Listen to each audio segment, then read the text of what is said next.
认识老母娘天上帝是否存在天，古人认为天是有情感能思想的存在者。孔子说过，或罪于天，无所导也。所作所为得罪了上天，有违天理。那么祈祷再多也是没有用的。予所否者，天厌之，天厌之，做了违背良心的事情，上天就会唾弃我为为乎？为天为大，伟大啊！只有天最高大，天孔子、孟子思想中，天似乎也是能安排一切的主宰。孟子也说过，天将降大任于斯人也。一天苦其心志，劳其筋骨，饿其体肤，空乏其身，情夫乱其所为。所以动心忍性，增益其所不能。道大道无情，生育天地；大道无情，运行日月；大道无名，养养万物。吾不知其名，想名曰道。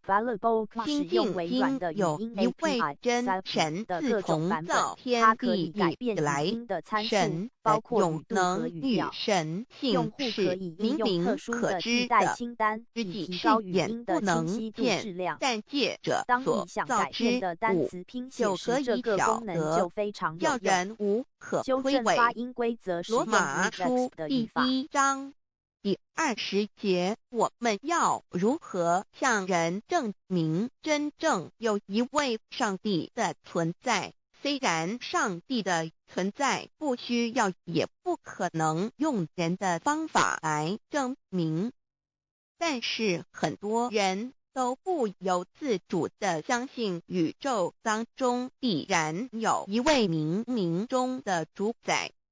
在我们生活经验中，当我们尽了所有的努力，常常会带着期望说谋事在人，成事在天，生死有命，富贵在天。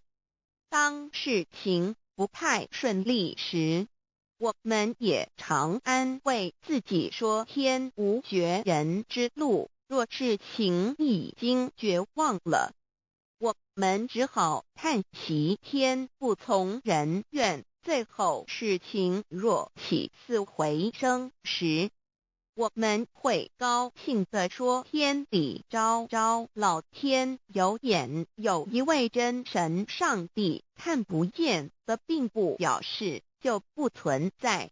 如空中有许多电波承载着美妙的音乐影像，虽然看不见电波，只要能借着适合的方法收音机电视，我们不但能知道电波的存在，而且能与这些电波有正确的接触。上帝虽然是我们肉眼所不能见，但借着他所创造的浩瀚宇宙和微妙自然，我们就能知道有一位真上帝，万物的创始者，有一位真神太初有道，道与神同在，道就是神，这道太初与神同在。万物是借着他造的，凡被造的没有一样不是借着他造的。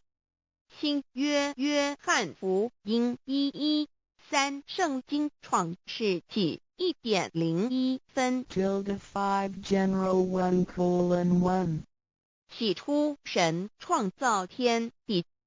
General 1:2地是空虚混沌渊面黑暗，神的灵运行在水面上。General 1:3神说要有光，就有了光。General 1:4神看光是好的，就把光暗分开了。General 1:5. 神称光为昼，称暗为夜，有晚上，有早晨，这是头一日。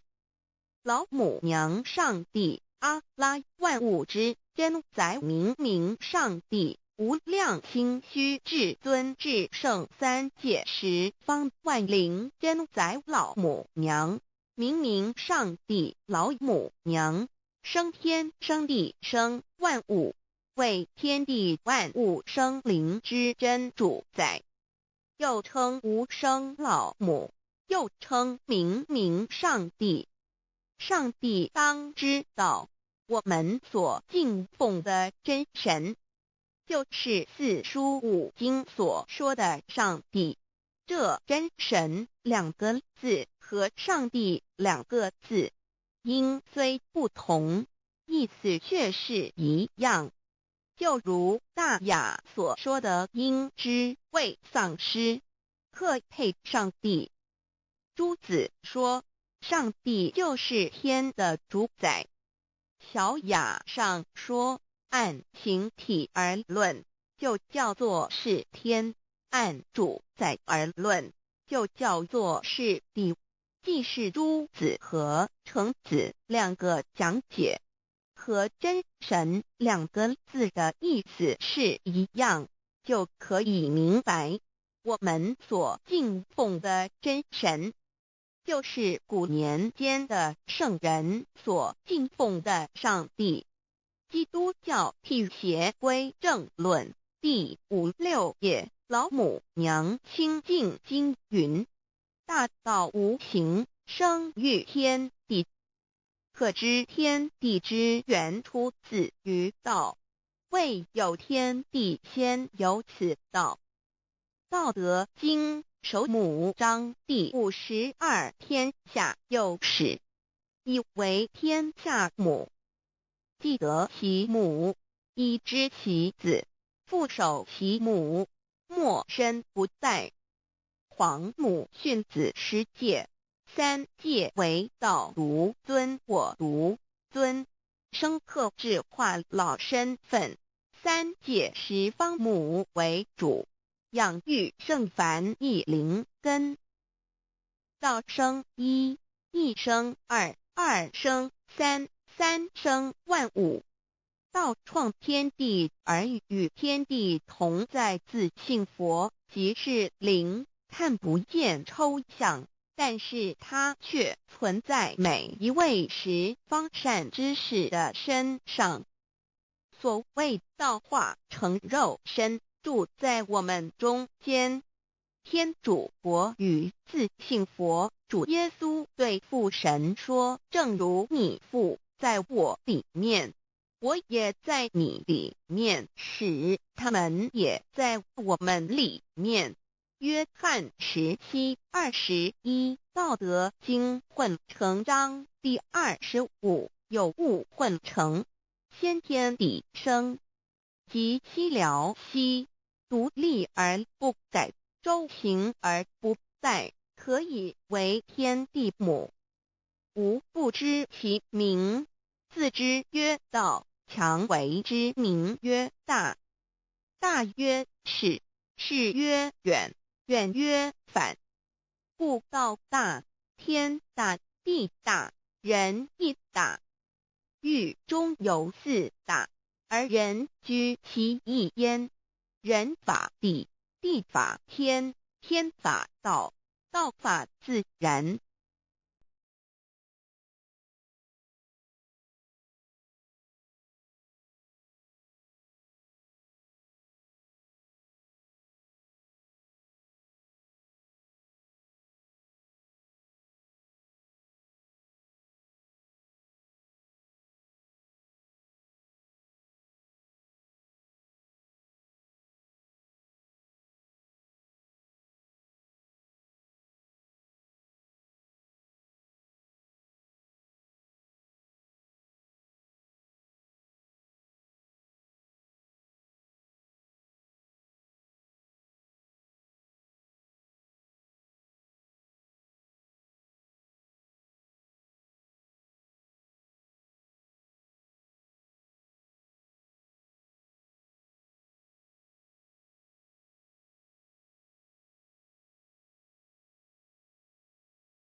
易经正式上经第一册善书图书馆网站分享。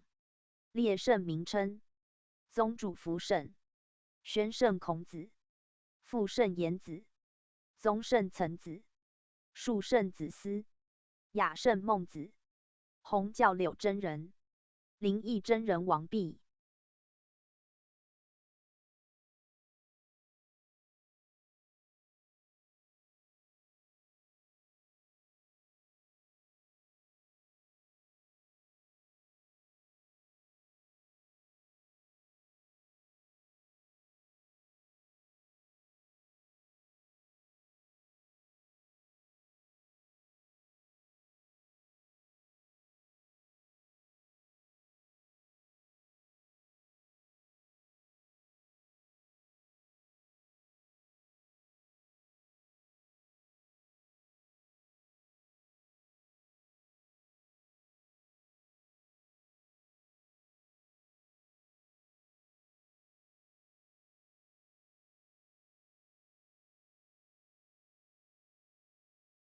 图表细目，假意之主用图表，意合图图赋歌诀。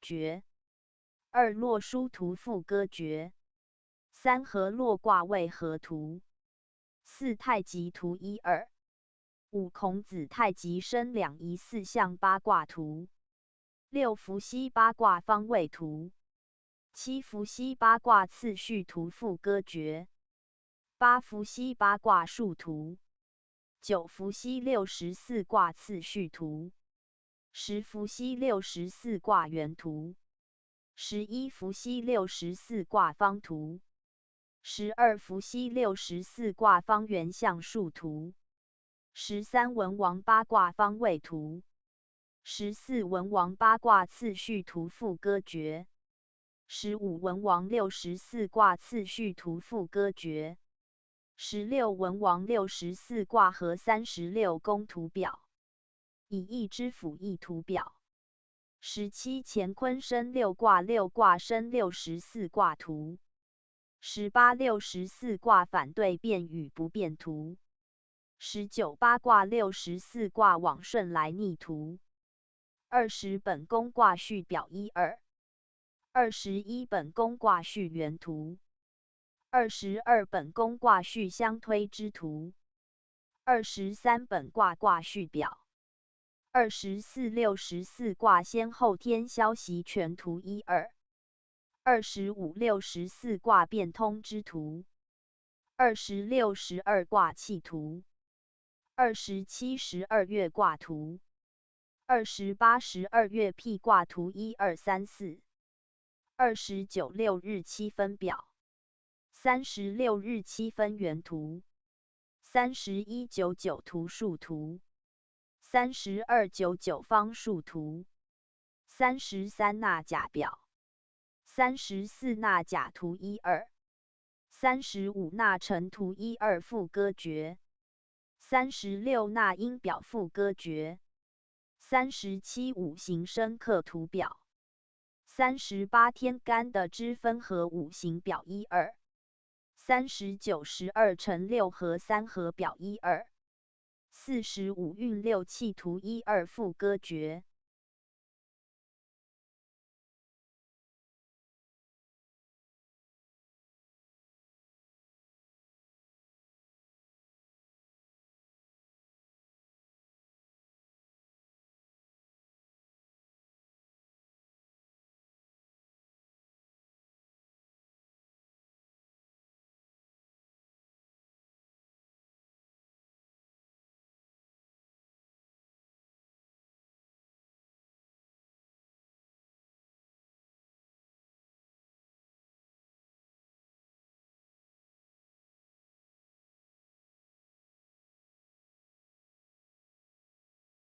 立言：一义字伏羲画卦，一文一画，本和图画文字为一，虽太极等图，系后人传出，源流自远，讲义时，因并集各图，以资参政。亦为圣人明天道以利己，利人道以治教。本为明道而作，有关内修性命之功甚多，故讲义应注意道功。一义即本天地之道未交，内中多产神鬼之德，阴阳之情。习义者，必有尽性之诚。而讲义时，应注重人神因果之理，一义明神道，为民性命之源。吉凶祸福，均属义中固有之意。凡人生穷达受夭，皆有定数，不可妄干。则习义者，必明行藏之所宜，得失之有定。故讲义时，应注重吉凶毁令之说，而求其无悖于术也。一义者，包乎道德性情术相各类而言者也。言文必故意，言术必真相。因明思义，因类辨物，因此审情，不可偏执。故讲义时，务求其贯通一切，而动明圣人立教之旨。一义之言吉凶，重在术；言术，重在象。术见其气，象别其类，以真人事之所合，即以测天道之所宜。而见象必因师归，明术必后气运。天干得之，五运六气，皆义所重。故讲义时，应并集战事之术，测验之方，以义之为交，原以受民全身之道，推之成人成物，以治治国平天下。莫不贯通，而原始要中为第一义。人之习义，亦当求其先后，不可好为素隐形怪之谈。故讲义，虽不能如王弼之扫象，亦不可如费氏之徒以哉义言也。一义道博大精深，无不包备。内则修己以益天人，外则成人以宜道德，而本末亦以贯之，即实中也。习义者既安思义，必其实行，务求行动嫌疑，言思不悖，而能有德以为是则，有道以为人师。术可使义教众民，圣道弥广，以义之为交，始于古圣，产于道宗，成于儒者，言既为精，旨由玄妙。故该各教之义，及诸派之大成，习者当以圣人天下为公之心，亦本有教无类之旨，不可自存门户，有入主出奴之见，以自辖而辖圣人之教也。一义传至今，著说不一，汉宋各异派，儒道不同宗，遂致议论分歧，争持举语，图乱人意。何必圣经？经兹讲义，务求阐明为言，表彰至道，不执于宗派之习，不图为统一之求，即令汉宋诸儒有所拙见，能探经旨，不窥经义，仍可互相引证，其贯通，无问其人，知真于事，则于圣人讲事之后，又可多的研究之助云耳。以上各条，系为讲义之前，必知之事。以义精致不易明，必先知其研习之道，方不为其徒所误，略指大概，以告读者。或亦即深研机之一助焉。说明易经在未讲之先，有因行准备诸事，因此经不比他书，但是文义，即可明白。必将图像数理占验诸学，均为说明。凡讲述时所应注意者，当先指出，使读者随文参证，更无疑义，并可求其实用，不导虚谈玄理之弊。故于讲经之前，须略加说明，定为例言，使记讲之后，均可按图所记，不致场恍迷离，有偏于汉宋门户之见，而能会通究竟，有以探天人道德之源，庶不负夫子灵坛教诲之苦心也。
宗主序，义道玄微，至于无名无形，意象广博，包乎万物万事。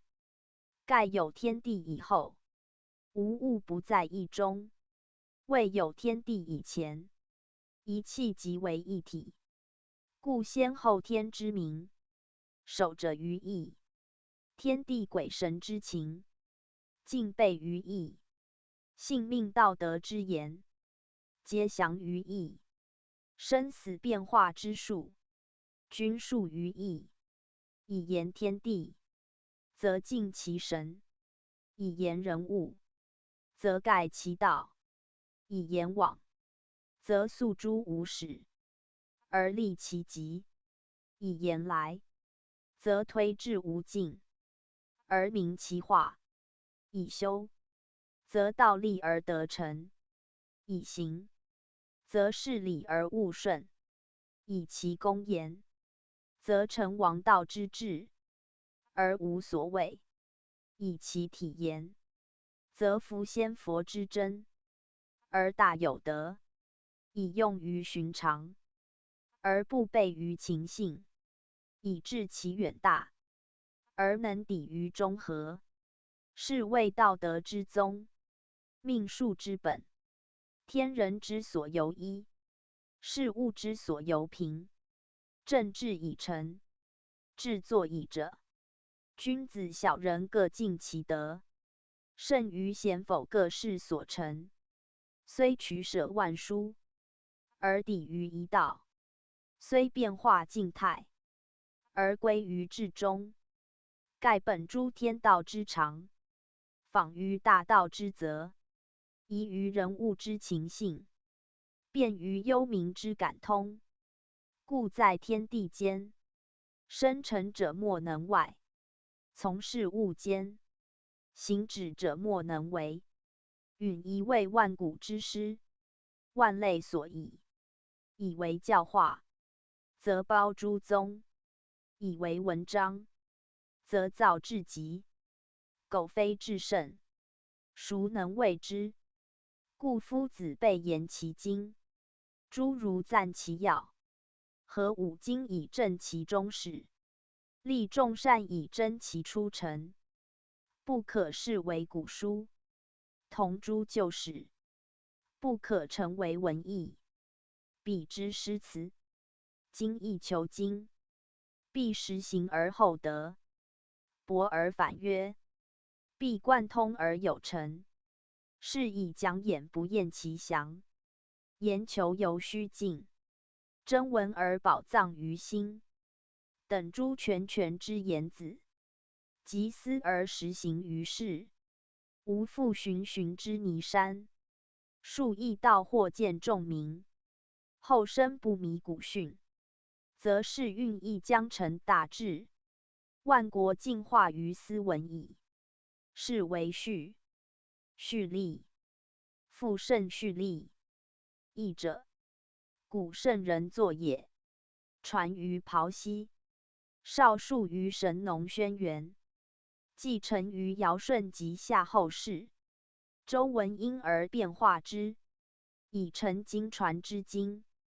盖庖溪时，因河图洛书之见也，气神之营运，而终极有力。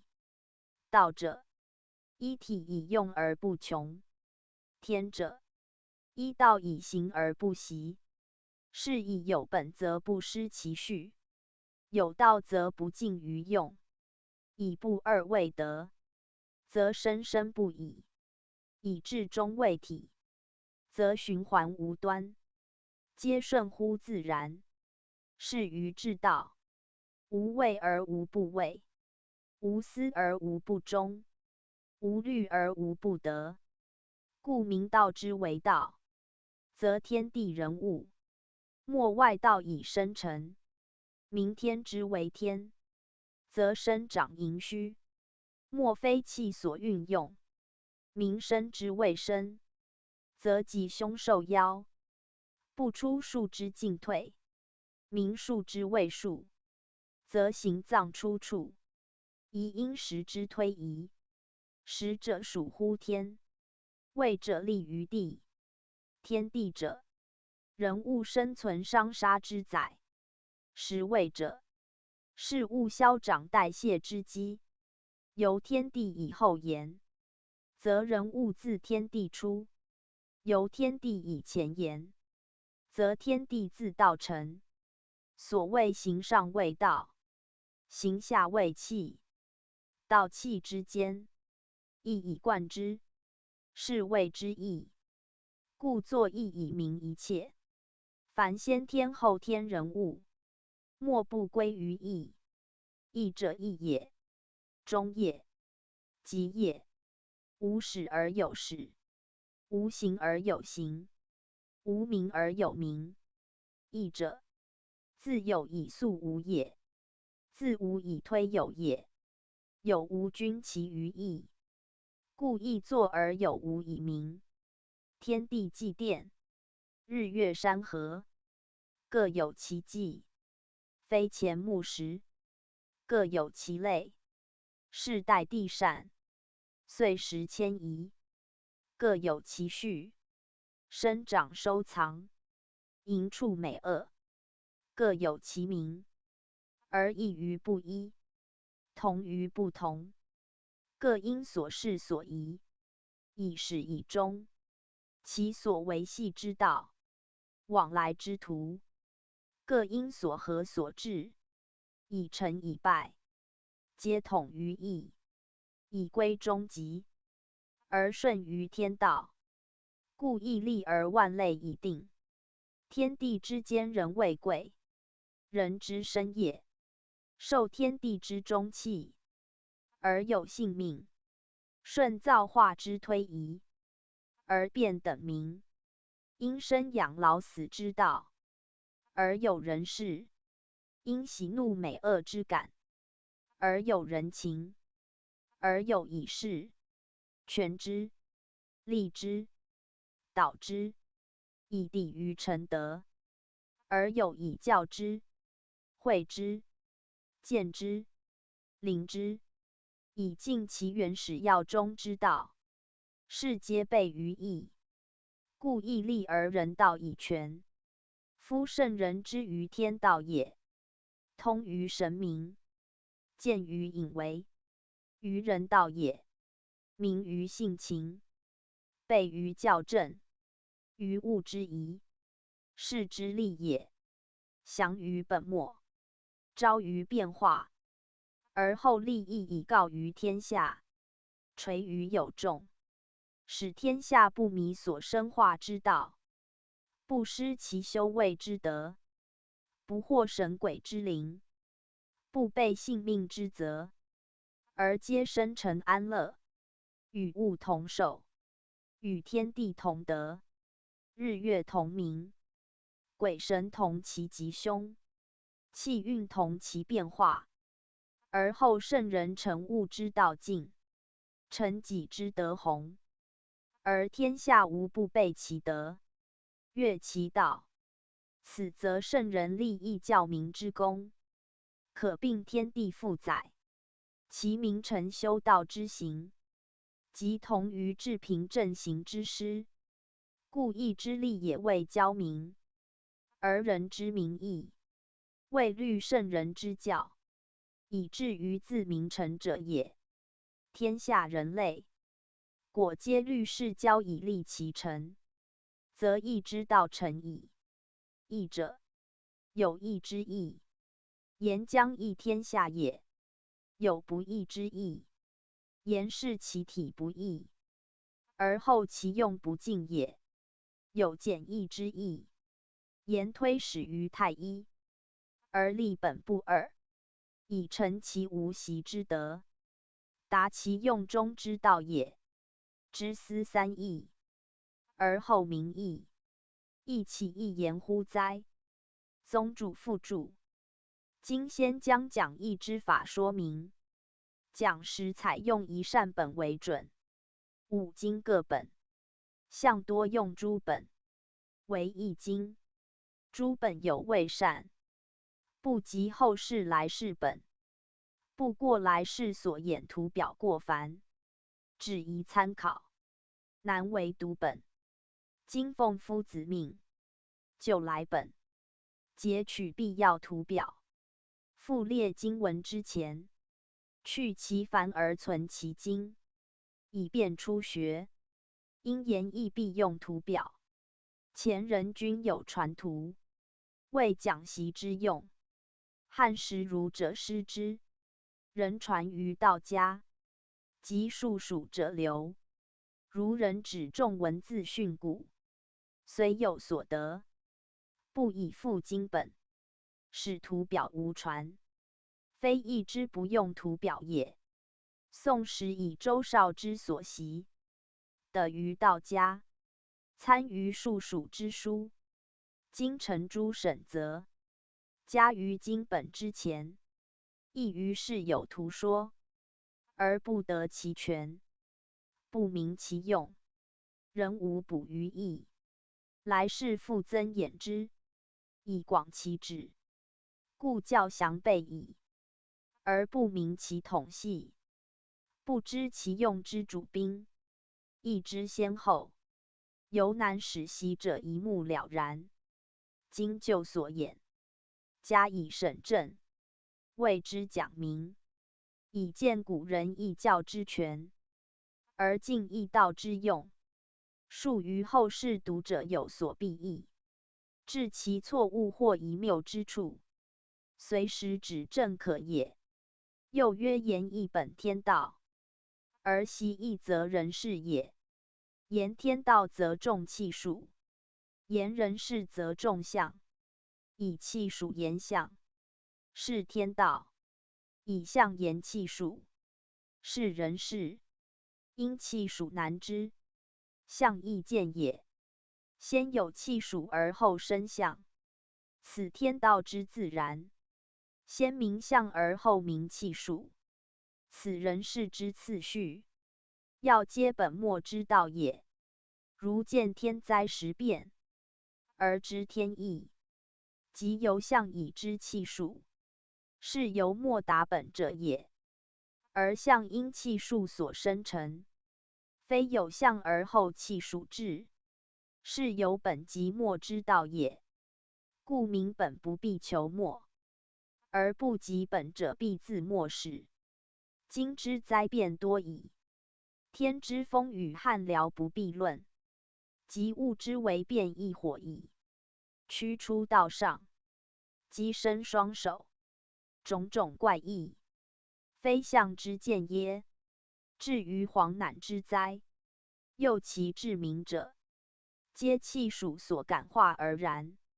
欲明气数，但求之象，即知天变之不已矣。故灾有天灾，亦有物异，而莫非气数为之，亦莫非人心照之。人之变亦尤多矣。怪产其病，且不必数，即风上之坏，情性之乖，或至逆伦背礼，先耻败德，皆自人心之非成之。人心如斯，欲气数之不变，得乎？此古人崇天变，而必则于人事也。气数虽自天定，而变为灾福，则人所感召。人只知天灾之难堪，不知人心之难善，是众莫忘本。如浮舟海中，欲其不动，何可得也？义者义也，以人义天，以天义数，皆有必至之事，故然之理。今于义者，唯求益其不善为善，而可益其灾害为福。是则圣人以义为教之本旨，端在此乎？宗主序例，易经上下篇，文王所制。其卦象本伏羲以来，所有卦辞爻象，参古义，而加入新义，此经之经文也。系辞上下传，说卦传，文言各类文章，则夫子搜集古圣所传，各异所用，而与文王亦有相发明者。序卦传，则夫子就文王之卦序，而说明其意趣也。杂卦传，则夫子参合各异，变通文王之序，而推演其变化也。故传皆成于夫子。文王之经，夫子之传，乃为经义之本。经文虽不尽作于文王，而文王总其成，以卦序时文王所制也。传文虽不尽成于夫子，而夫子约其要，以删定时义，实夫子之功也。此易经一书，虽曰自伏羲始，不过有其卦耳。虽曰立神农皇帝唐虞夏商各异之变，不过兼存其辞，见其义耳。故名之周易。时文王与夫子二圣之作，为文王；无周易，为夫子。周易之义不全，以经文简，而当时忧谗忧讥，有不能尽诸文章者，故曰书不尽言，言不尽义。以此夫子必谓补之，补之不可杂于经，故列为传。传者，名有所传也；系辞者，名其系于经也。凡系传文言之类，皆谓周易不可少之文章。以周易之义，待文而后尽，若无之，则周易犹残缺也。而夫子实义之功，不在文王下，且文王未言者，亦得夫子未详其略，而显其为，此足见夫子宪章之功矣。经文与传之有同义者，则由传采自他意，传于先贤，有所受也；或与传文参差互出者，则由经文亦有未尽，得于言外而未补述也。故传文中上下细传，全为辅正经文不足者，凡古人制作，取义必专，立旨必纯，故诚意加言，有独众之意与志，而不杂他说。即有执实者，亦其言与其意旨同，虽言不同而实同，此不得视为合各加言。文王之意亦如是也。故所不录者，唯以补之于传，而以细传明之，明其一本经文应有，以未得列入，别立为传而细之于经云耳。故细传上下，含义最宏，取例最多，凡以前各义，即设于数项者，无不采录，虽言尽杂记，亦若旁搜，而皆本义中固有之理，与气属必明之道，如河图洛书、二气五行、九宫甲子、五音六律、五运六气，以及天文地理、日星癸度、岁时节候之类，凡属于气之所化，形之所生，数有推移，象有生审者，皆义也。皆义象故有者也。故皆以采之以正义，而见义之广大神用。此系传所执实，非义加言。大知信道之功，小知术数之学，明则日用起居之事，玄则神天幽渺之说，皆详载焉。苟读经而不先读之，则将不知义之用矣。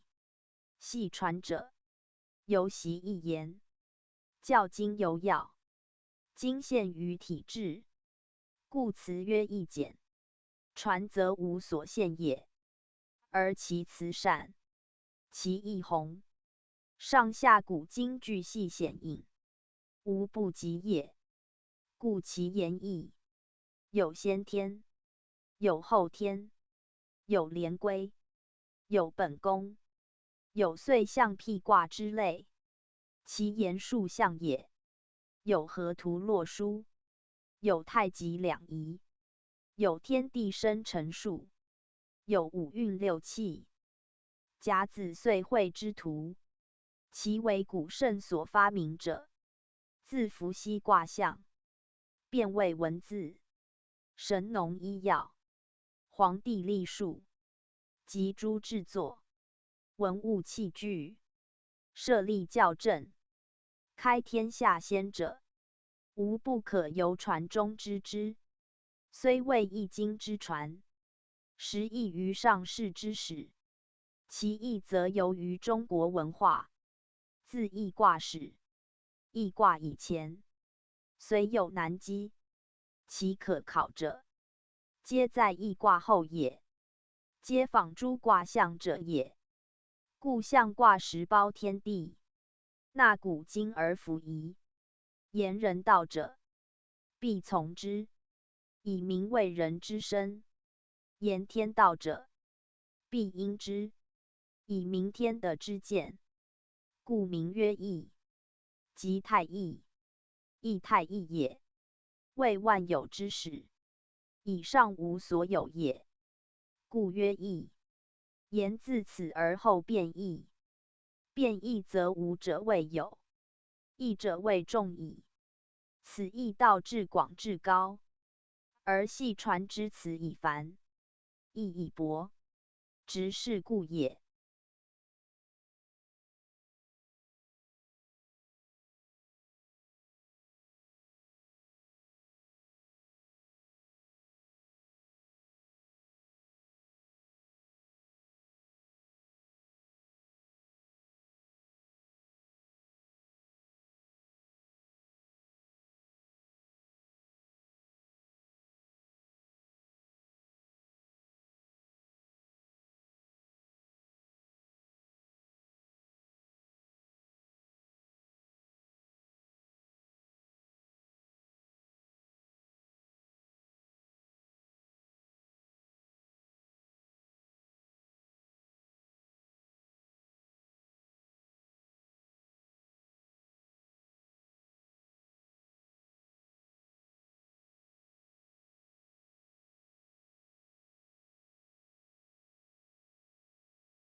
权益大旨及习义要例，宣圣讲义，译之为书，传自上古。伏羲氏始画八卦，初具规模，后知圣人，少数推演，志卦记备，列爻佚名。唐虞三代，各有演习，分为连山归藏乾坤之意。文王崇嘉纂序，弘以文章，辨其战例，者谓典则。周公绍之，详陈论议，博采遗言，撰为志教，是经传之意也。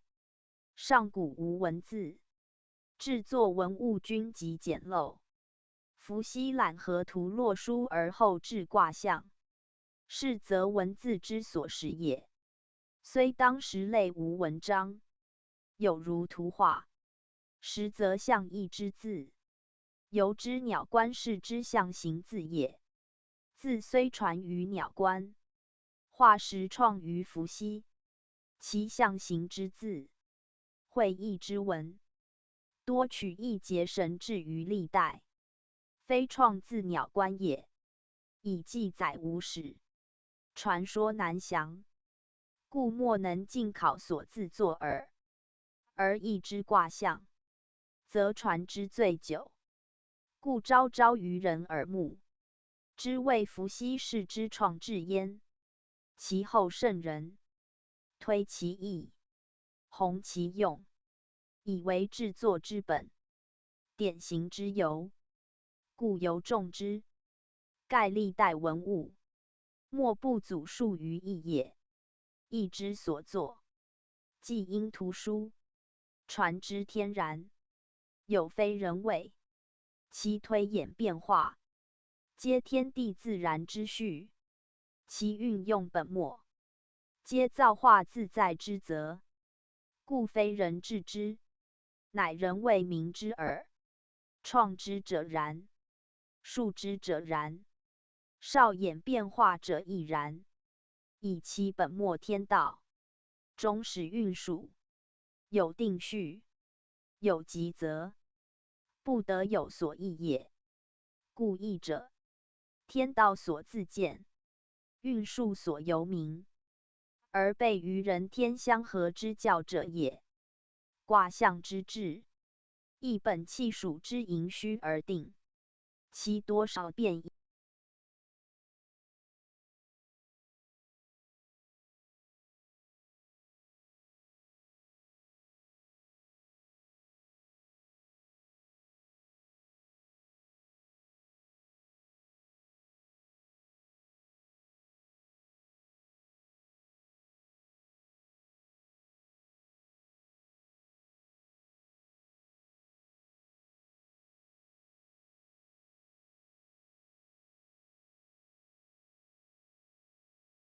权益大旨及习义要例，宣圣讲义，译之为书，传自上古。伏羲氏始画八卦，初具规模，后知圣人，少数推演，志卦记备，列爻佚名。唐虞三代，各有演习，分为连山归藏乾坤之意。文王崇嘉纂序，弘以文章，辨其战例，者谓典则。周公绍之，详陈论议，博采遗言，撰为志教，是经传之意也。上古无文字，制作文物均极简陋。伏羲览河图洛书而后置卦象，是则文字之所识也。虽当时类无文章，有如图画，实则象意之字，由之鸟观视之象形字也。字虽传于鸟观，画实创于伏羲，其象形之字，会意之文，多取意结神至于历代，非创自鸟观也，以记载无史，传说难详，故莫能尽考所自作耳。而易之卦象，则传之最久，故昭昭于人耳目，知谓伏羲氏之创制焉。其后圣人推其意，弘其用，以为制作之本，典型之由，故由众之。盖历代文物，莫不祖述于义也。义之所作，既因图书，传之天然，有非人为，其推演变化，皆天地自然之序。其运用本末，皆造化自在之责，故非人治之，乃人为明之耳。创之者然，述之者然，少演变化者亦然。以其本末天道，终始运数，有定序，有极则，不得有所异也。故异者，天道所自见，运数所由明，而备于人天相合之教者也。卦象之志，亦本气数之盈虚而定，其多少变异，莫非天地自然之物所合者也。卦序之志，虽各异不同，亦本于气运之往复静止，循环已成，莫非天地常变之道所服者也。卦之有本末内外，即生辰消息之象；爻之有时位变化，天地人鬼之象；易之有天地父母、万物万事之类；战之有吉凶祸福、因果感应之类，皆本于天地固有者也。卦序之有先后天之别，卦用之有主客体用之别，易之有门户高越奇偶正反之名，战之有来去变异从为动静之名，亦皆天道人道固然者也。盖义者，圣人笃天地之序，测日月之度，明人物之情，达神鬼之德，而推其始终本末，生成变化之道，即夫人物事理所宜之类，民夫气数消长，时的迁移，以合于人生，立为人道，而教民物迷者也。义之为道至矣，天之所授，神之所明，圣人从而演之以告人耳。虽天地未有之前，尚在义中，况天地乎？虽天地难知之道，尚可推之，况人物乎？故义者其德显，其道微，其用明，其体不可见，其大无外，其细无内，观其象，可尽其意，通其意，可服于神。虽立人道以始终，而归于天道；虽验气属于既往，而及于未来。是以历代圣人，莫不谆焉。论之以阐其经，广之以达其神，分合之以穷其变化，真验之以明其气数，唯恐人之未能尽其义理，故向外详其辞。经外者其传，辅以图序，参以师规，以教天下后世。其先决民之心，已可见矣。于文周之仪，习之既久，促通其意，不敢负先圣垂教之意，更及其说以彼之书，授于耳。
于文州之宜，习之既久，促通其意，不敢负先圣垂教之意，更及其说以彼之书，授于二三子，继承文州之作，道备严审，相当益充，足尽他意之旨，故于连山等略其说，而为周易事传焉。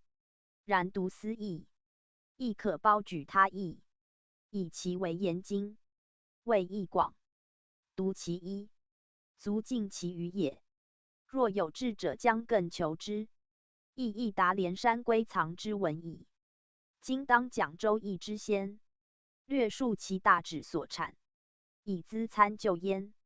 讲义较难于他经，非望文释义者也。义之始作，记在上古，今历代圣人夫文成义，其间增减亦多，欲明作者之心，必略文而求象。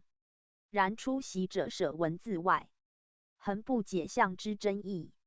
历代圣人亦以此故，始推演其旨，详述其文，而后卦有卦辞，爻有爻辞，彖象分权，文言复释，有以为未尽，则更敷衍其意，博采所闻，或系辞，或说序，以成传闻，立于经语。其所陈事，亦非一人之言，盖得之失传，参诸他本，集合其说，序列成章，无非以义道惊鸿，神用莫及，变化无尽，推测为坚，且以三义有书，取材致用，不一类，不同科，较比量词相得必多，去短留长，归其于正，而词有不备，文有难宣，或略于经，则详于传；或重于卦，则轻于爻。亦有互参，用有连集，则不独象之宜重，文义必详，经之宜求，传义必读。是习义者故当之也。古人出至象时，本以会意，虽文不传，而画以具。当世所画之象，谓最简之文，绝后文字既见，言辞渐繁，于原象之下，引申其意，缀为文辞，则文字者，即原象之广义。当视其辞为渐明渐繁之象，不可分为二也。盖象亦会意之文，文亦是意之象。千古圣人，后先同魁，作虽一时，亦无二致。故读义者象辞并重，先熟其辞，知象之会意，有定义也；后习其象，知文之释义，有为止也。二者通之，无所疑惑，则义道可见，圣人之心可明，而后用之不为，推之能化，神明之德，天人之道，盖莫不尽于象与辞焉。且义之为用，重在变化，以人之智慧，通天下之故，达神鬼之情，必于变化中得之。象之会意，以象一事一物一时一地者也，而通其变，则必合他象而通参之。此者，是义以变类，亦当合他卦爻之辞而通参之。故习义者，象外求象，辞中所辞，如省物然，上下四旁，内外形状，必通知之，非据一面，即能尽其变化也。义之变化，亦有定序，则须合全义之象辞通参之。天道不变，虽变人不乱其序，故序者天下之定则也。而义之序则以序卦传为主，此读义必先及之。义卦之序有数种，其用不同，故所序异。而周易之序，则凡经天下所通行之则，莫不一以变化，后所得者，虽变不止此，尚有待于后甚。然今日之术，则无为于此。易之有体用者，亦由序卦之书，如伏羲之序，亦于文王；连山归藏之意，亦于周易。后人始有先后天之名，因先天不变，后天重在变；先天不用，后天重在用。有导言之，先天为主，后天为从。由人事言之，皆在后天，宜至先天，无所谓矣。故周易之用，为人道也，因时之宜，立道之极，而原始要中之事也。先天之意常静，后天之意常动，而静中有动，故先天必生后天；动中有静，故后天不离先天。二者意图同归，知其一，则通其二。斯文王之圣治，乃能尽其变化，而建立周易之极，以全易之用也。夫伏羲之时，岂无所用哉？岂不尽其变化以示人事哉？何以必待文王而后明也？是盖有故焉。上古之时，人事简略，民习于道，上有所至，下则循之，既无所多须于变化，亦无所穷于用，且以文字为备，传布难广。作者心通其用，知者神会其变化，有其体已足矣。待文字继承，文物渐备，契乎三代，其用意已繁，其变化亦多。彼连山归藏者，即数前人之口传，会伏羲之本相，而以尽其变化，治其用而后治之。文王之卦，正由是也。上依伏羲之本卦，下采连归之变例，言其旧制，易其新规，而后周易已成。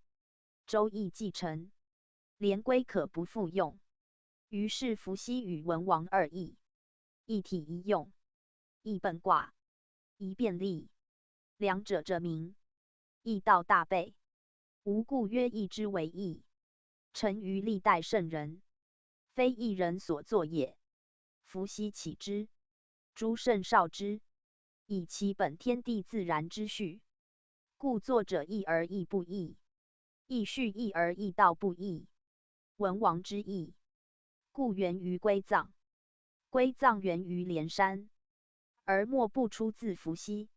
伏羲虽仅传其体，而用人少于周易，则二者合而易以全，更无分于伏羲文王。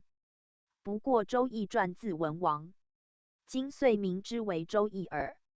读者要当视为一易，不可以其传述之人不同，而谓有二易也。夫易之有三者，非三易也；易之三变例也，既有三变，以备天地人之数，未用已足，虽有他变，终不出乎三者。文王之易合三者而易之故，言卦之变与易之用，以周易为主。此无赞易取文王序卦之有也。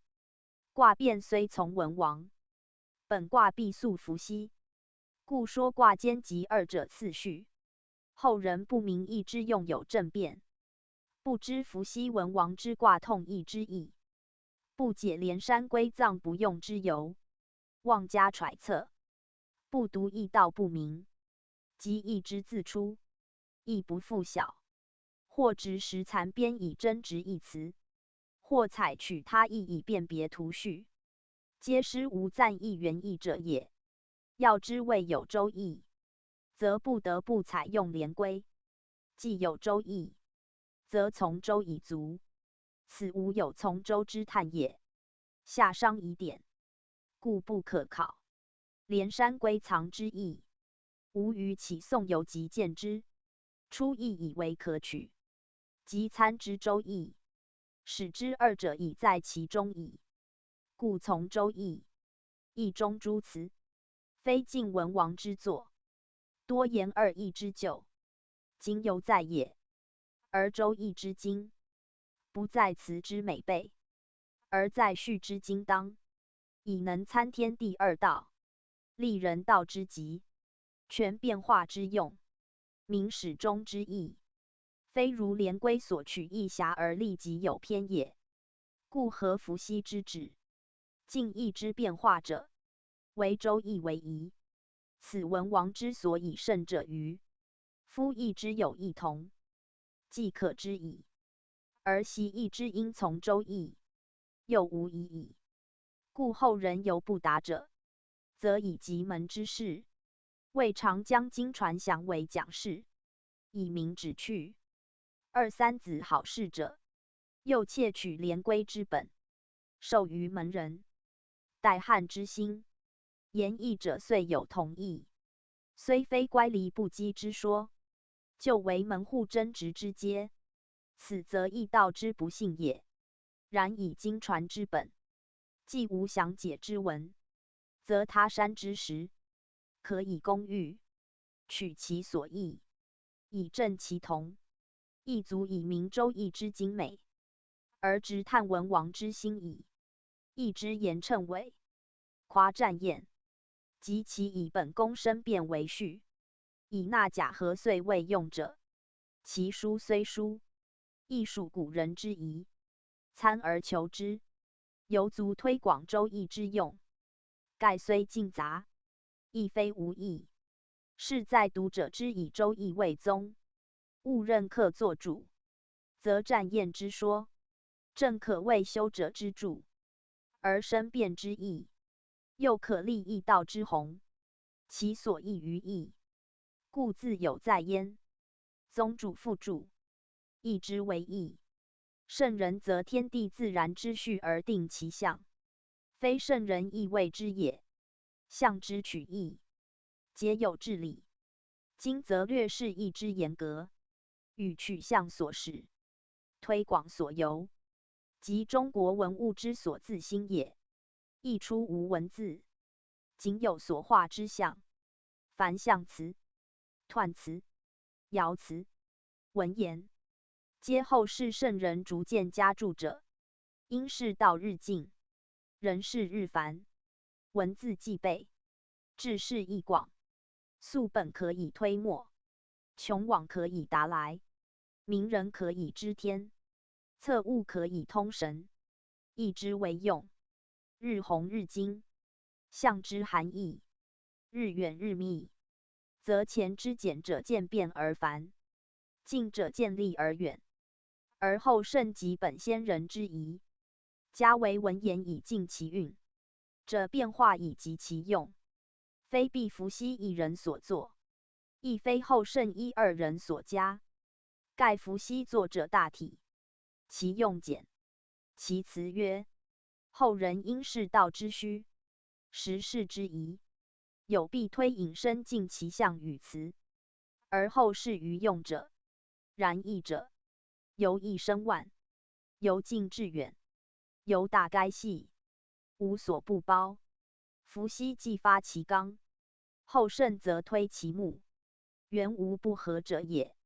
由之言天也，既明天之为天，则凡天之所属，皆可推而明之。如甲子之造，不过计岁，而后人推及日时。至于地理医术，莫不用之，亦莫不适合。易之众卦众爻，即序卦同义，先天后天，即文言之家眼，其例正如是。盖既有乾坤二卦，则自可推出八卦；既有八卦而复众之，则自可演成64卦。既有64卦之众，每卦6爻，则自可加演至384爻。根本既立，支流随见，非必一时并作也。义之根于在阳爻图与阴爻图。伏羲一化开天，即阳爻图也。既有阳爻图之为天，自有阴爻图之象地，而万事万物，莫非自天地生成，则莫非自阳爻图阴爻图出。此言妇孺皆熟于口，而实为义之根本。一化开天，即一化立义，则义者太极也。无始之始，万有之宗，所谓太一世也。太古文作大，大义即天字，即前也。既有此一，即由此可推至无尽，皆不能外乎此一，则义之既有此一，全义64卦384爻，义皆必从此出，故义之真相，后圣本伏羲所言而推广之，而人合伏羲之志者也。当伏羲时，须用者简，八卦已足，后圣则因不足用，而复推广之。即同文王更因连山龟藏之不宜于时，而复变化之。连山龟藏以变矣，周易又加变，然变人不为于义也。且义中固有之变，先圣所服用，故为民指之以为教。文王因其时之一变，乃推演之以全义之用，此治义者所宜之也。义道至大，其变无穷，后之圣人，犹可本文王之变，而推之以增其变，而达其用，亦无为于义也。是之独义者，要知义之大始于一，伏羲所首创，后圣本此义而推演之，以尽其变。亦人合于伏羲之意，故义中自有之变化，非人谓之，虽千万变不离其宗。此义者，一切之母，即万变之主宰。苟不失此主宰，即不备于义，虽非伏羲所作，仍可谓之伏羲之义，即文王之义。无异于连山龟藏，亦无异于伏羲义。由其变言之，则异；由其本言之，则同。同于义耳。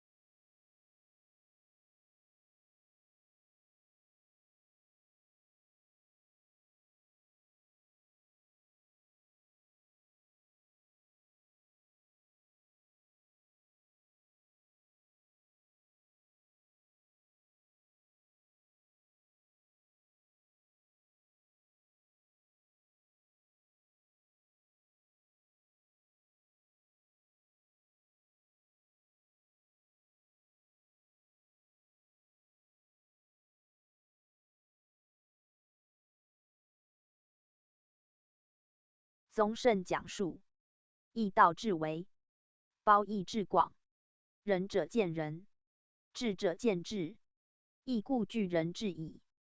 而见者则依人而殊，非贯通之。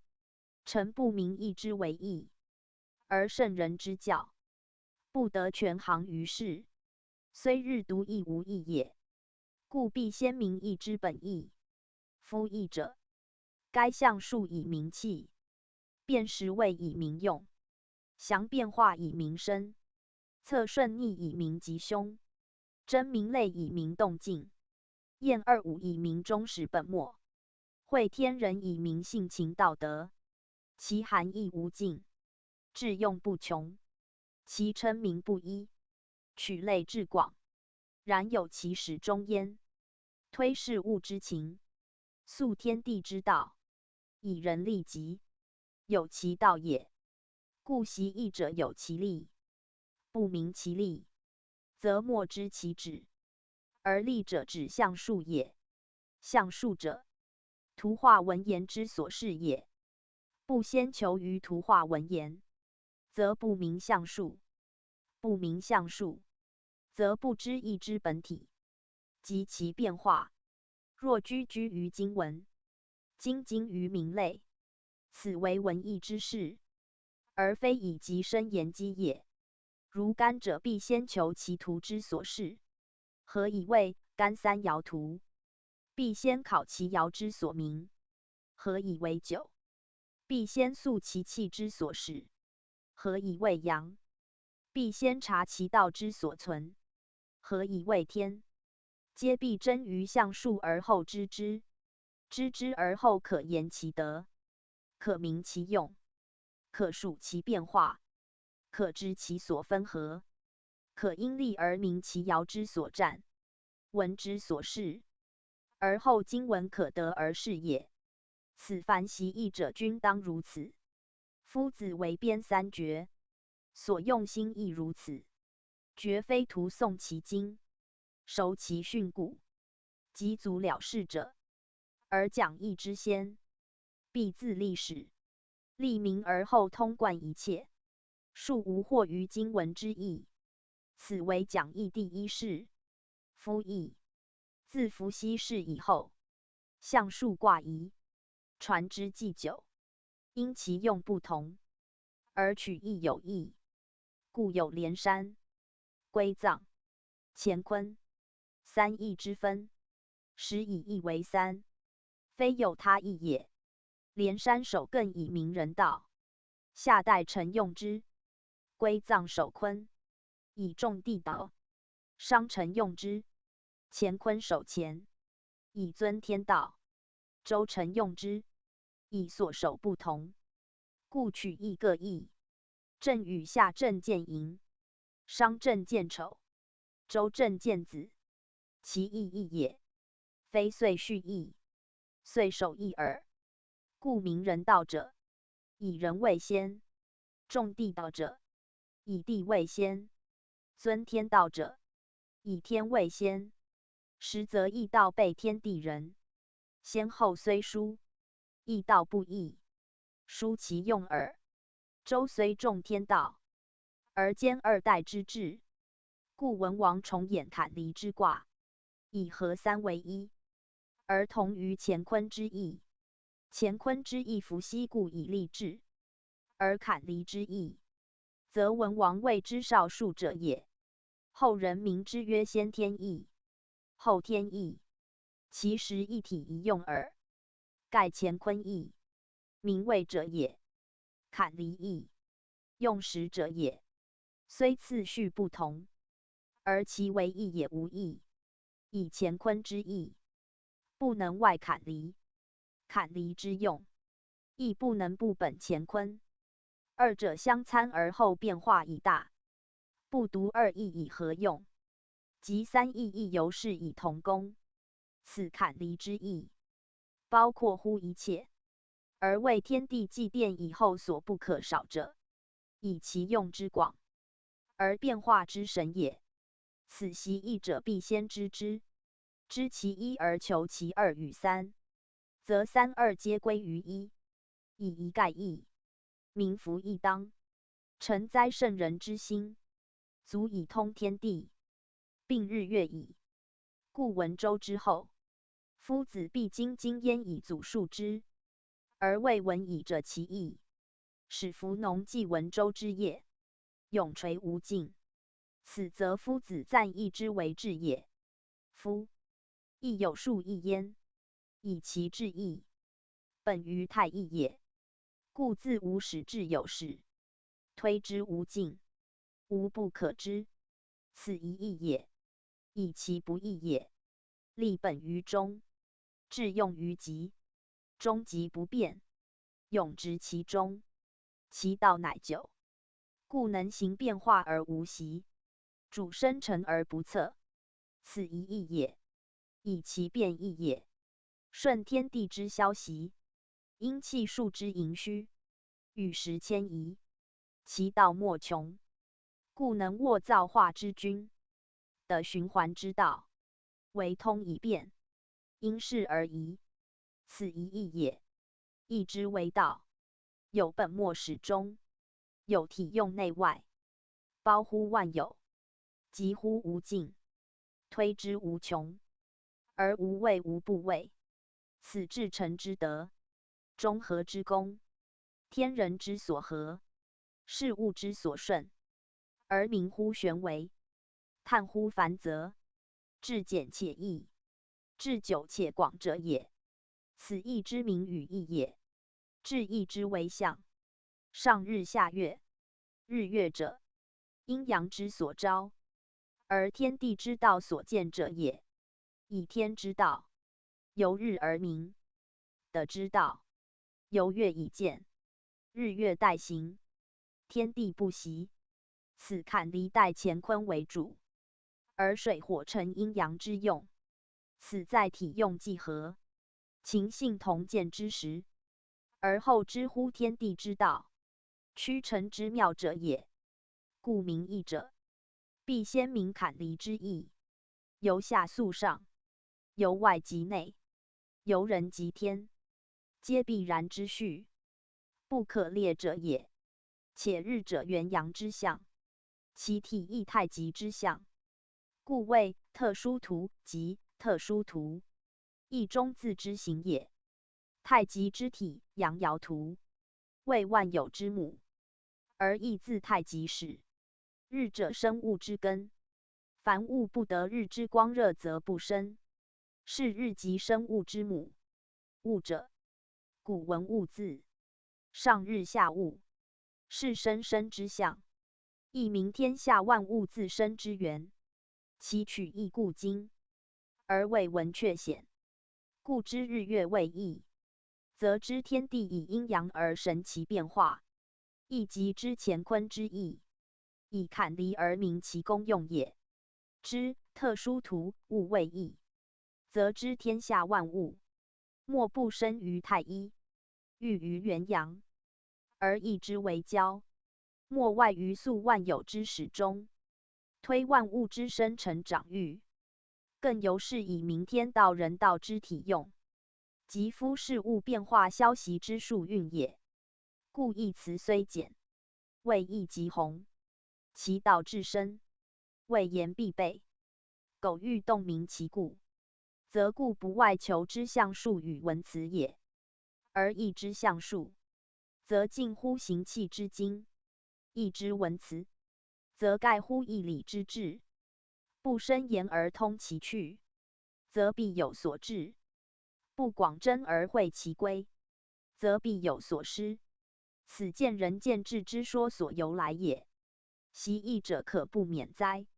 夫义，明数者也，而数本乎气，气本于阴阳，阴阳本于太极，故太极为义之始。太极者，义也。其出无名无形，由元气之凝而为光，光生气，气成形，形成质。故物之始生，必先有气，思气也。流行天地之间，分合万有之体，而不可见，见其形质焉。因气之分合多少偏全，而形质不齐，故数不等而象不一。求其象而后知其数，明其数而后辨其气。气有阴阳，数有奇偶，因分合而有四五，因偏全而有善恶，此气之变化也。因生物之时的而有多寡，因境遇之变迁而有大小，此数之消长也。因所受之殊，而形质有殊；因所合之异，而性情有别，此象之进退也。盖气自太极以下日分，分而人合，故两仪四象五行，皆以次名。数自太一以下，亦渐散，而人复聚，故天一地二，至天九的十，推而50、64、144、222，而11520之数已别。象自太极以下，由气数之推移变化，而诸物生成，名类日多，反复日重，以人循环中始。故八卦六爻之互相乘除，太阴少阳之互相推化，以成万物之形，类万有之情，明万事之志，而不可穷尽。此皆顺乎生化之序，有不其然而然者。故总而言之，则一生二，二生三，三生万物；分而言之，则太极以下，气数与象，各以类别，不可胜计。以自上而下，则言之如此；如自下溯上，则必就其以见者真之。此求象为第一步。因象者于外，存于现在。耳之所闻，目之所见，手足之所执持者，故亦谓真。真其象，则得其数与气，而后因其力，以辨其吉凶福祸；寻其实地，以辨其道德性情，而后行止有方，动定有则，而用乃者，而道乃彰，而后圣人立教之心可见矣。故习义莫先于象数，名象数莫先于力。义之名利，实习义之下手处。故讲义必自立始，以其已之，求谓之也。夫义自伏羲画卦，分列阴阳以定其位，众为六爻以明其时。乾坤为体，义行其中，乾坤陈列，义立于中。二者体用之分，时谓之变。相错以形，相交以变，生生不已，变化无尽。故由八卦而成64，六爻而推至384，皆本一气循环，二五互用，以成其象，以御其数，以行其气。故太极既立，自生两仪；卦象既成，自生爻象，自然推演者也。由乾坤定位之意，而见卦位之序；由坎离中立之意，而见卦气之实行。变化虽多，次序不乱，皆二五所生化，顺乎天地万物之次，而相交合以生成者也。故欲知生化之机，必列象而观之，此图画为所必重也。故习义，必先将义之图象，观察明晰，如乾坤定位之图等，一一列前，审其生化之序，及其推移之数，而后得其卦之由来。此故谓第一事也。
宗主附注：所谓列图观象者，盖将先天后天两图，先一位次，排列互观，并将太极图生两仪四象八卦之图对观，然后将64卦排列为图。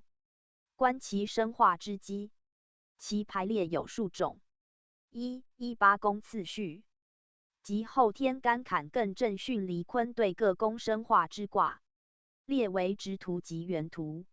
二将序卦，即上下经次序之卦，列作二图或一图。三在将八卦所推移摩荡之次序图，列为方图，此即少图。四将所合一年节后日月之序，列为岁序图。五将所合甲乙辰及纳音图，所合合图落书各种图，均次第参看，观其分合变化而得其同义。最要者，须将先后天两图，即八宫次序与上下经次序两图，细细对观，以求其变化之机。因此为阴阳二气一大关键。乾坤体用，由此分合变化者也。其所异者，正其所以同；其所变者，即其所以化也。如先天之乾坤，而后天亦未坎离，其不同者何故？如八宫次序，由干而构而顿，以气对宫归妹为始终；而上下经则由乾坤屯蒙，以气继位继为始终。其所不同者何故？此为义之大关键，应先细细推求，深明其故，而后知义之生化之本也。观时，应先熟习其名相，列图指以象，不必及经文，可以见其象数变化之机，即以明阴阳消长之理。而于象数与气之者明，亦即由此六化中求之，不必读经，即可得其大概矣。又曰夫子传义，亦必先者实义以明体例，故习亦非如读他书，仅就文释义，即可得经文旨趣；又非如他义，仅明理达用，即可得制作原意。必先就其所立本与致用之如何，再就其所夫象与定名之所在，更就其生成变化，而要其始终，复推其天地阴阳，而演其终极。上以尽道之体，下以穷气之用，而后深探玄妖以气先圣之心，广征物事以测天道之变。不为于象数，不悖于文辞，不因繁则而有所疑，不因简易而至于用。数可以明义之为义，而能了然于先圣立教之初衷，则读习之后，即可以示其功用于事物。此于讲义之先，有必知之道，不能不求其明达者。夫子特命四贤，将读义之方，及习义之例，欲为指示，使学者有所遵循，而后尽讲经文，自义明解。此夫子循循善诱之意，虽万古无见，望读者留意焉。又曰宗圣所讲，未读义关键，苟不明大志，将不知易经就为何作。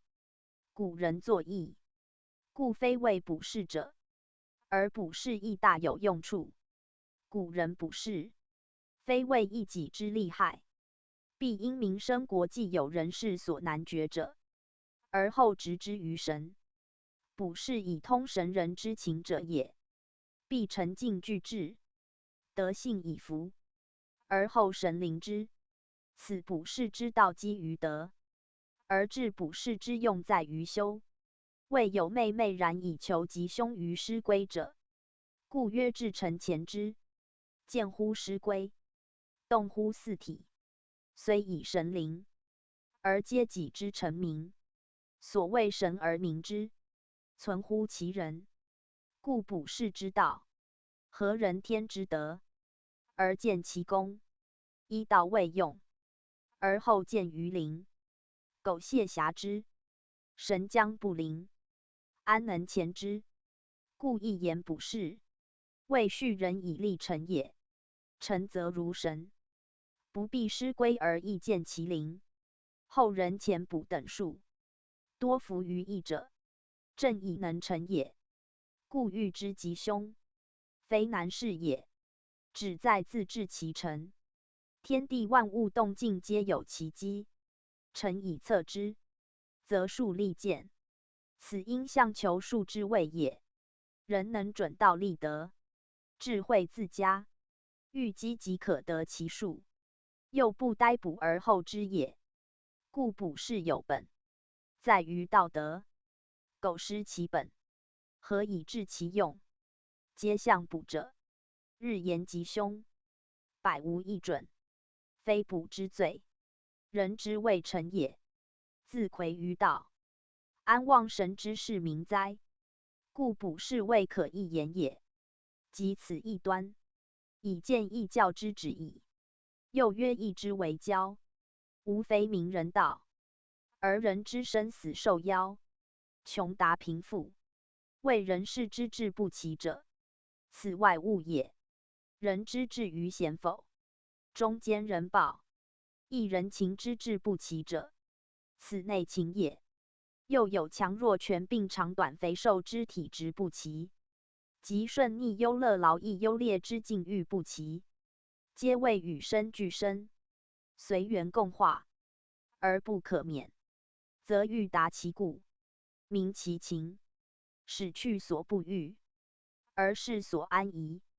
非先熟安于气数之运行，阴阳之迁转，莫能治之。故义者以吉凶祸福，世人从为；以象数变化，世人探测。彼依此以共生成，同安乐者也。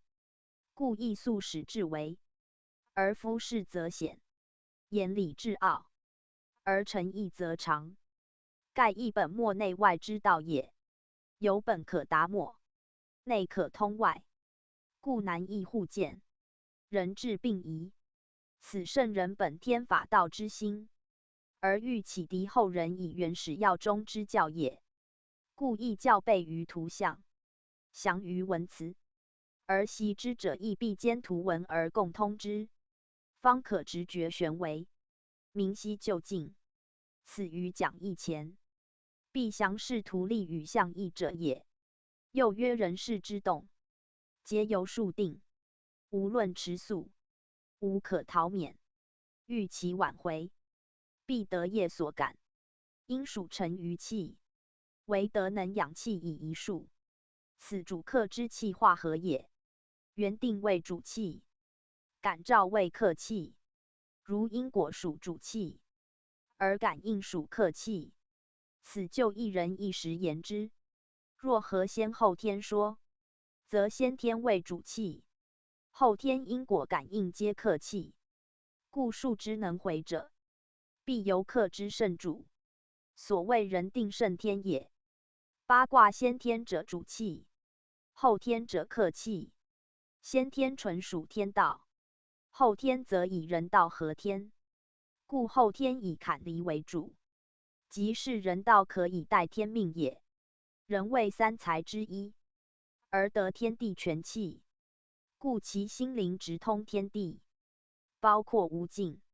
如坎离合为寂寂，即人道之成，而能旋干转坤以代行天道，故万物皆定，万事同顺，此大顺之象也。果明此理，则治平之业如反掌，即先佛之功亦如实界。此所以名寂寂也。寂成也，义也，生成万物，利益群生之谓也。故文王孔子皆以后天卦为重，而所传次序，皆以乾坤至纪位纪为用，严重人道也。与八宫次序重天道者不同，而道家则取先天，用天道。今交所传，及少周所授，皆道家旨，与周易有殊，不可不知。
弘教附注。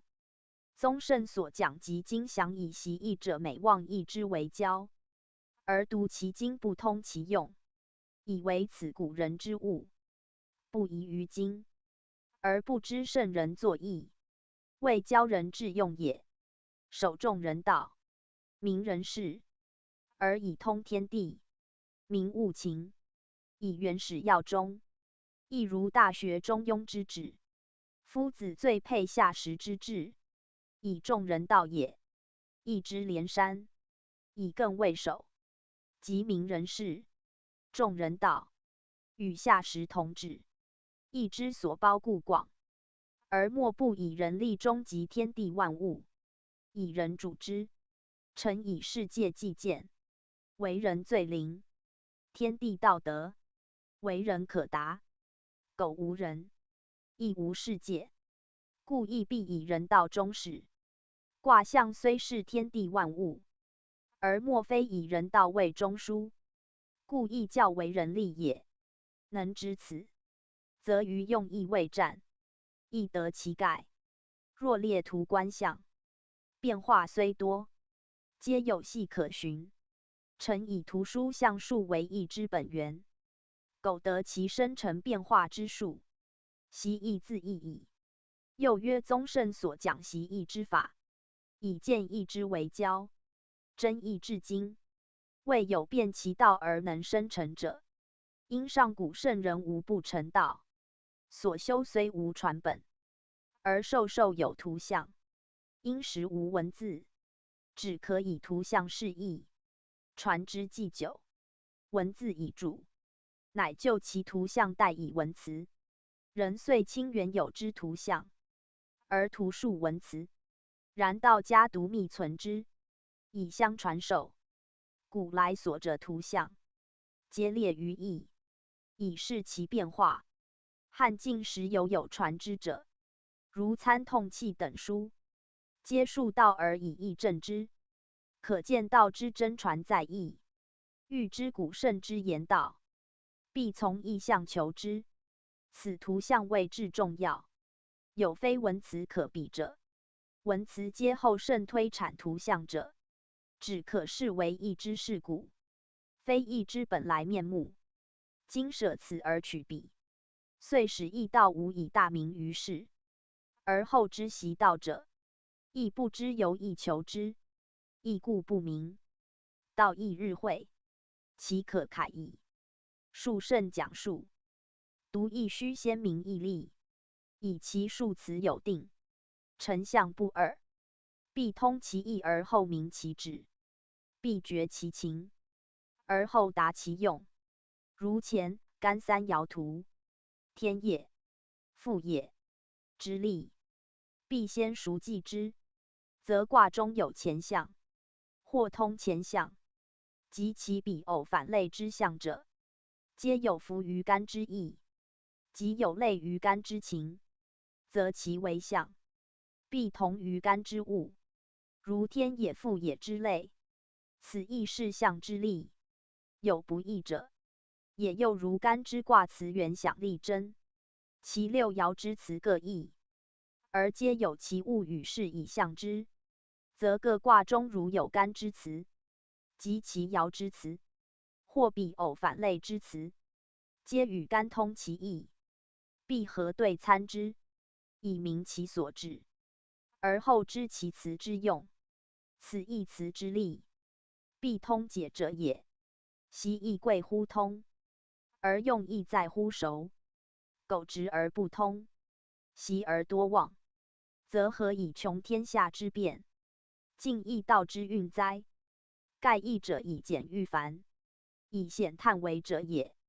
因其为用至广，言文难备，谓道至大，事物同该，则不得不操其本，用其极，以不二之道，成不测之功，以致义之文，成至神之用。此所以仅64卦，384爻，而尽天下之事物与变化也。不先明此，则不能窥圣人至义之心，亦不能全义道之用。则虽至义中无义也。故贵在能熟其辞而通其象，义之为用。有独用者，有合用者，有对偶者，有推移者，有反逆相成者，有正顺相制者。其类不一，其例至多，则可就其象验之。如各卦各爻，均有独用之例，而相合亦成其用。其对偶推移，顺逆正反，则成其生克变化之用。此当就其成立测之。盖乾坤二卦，各独立而为天地父母，合则如太否？其用不同。对偶推移则如复构遁灵之类，相生克以成变化，则如包覆损益继位继之类，皆有定力可循者也。至其比例交错，由此通比，由上化下，则如弦衡之乾坤，易损之离坎，各集其变而成其用，亦自成立。故必列象，观其分合变化，验其生克消息，而后得其用焉。故亦有乾坤中立之序图，有坎离上下之序图，有其本宫变化之序，有一对偶推移之序，无非为及其用也。必先于其痛以求其义，于其义以正其同，而后知其变化由来，生克消息之力也。是以习义，非仅是文义，安象数义也。必及其变化而神其用，其始则在熟其力。如知先天之乾坤队列序图，一变为坎离上下之序图，其原因如何，成用如何，而后知圣人义教之本旨，与无人习义之可谓也。义之八卦为纲，其所生化56卦为目，而乾坤二卦，又纲之纲，以各卦皆自释出，即万物生于五行，五行成于二气也。由其数言，八卦者生成之数，56卦则相生相制之数也。万物虽众，皆包于64卦，则一卦之分合变化，所该者多矣。故必详真于爻。爻者本于乾坤之阳爻图阴爻图，即数之96也。无论何爻，不外阳爻图阴爻图，即言万物万事，不出96之数，与阴阳之气也。由其合观之，则变化无尽；由其分言之，不过天地所赋之一耳。故乾坤为天下之枢机耳，阳爻图阴爻图为天下之本气，96为天下之总数，实为生化之所始终者也。虽就其生化，有不可尽，而溯其本始，则不离于世。是即中庸所谓天地之道不二，而生物不测也。故义者，是天地万物中始者也。无论何物何事，莫不包于义中，即素无始，以弃天地之灭，皆由义象尽之矣。如以64卦次第列之为图，即足以示天地世界之终始，即自乾坤以气继位继，其推移转换，实宜世界自然之序，而缩言之，即一人终始生化之力。其为变化者，则有方圆图、与岁序图，及八宫之序，皆与经中次序相正，以互为用。因大数虽有定例，而变化甚多，必合各图而后知其变例。如后人经世之八宫，交世之岁序，与少世所传于道家之方圆图，皆义中自具之力，为推其变化，以与经本次序相正者也。故大之足以尽自昼之象，小之足以合岁时之纪，即一人一地一时之事。亦由士卒以战之。此则因天地生化自然之力，故如是也。及其变力，亦不出于各图之序，由正正变，皆如指掌，故可以明知未来，通达既往，而尽其变化，致其用也。是义之象虽简，而含义无穷。习义者必详求之，使全其用，而其道总不外往复于64卦之内也。其变力为图上多，此举其至要而以传者耳。习义之先，勿熟记之。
宗主附注：此言习义大法，以义者以利民物者也。无论何卦，皆有其利，其分合变化，必先明其利，而后见其用焉。亦有太极一语，数义之所使也。而太极者，万物之母，亦天地之中也。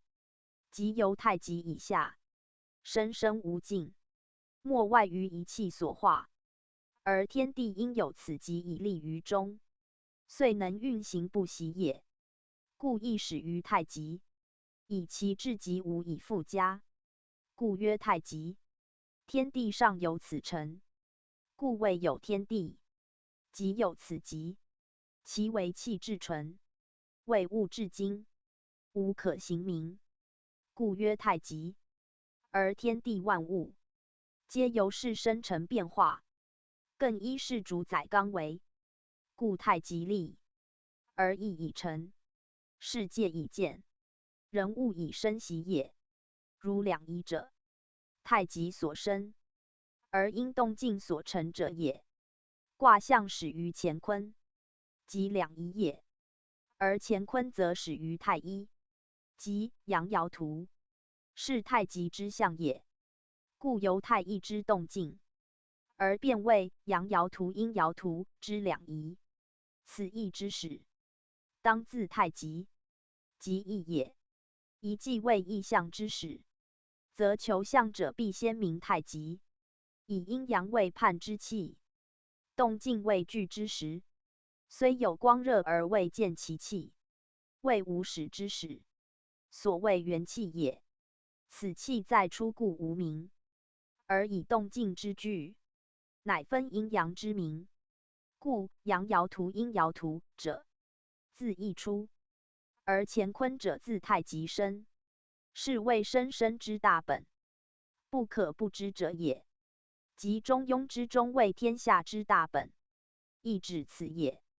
故中者，常在天地之间，而为人物生化之主，不论何时，常立于二气，以主宰其生化者也。义之为象，乃以明生化之机，而所据各卦，无论如何变异，时有太极存其间，此所谓义之本也。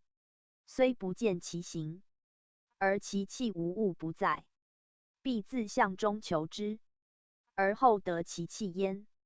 盖由中庸之言中也，必自情之谓发见之。义之阳爻图、阴爻图，皆为象喜怒哀乐之情，而太极之气，正在阳爻图、阴爻图之中，如体认中者而后得之，此即义之所谓穷理尽性，即各正性命之意，必能见此，而后得性情之真，民中和之德。苟不克见此极，图逐于阳爻图、阴爻图之象而求其变化，是将陷于徇情逐物之弊，而不能自正性命也。故习义者，必时时求见其太极焉，义之待用，在以神欲行，以人合天，而避其本末，通内外以直其中焉。故象中有象，术中有术，气中有气，而皆以时位见之。故义六位分三时，以先后天之数，合来往现之时，以上下位之卦，合天地人之气，分而复合，内而及外，皆于有象以求无象，有数以求无数。故曰数往者顺，直来者逆，亦逆数也。明其应以之求未之，应以往求未来，而有以立其中极也。故占卦谓明天道也，而必极于人道，以人道合天，乃为明哲。此不义者也。如观一卦之象，必先溯其所始，即数往也，再推其所至，即之来也，而见其因行之人事焉。此众人以合天也。故观象必详其先后天，与其时位，及其变化，而后得其情，以复于性，则自立终极，以定人事之进退，以服天道之吉凶，然后其用可得言也。故八卦之有先后天，与次序之有异者，为使人之直中以定人道，循往以知来，顺变以应天，而应是以明其德，达于道也。故义象者，含义至深，至用至微，而其旨在立教以明道也。重在正性命，通天人，企图与人言修旧以哉？义之言术，全依图书，天地之数，亦自然所成者，因气所致而见其数。气之所致者，质两仪之气，以其生化为五行。故言义，必本二气五行；言义之分合变化，必本二五之生克。而万物之生成变化，亦自二五之生克中来。故二五，实生化之本，万物所由以生成变化者也。要知由一生二，由二生三，三而万物成形，此天地自然之力不可易者。如观意象，必参其所合于二五之气数，以气数之成形，必有名有类，必因二气五行之名类而生化以成其名类。如肝属阳而为金，则凡肝所生化者，必服于肝之所属，此为气数所寄之力，亦即观象所当知者也。天地既成，万物以生，五行既别，万物以类，同则相推，异则相感。所谓变化，因以不尽，本一象以观其情。好恶丑有，莫不自五行见之。因五者以二气之分合消长而成，非如二气之纯也。情以杂而好恶各别，气以变而有仇各殊，有必至者也。故观其所生化，而知其所合于五行，则知其所变之情，而变其已否，以定其进退去取。此亦谓习义志用所当知者。大地卦之情，亦如人情，各因后天之生而异。此求象者必有以辨之。辨人之情，本于七情，出于五事，生于五脏，变相之情，则必因于五行，合于十甲，服于六律，以定其好恶，别其有仇。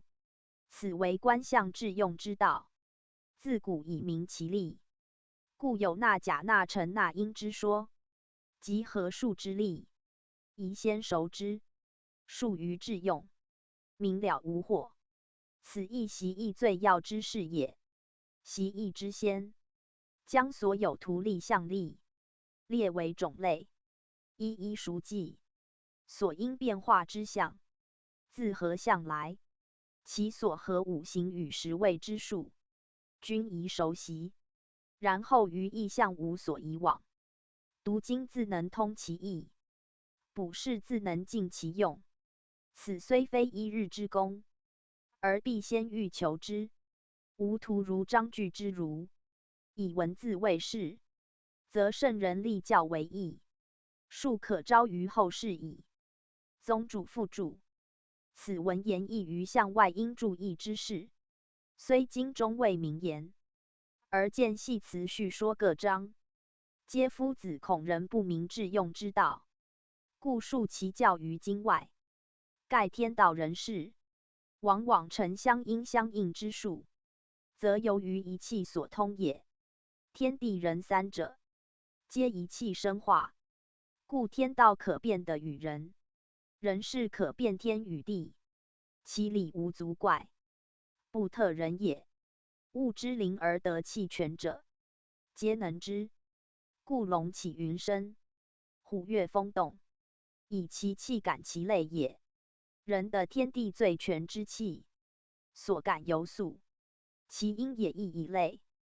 乖气至利，和气至祥，皆类之因。所谓同气相求是也。如人而不仁，好行虐杀，以乱天下者，其感必暴风烈雨地震山崩之类，则气之自应，不其志而至矣。故哲人自慎其心志，以养其中和，而后感息太和，上应真祥。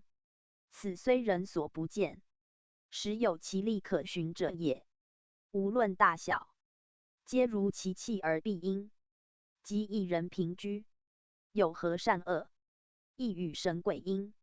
此感应之理，书所谓作善降祥之类也。果明此理，则天人相通之故思过半矣。义之为交，正不外事，又曰义道，难言者也。而所言相，易见者也。圣人以道不可言尽，是以象视之，即以气行道也。道在气中，名气自即道，此内外本末之事也。如阳爻图阴爻图者，象阳与阴之气，即为九六之数，气数不可见，而皆记于阳爻图阴爻图之象中。故观象可以知气数所致，由象之参五错综，正反对偶，即可知气之盈虚消息，数之加减乘除，以明其深刻变化。而天道已见，人道亦因之而立，此为义教之本旨也。象者物也，而终为道所存。欲明道者，必求于物；欲明义者，必求于象例。此不义之理也。果明象例，进而悟于道，则圣贤先佛之学，即在世中，并非不可知者。故义之用大矣。人见人，智见智，为世所求者如何耳？弘教附注。意义少象，象多数之事物，若不明其利，则不能知其用。所谓利者，非仅干为天为君之象矣耳，必将象利此利，及其深刻变化分合正反之力，一一明之，更就其推移交换与连接次第之力，亦皆熟记，然后知其彼势利物之所在矣。盖义以义为义，变化之道所寄，而变化必依天地自然之序，非可凌乱无次而任情变异也。故自有其理。在正立者，乃先天自定之序；在变立者，则后天感应因果之力。虽变化无穷，总不得自外于力。此即所谓轨度也，亦即所谓道也。以常道之不可尽，则求之变，变因于穷，变而后通，通则复常，故百变不离其宗。虽常道有不免于变，而变道仍不失其常，此故天地之定序也。故变立者，谓全用也。体则无变，用则不能不有所变。以全其用，则变生焉；以成其体，则变不失其宗焉。故习义者，必之常变，彼先后天之途，己明是人常变之理。文王求于有理，感时之非，念民之苦，处世道之变，有不能不变之事，乃述后天卦以明变立，而全易用。其指至深，夫子特指出以为教，而以常变并行之道，是天下后世之处变而全用。其指与文王同，故其者春秋，全比萧，以三世之意，深大同之志。其余明变复常之意，犹未显明，可知文孔言义，莫不重视变立。子思子此文，故特注意于斯焉。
雅慎讲述。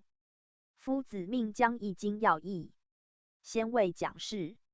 彼读义者，深解古圣演义之旨，闻周说义之心，庶民儒教传义缘由，而知尧舜以来历甚受之心传要义。夫义自文王重演，周公继之，夫子及其大臣，而今闻大名，义力大者。读义者宜将系辞说卦序卦杂卦诸章与全经具明解无疑。然后的圣人演义之旨，即无人习义之用也。四传详于义力，谓辅义易经之文，不读四传，不明义之为教也。故夫子于定义时，特接之，谓易经参解以授弟子。彼明义之为义，故读义必及四传，意象至简，卦辞易略，欲通其用，舍先求之四传，不能测其端倪。盖亦起于上古，未时久远，文字未兴，虽具其象，亦如河图洛书，仅演其点化而已。今神农轩辕以弃唐虞，带有增益，文字既至，正教义明，于意象之下，君加之演辞以着其意，因出传于语言，难留久远，相习故有失守，而义代则忘；相用故有成规，而义的折义，以至于夏商二代，各言所习，各本其志，而有连山之意，归藏之意，其取用既殊，而谓意义不一矣。至文王取而重演之，以成经传之意，因恐后人疑其同义，忘其本来，使详者其辞，以明其教。此四传之作，故谓传义未交者也。时代记书，传述又义，前之义者，图存其象；今之辞者，乃备其文。故义道至周始昭，至夫子始定为经。夫子本文周之作，加以所习，而扩其义。夫辞具象，以次其序，明辨者用，以列其图，而后译之为义。有迹可循，有文可读，有图可验，有变化可侦，不似前日之奥咬难机，同义莫辩矣。故义教时成于夫子，而义义则备于四传之文。欲知义者，必先知此，而后可进而求之也。义之起源，非乾坤也。盖溯乾坤而上，则太极是也。然亦有太极，是生两仪之语，不见于经，而见于传，故必独传始知之也。义之为教，非言修就义也，而在因修就以悟性命。以道在人为性，义明人道，始于性善，而继之者善成之者性之语。义详传中，义之言，数始于图书，自天一至的时，皆天地生成本数，而天一地二，大衍之数50之语，义在传中。义之为用，以其变也。便始于错综参五，以生化各卦，而参五以变，错综其数之意。义详传中，义之同义，在于序图，以其本末始终上下内外，各有其用，故有体有用，有同有异。而天地定位，地出乎正，各方为序图之说。义详传中，义之地善，大别有三，时代以殊，名类遂异，如连山归藏之意，次序不同，即体用生化之序，与男女之别，消长之象，其类皆异，其名皆殊，而本宫变化，与序卦次第，即连山归藏之首末位次，亦皆详传中。至如义之门户，八卦之本意，64卦之时气，与天地人所象之名类，少长老幼之奇，上下内外之位，皆自有所合，一岁之迁移。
八方之分合，古今世界之中始，与人事吉凶祸福之战验，莫不详于传中。若不熟于传，则中至以下，绝不能探天地之妙，测阴阳之神，而以达于性命之源，明于行止动静之道矣。故传之作，为教后人之习义也。人求名义，不先明于传闻。是虽日读经，恐无益于事。故夫子以其所得，指出其要，而及其意，未传于经之前后。其循循诱人之心，足千古矣。虽其言得之先胜，非夫子一人所为，而其编定之功，实为继往开来之胜。读者其无负夫子之心焉耳。且卦之象气与数，必视其变化，而后得其未来。若仅直现象，则往复者不可知，将何以穷神之化哉？故通义必参全义之变化，非就一卦六爻之象，即足得其用也。有义者，因气明道者也。气可见，道不可见，必应有形，以素无形。有形者现具之象，无形则在无象之中。然气有以求无，亦不得也。必求诸有而不执其有，方得其无焉，而非经文所尽也。必广征于先后天之图，与本宫之序，及序卦之辞，而后知之。故必征于传闻也。如先后天之图，不见于经，即就乾坤之序，亦不知其位。为天地定位一节，言先天八卦之位，地出乎正一节，言后天八卦之序，皆足以证经文之不及者。如乾坤之序，未经义所定，始于乾，终于未纪，此故读经可知者。而其本宫之序，则不在经中，又非真于传闻不可。传有云归妹，女之中也，乃明本宫之始终。盖序卦之次序，本于后天八卦之生化，而未用也。本宫之次序，则本先天八卦之生化，而未体也。体静象坤，故归妹为坤。道之静，后天用阳，而动向乾，故谓既为干道之中。二者终始各异，致用一殊，而必由传考之，使得明其故。不特此也。连山守艮，归藏守坤，64卦之序各异，即方圆图与岁序图皆不一。凡由乾坤变化而生者，皆有定序，而今但就文王所定者列之。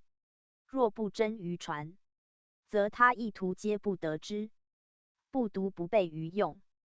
而经中各爻辞，恒有取前各异之旧者，其意亦难所解。辟之归妹女之中也一语，苟不知八宫次序，终于雷则归妹，则其意将不解矣。以经文次序，明终于未纪，与归妹合涉，是则女中之意，实非取于经义者也。况一曰男，一曰女，对举而言，即分属乾坤二者，干道成男，坤道成女，故有明解。而未纪之男穷，即指干气之静；归妹之女中，即指坤气之静。然序卦中以未纪，可见本干道之始终也。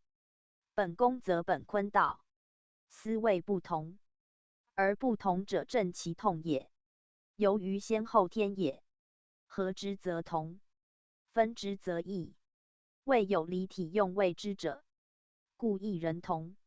人之既生，神形同具，性情两全。若分则死矣。然性情自别，神形异殊，又不可混为一谈。是以言义必广征其意，以归于同。义之序卦为主，余皆为参互之用。以于合一，则义皆同，故易经淡。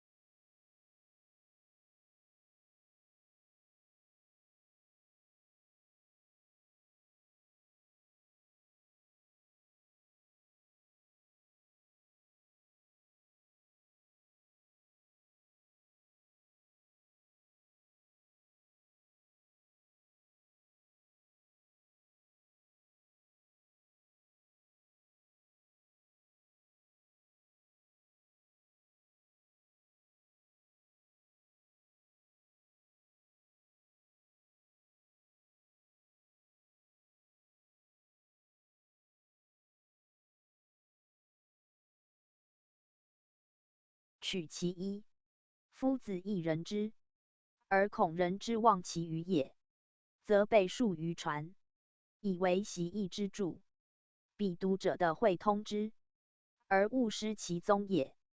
故传者，习义所必先读者也。义之始终，未象天地之气运属纪，而有先后天之不同，以先天包无始气无终，谓有物也。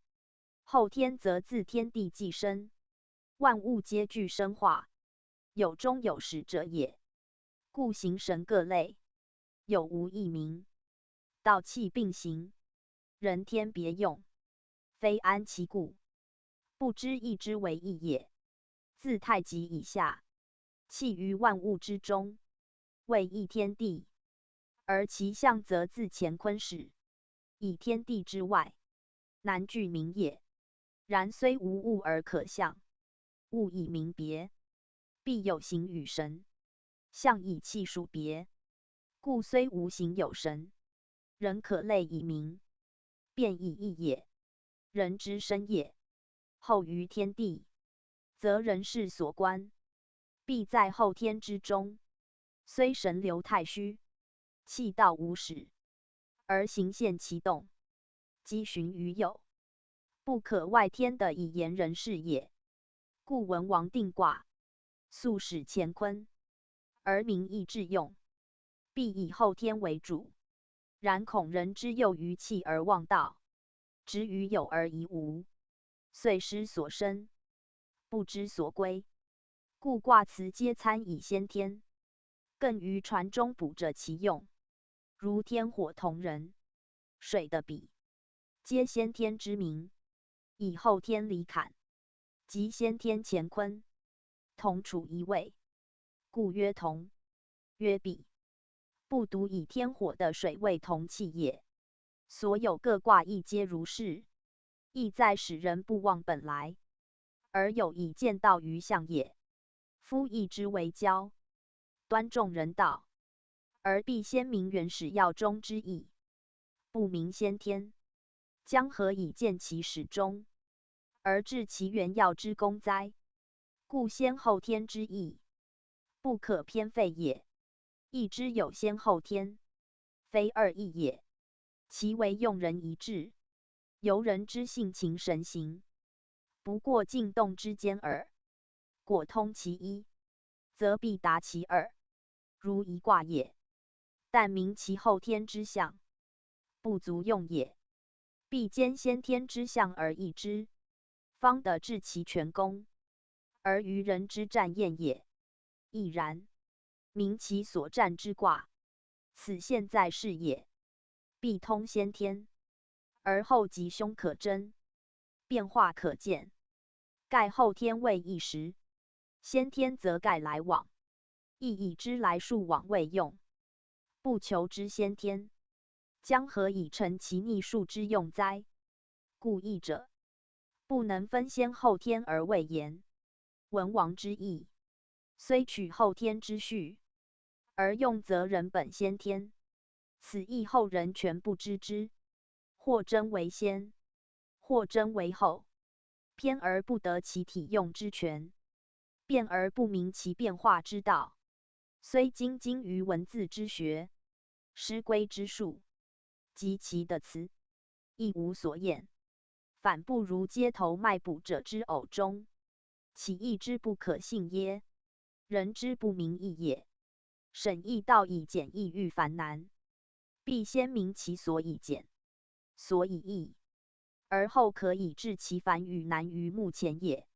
舍何先后天参之，则将不知其所以简易，以象既穷而辞复尽，何以见其变化哉？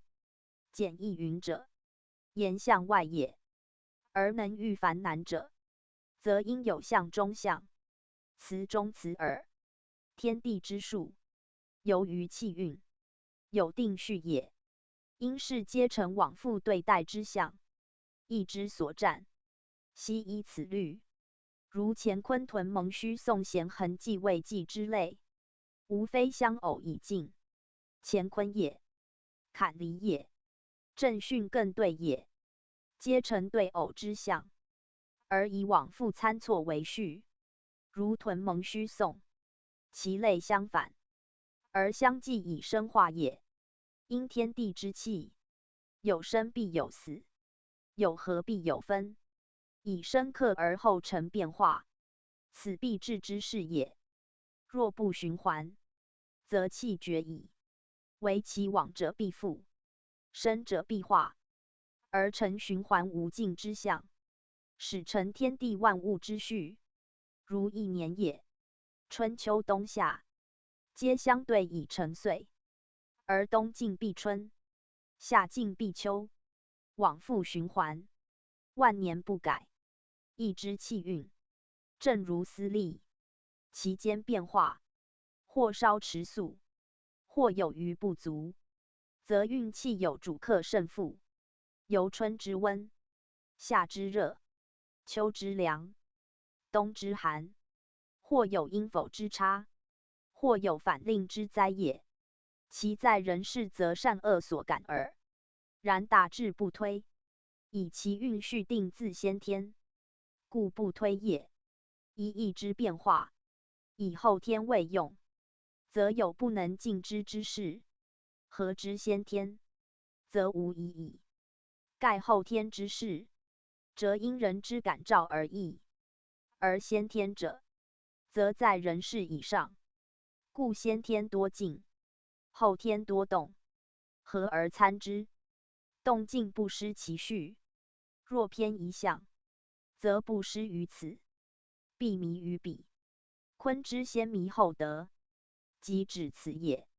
习义既通，无复迷矣。故欲穷义之用，必先通乎先后天之象，今求其变化而不失其中，则何患乎迷？义之为义，故重在变易。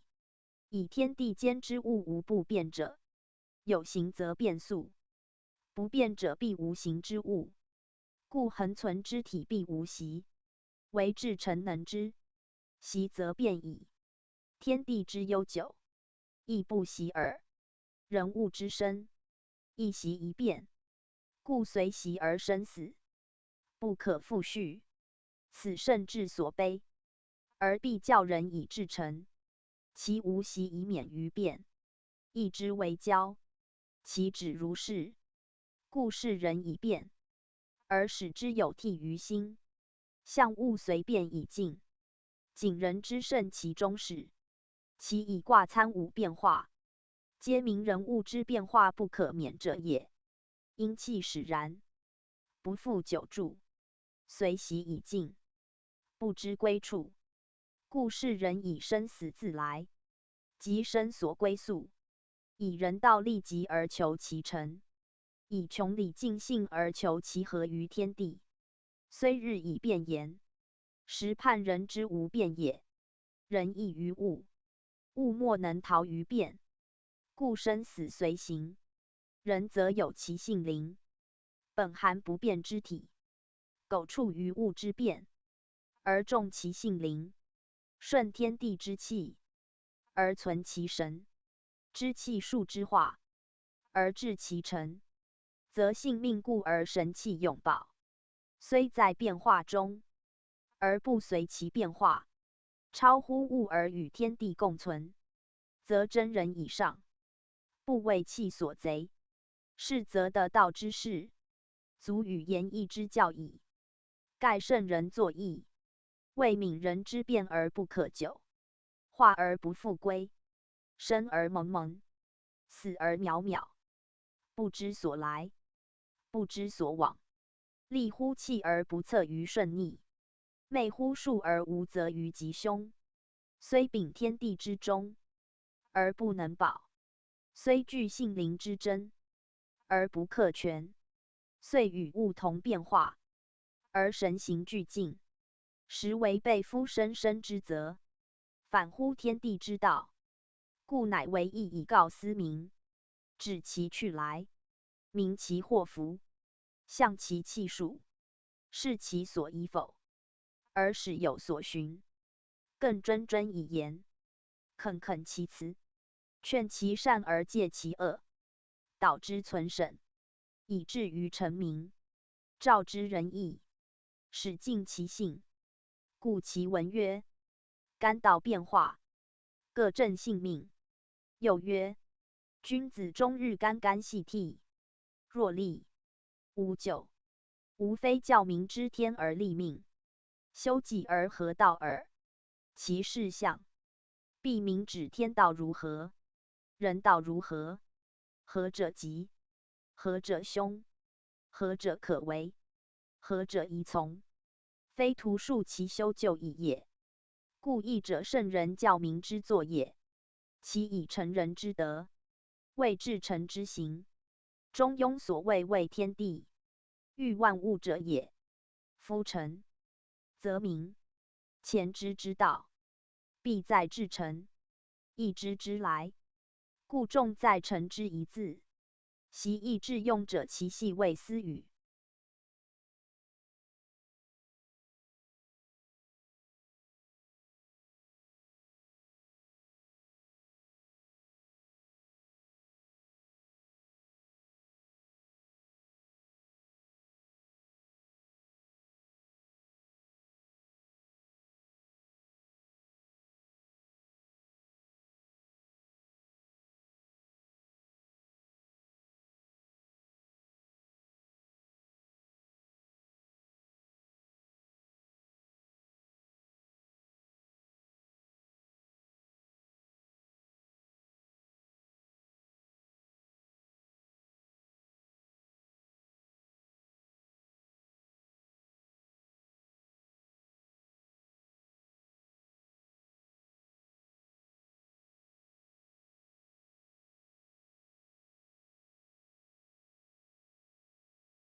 林义真人讲述。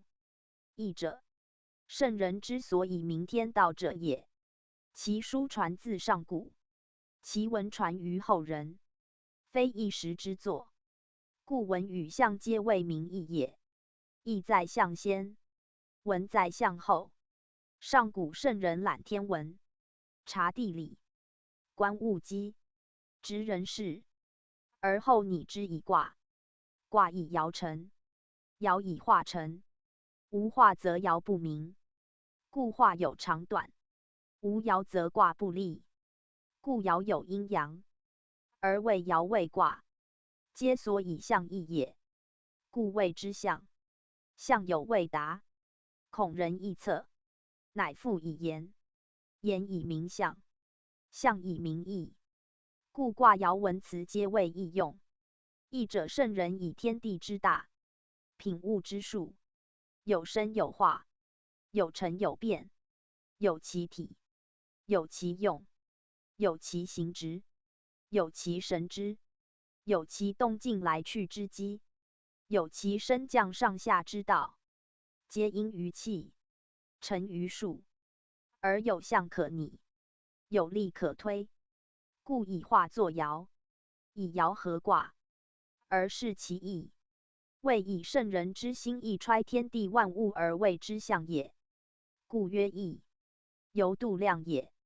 天下万物不可度量，而度量之，斯义也。因义有所拟，而非固执所拟，故通之以明义。义不尽象，象则无不出于义，故象可无，而义不可不知。吾有言曰：得义忘象，得象忘言，此与后人多异焉，以谓达无之义也。盖言以明象，象既明矣，言将悉用；象以明义，义既明矣，象又悉中。此欲人之探其本也，非谓象不足重，言不足存。后人不求其所以忘，而虑忘之，是不知无语矣。无语重在一的字，苟的乃可忘，亦非可忘，自然忘之。盖的象矣，象外之言，宁可昧耶？得义矣。义外之象，宁可取耶？舍义取象，舍象昧言，是忘本也。忘本逐末，恶以见义，故本得而末自失。今本不得而趋于末，故不可。若本末得，更弃其末，又奚可哉？视之不学，岂有断章取义如此者哉？当勤火之余，汉时诸生，以其藏书出为博士，经历于官，师传于业，分门别派，议论书多，而意味尤甚。故谈文字者有之，论象数者有之，谓称图言者有之，谓卜筮数者有之，流演既繁，是非莫定。故师孟之说，疏于经费之言，训诂之家，亦夫战宴之学，至后汉魏晋而更烈矣。是之士子，读经则图求注释，观象则为记爻辞，近于句读之间，便于文章之末。初不问义所由作，卦所由成，茫然上古之成规，昧乎圣人之作义。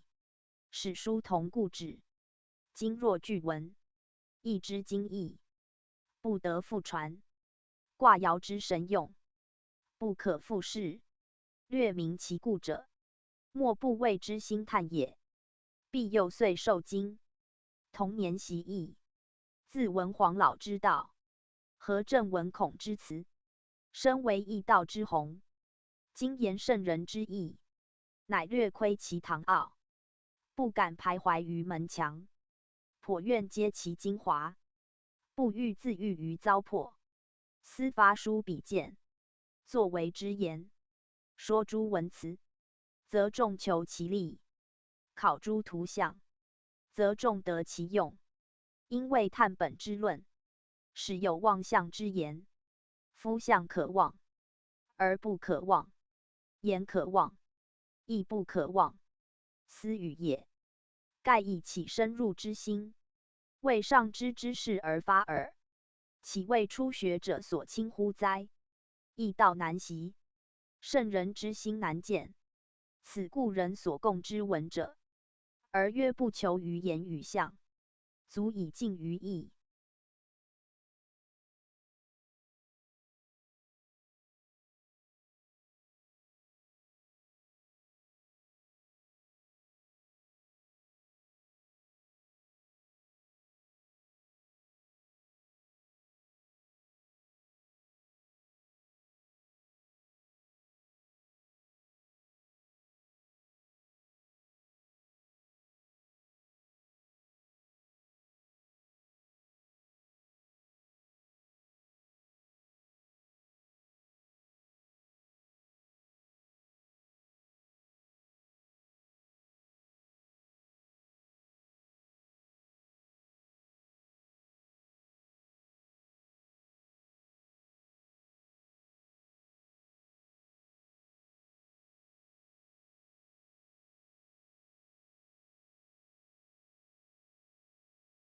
足以尽于义哉？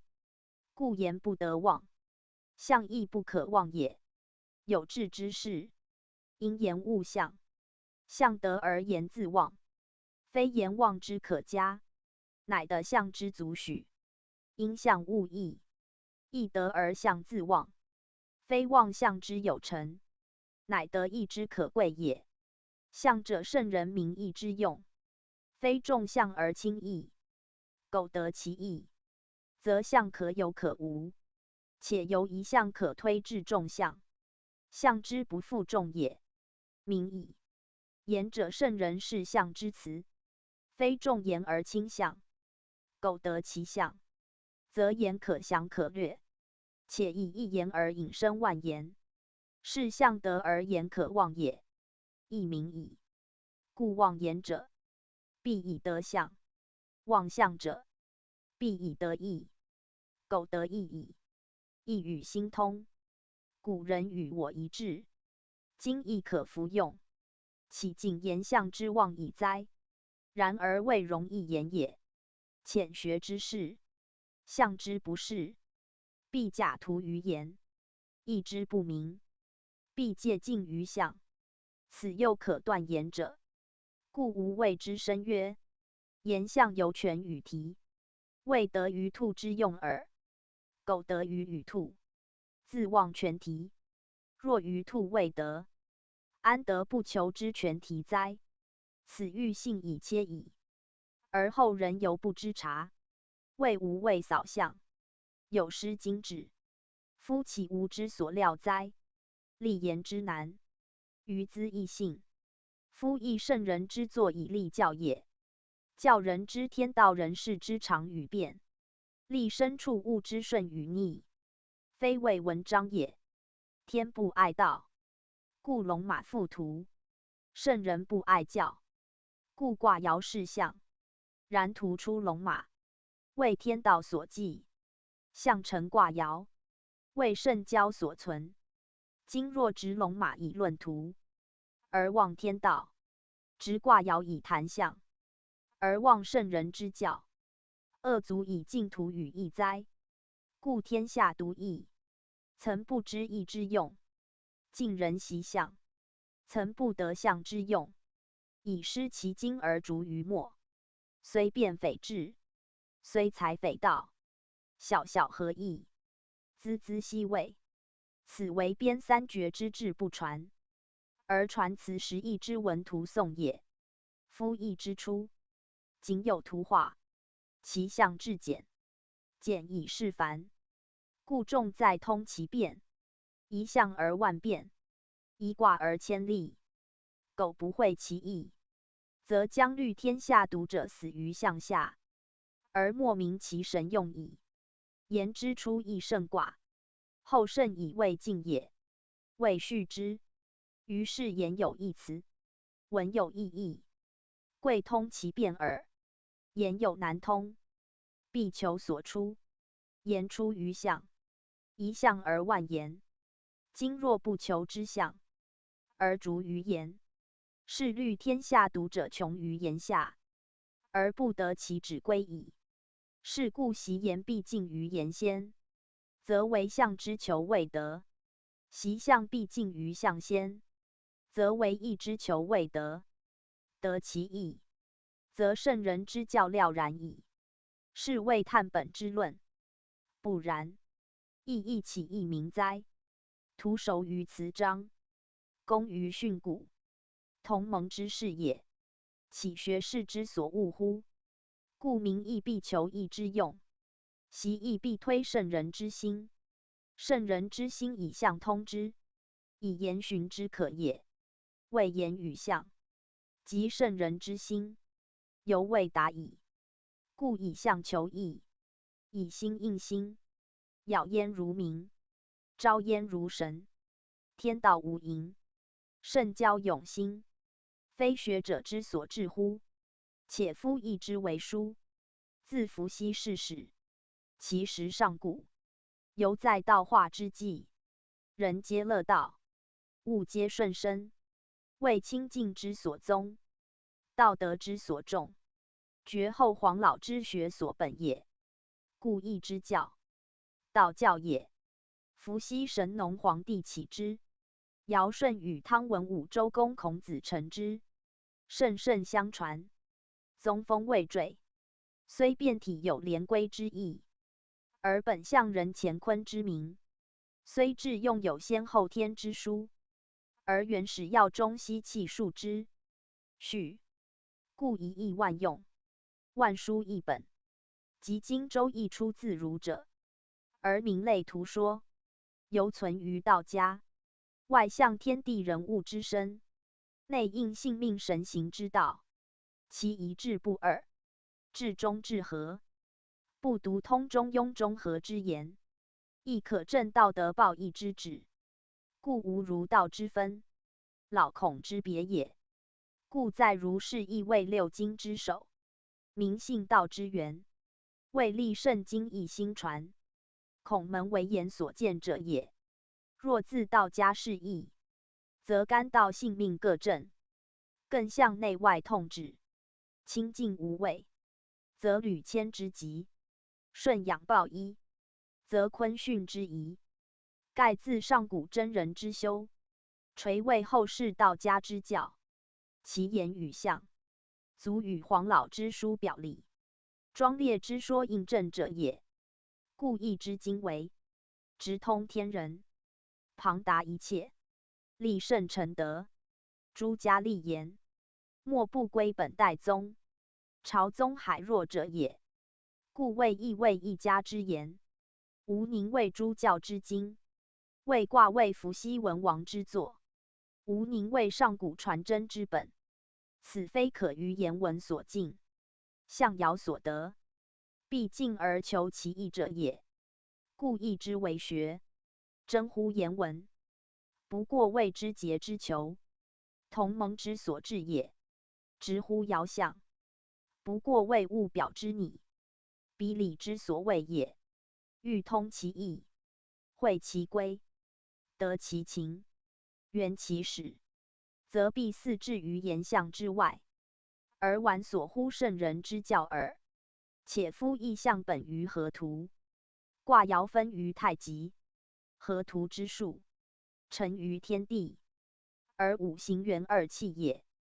太极之分，化为阴阳，而两仪人同一宗也。推其变，则千万无尽；就其源，则一致有归。此真义之意所由来，而要中之辞有其故也。今之言义者，不图其理，妄拟其物，不会其规，妄揣其知，越迟越远，不得其宗，则盲无纲领，越推越分，不知其要，则好无涯肆。在此言此，而莫通于彼，以卦论卦，而不彻其用。虽言之若有物，而审之中无事，此义道之混沌，而今义之纷纭也。夫善为言者，必先其纲目；善为事者，必正其本末。天下虽大，不外于道；人物虽数，不离于身。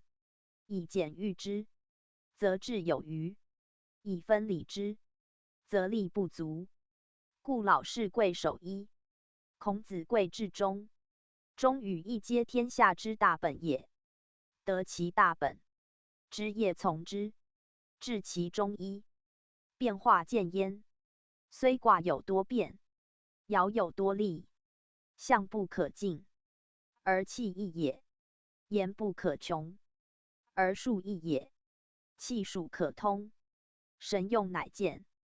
故智者察上，愚者察下，明者得精，昧者得粗。悠游清净之门，则天地渺焉；永为淳朴之乡，则生化寂焉。心于自然，则与天同道；乐于太虚，则与道同用。圣人不以文为美，不以多为胜，不以物治其神，不以数治其器。虽有卦爻，非以卦爻苦人之心也；虽有图物，非以图物故人之性也。故象以义利，象有尽而义无尽；象以言明，象有归而言难归。以其物也，非神之类；器也，非道之门。则假之为图可也，非止于事也；曲之为导可也，非至于事也。因其性情，明其顺逆，谓鬼以测日耳，非鬼即日也；谓度以量的也，非度即的也。故学者当至于上，而求其本；勿逆于下，而忘其境。先圣之治，后圣之师；先民之行，后人之法。果求而进，则言象俱在；物至于德，则言象亦徒然耳。是之君子，当不合汉思语，宗主书数，易经中最关重要，而为汉宋诸家争执最烈者，则先后天是也。夫先后天之名，由来已久，唯宋以前儒家未言及之，所传者皆道家也。至宋周少诸子得之道家，重为权势，于是先后天亦为儒者之口头禅。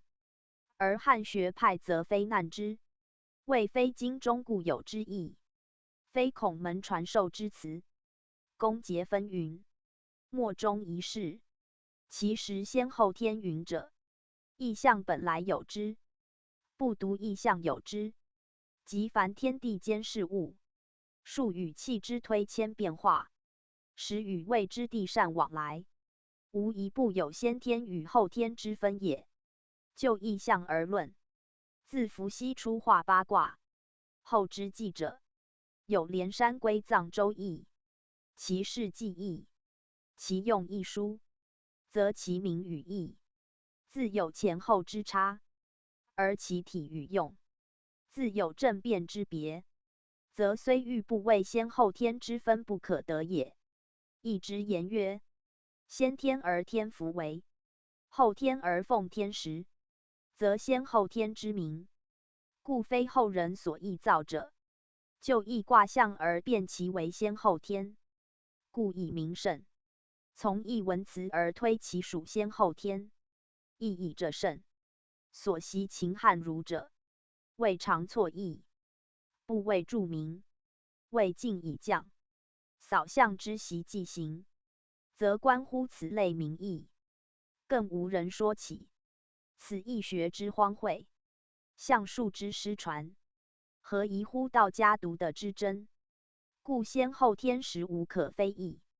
所要者，在先后天之真正诠释耳。夫先天后天者，以文字言之，则一前一后之意也；而不曰前后者，则以其非仅前后之殊也。盖虽前后，而于中生变，有前后界，无前后之行也。如以八卦论，由伏羲之至上干下坤者，一变而成文王之治为上离下坎，是也。夫离坎故伏羲卦中原有之象，而异其地位，则非复原有之用也。故离坎代乾坤，而乾坤退于位之象，虽由伏羲原有者一异，究以与伏羲原有者大异其趣，故前后之间以大变矣。由之昨之与今日，时虽同而其次已不同，则不得不更细之以明，而资其别，使人易事也。故名之曰先天后天者，名其大别于一天也。古人定名必有其意，其曰天者，指其象之大也，是其时之久也，名其数之广远也，是其用之悬殊也。故曰先天与后天焉，亦之本天道而演其气数也。人物生化莫不根于天，则凡类此者，皆天之属也。先天者先乎天，言在后天之先也；后天者后乎天，言在先天之后也。虽同此天之名，而异其次，则先天与后天，非首末始终之比也。故名之先后天，而不谓之为前后也。夫先后天之为名，既如是数，则其所以借此二者，必依势利，不可苟也。如卦之先后天，以文王位出于伏羲，而异于伏羲，故得名以先后天。若非如是者，则不得名之也。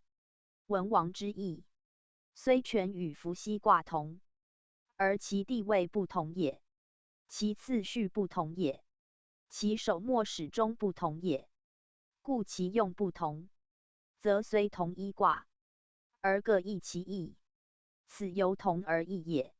然名故同，象故同，气数之消息往来故同，人天之皆应和故同，则虽异其用，而其体人同，此由异而同也。如是则无异也，不得谓之先后天；无同也，亦不得谓之先后天。唯其由同而异，由异而同，方谓之先天与后天。盖天自是其同，先后是其异，此命名之精，有不可不知者也。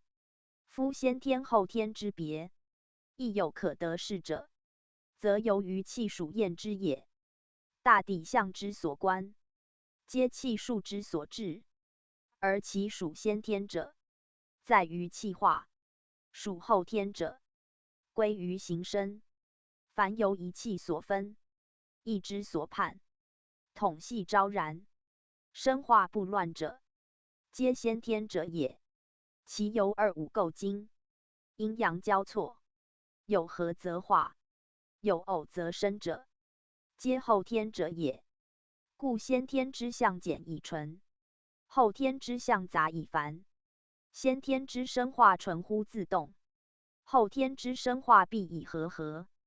故原生之物，以本体自分而为生者，先天之类也；形生之物，以雌雄交合者，后天之类也。其如卦象，伏羲之卦，由乾坤分出不相错，故谓先天之象。文王之卦，以四正四余交错来往，故谓后天之象。八卦如是，64卦亦然，其为先后天界限分明，毫无疑义，并非徒以前后言也。由是推之，则天地以下，无论事物，苟有气数，莫不有先后天之分；苟有生化，莫不有先后天之意。不独意象然也。能明此理，斯能明先后天之名与义。而不制作无谓之争执，谓未达之功节也。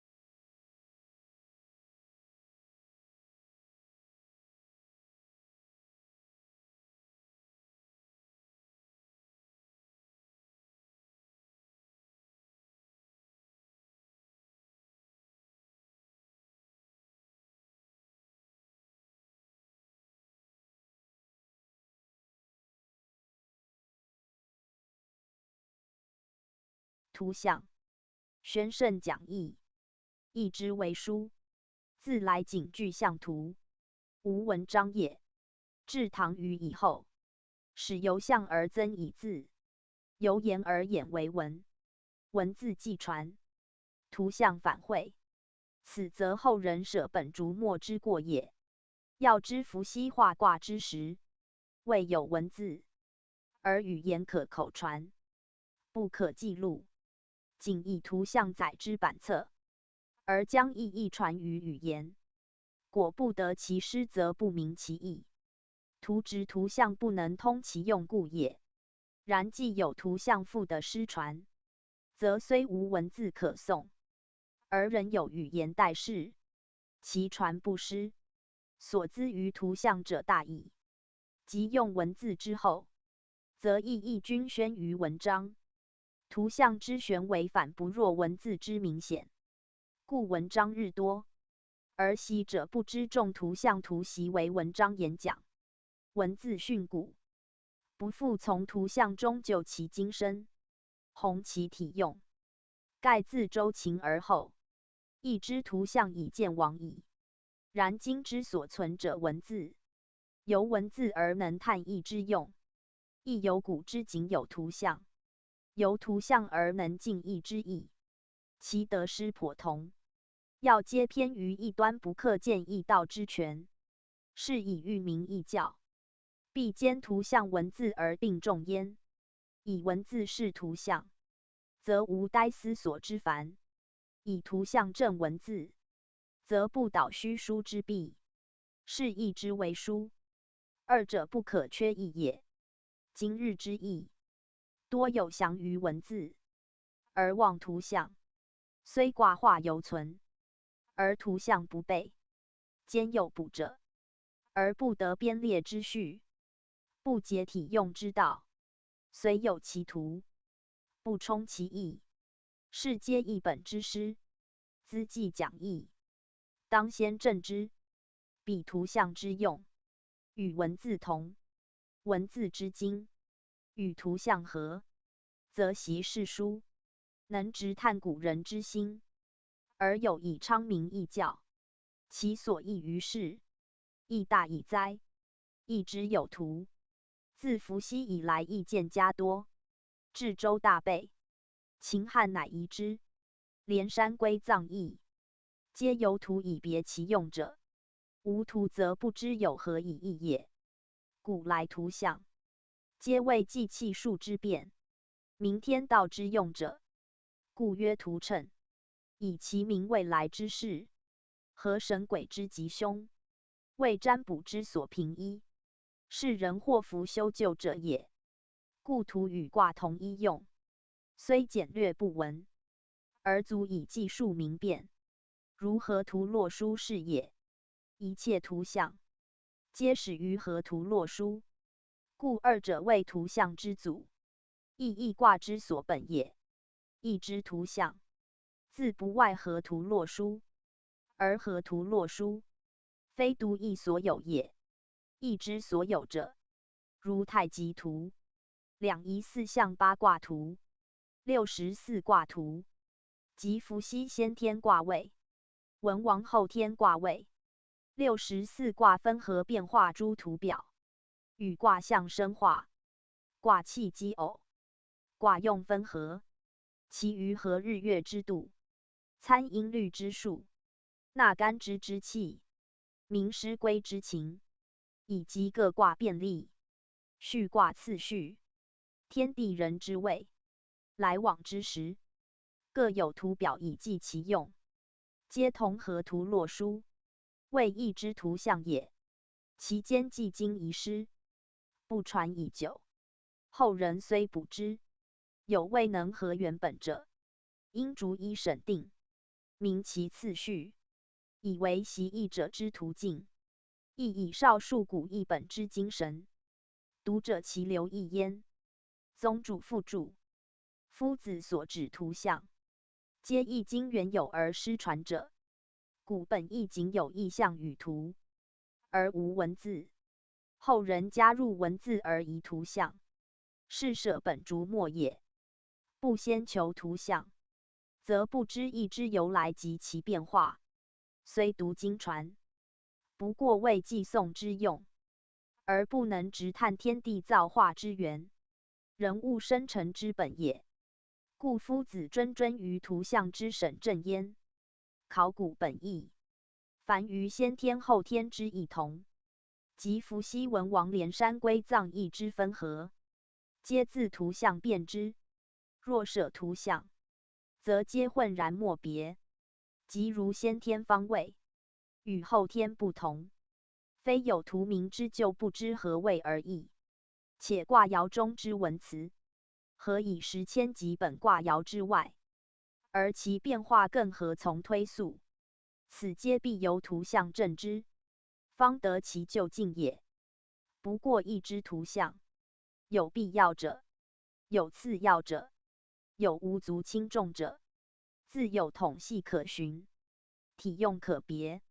若杂列无章，不知其精粗轻重之道，则人不能全意之妙用。如太极两仪，为卦所自出，则最先之物象也。方圆诸图及卦之变化分合，则自卦出，为次要者。其他错综诸图，皆不过广卦变之例，为攻习义者之参讨，非义中必者之图，则列之故佳，不列亦无大害。斯但举其一例，即可推其余，有不必尽录者也。此系略述一端，非为所有图像，尽在事例，要当于讲习时指明之耳。大凡图像为艺术所示，气数有大小之别，图像有轻重之观，天地所自始，人物所自生，皆气数大者，其图像至重要，因非图像不得明其故。如河图洛书，谓气数之本源，若不知之，终不明二气五行天生的成之理，其所观亦较至具，且未亦极精微，除非后天中一物一事之可比拟，是则习义必先通之，而不容少忽略也。故观诸图像，为习义一大事，虽经传遗明，而图像亦当熟记，非仅文字诵习而已足者。后之读义者，其注意思止，复甚讲述，义之言道，本气语数，而习义者，必求之象与图，前以言之矣。一言气数，纯本天地自然之象，由一年也。自春而夏而秋而冬，为二气所周流，成40之往复，以分言之，谓月12，谓日360。而其气则有木火土金水，与太少阴阳之类，其数则有40。12月，上中下3旬，各日之名，皆以记其气数所致，而使人知天道之流行也。例如7月7日，其数皆阳，而时属秋，其气未金，而直属阴，以阳喻阴，为配偶之象，故有天孙和谷相会之事。因其气数，以为节令，非无机也。一年各月，均有此气数合值之日，均为名节。珍其数则知其气，参其气则知其象。故象者，在天有其景，在地有其形，统名之曰文。莫非天地之象，而莫非气数自然之序。故星缠日晷，水道陆行，皆有定度。圣人则之，以者未交，而后人知天地之是非荒渺者也。唯义最详，以其本气数而视图象也。故习义必自象与图始。天地虽大，义则至简，有以知以见，推于未知未见，无不合也。故览图象，足以尽天地之妙，通气数之神。神也者，思气数而载造化，天地万物，莫非自神主之。故义之为教，以神道终始，而义之图象，即始于龙龟之图书，以明其神用也。神用无极，神德不测，故义道无穷。义之妙用，必由图象始可以参之，往复生化，奇偶变迁，皆图象所示。智者见智，仁者见仁，则图象者，正如天地之交，朝朝在目，而欲穷其极，虽甚至有不逮，是在学者善体会之耳。宗主附注，义图分二类。一类，义中固有之图，如伏羲先天卦位文王后天卦位之图是也。一类，义外之属而关系义者，如河图洛书各图是也。此二类者，皆讲义必用之图，以其直明义之数象，使人义明也。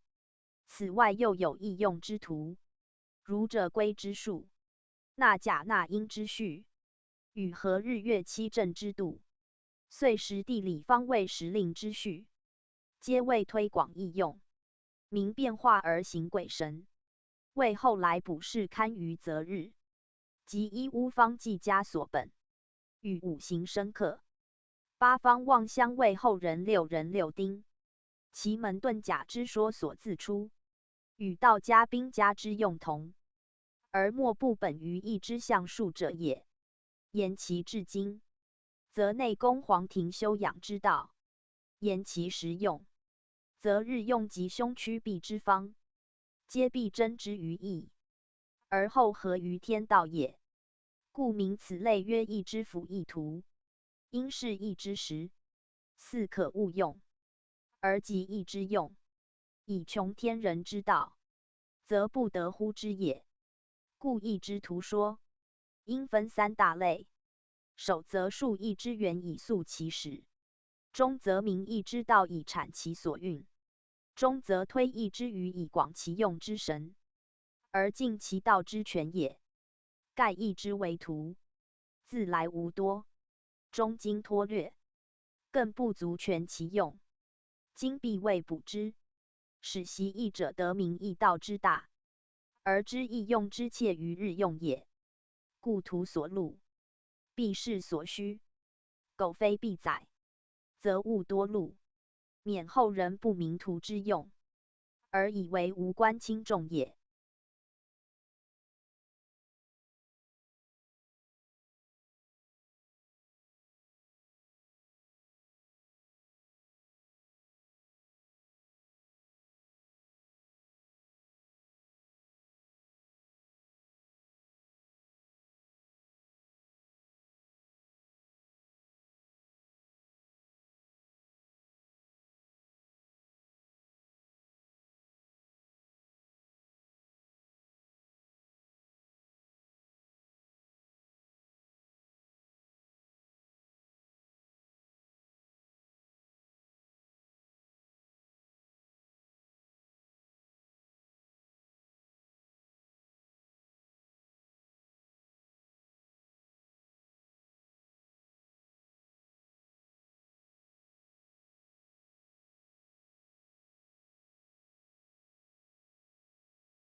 宗盛讲述。图像者，意之所以是其物类与气之消长变化也。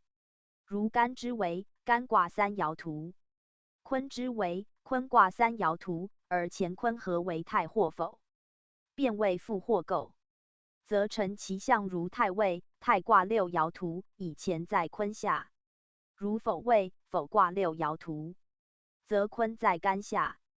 观此象，则知二卦皆乾坤各半合成者也。又如复位，复卦六爻图，以震在坤下，震位长南，一阳出生，干交坤而成震。构位，构卦六爻图，则巽在干下，巽位长女，坤交干而成巽，亦乾坤出交之象，为阴阳出变之机，则观二卦之象，即可见乾坤交合相生之类。必以阴阳为根，以阳者，合阴则为异类，而交阴则为异物，由其气之变否观之也。太否反类，天地为异，复构异物，乾坤已变，故乾坤之合，不谓之异物。以气虽反而未变，若既交，则变矣。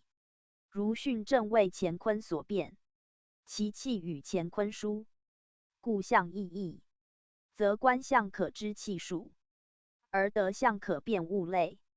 虽千万变，犹可寻所，只在就其图像，而真其中始耳。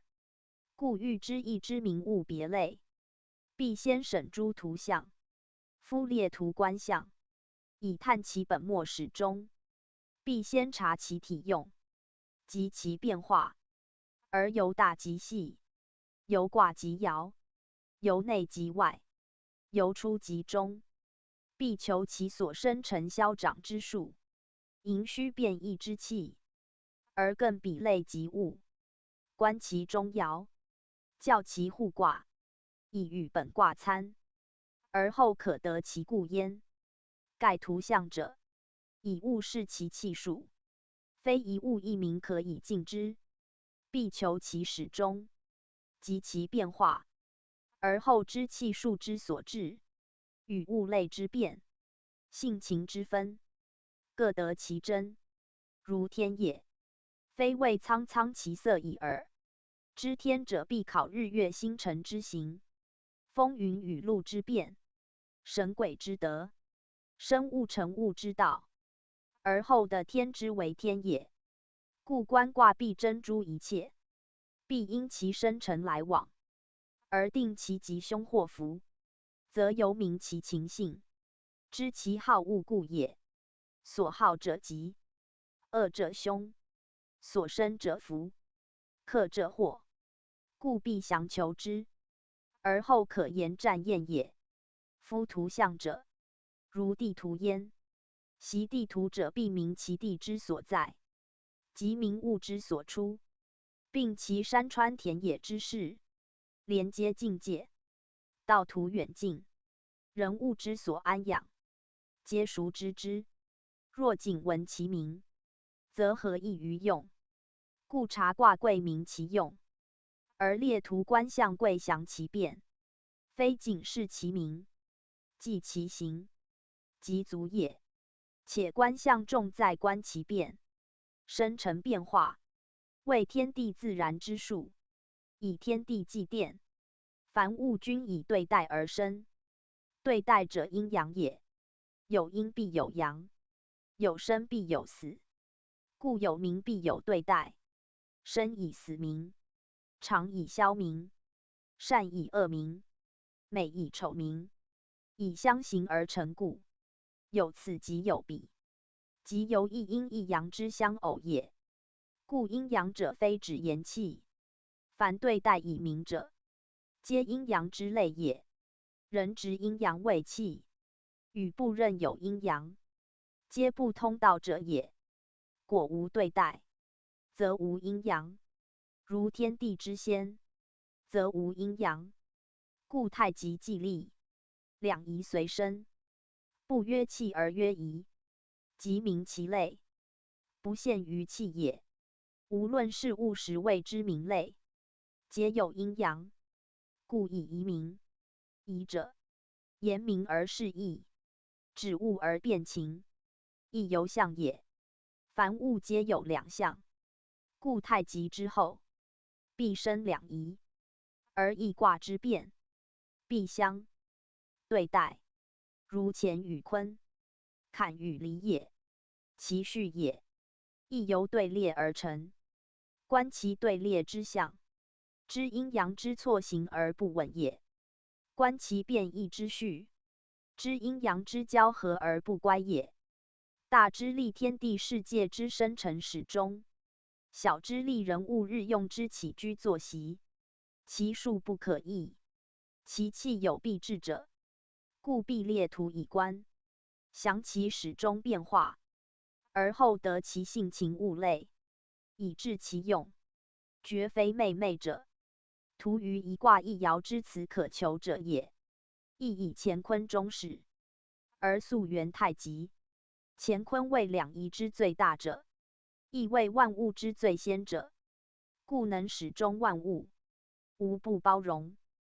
八卦，64卦，384爻，无非乾坤卦爻推变而来，虽64卦，变自八卦，而八卦之六，人分自乾坤，故乾坤为一门户，亦义之总书也。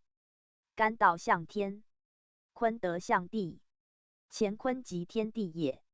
天地之德，以人而彰；人之德，鼎立天地间。故人道立于乾坤之中，而合乾坤之德以成人道。干道成男，坤道成女，而人道遂始终于咸恒。与纪为纪，以明人与天地称三才也。由卦观之，先天属艮，人道所使；后天坎离，人道之用，皆在乾坤之中，以维系万物，而共负载之德，以谢理阴阳，而见中和之功。故观意象当以人道为主，如终极既见，则万物咸宜。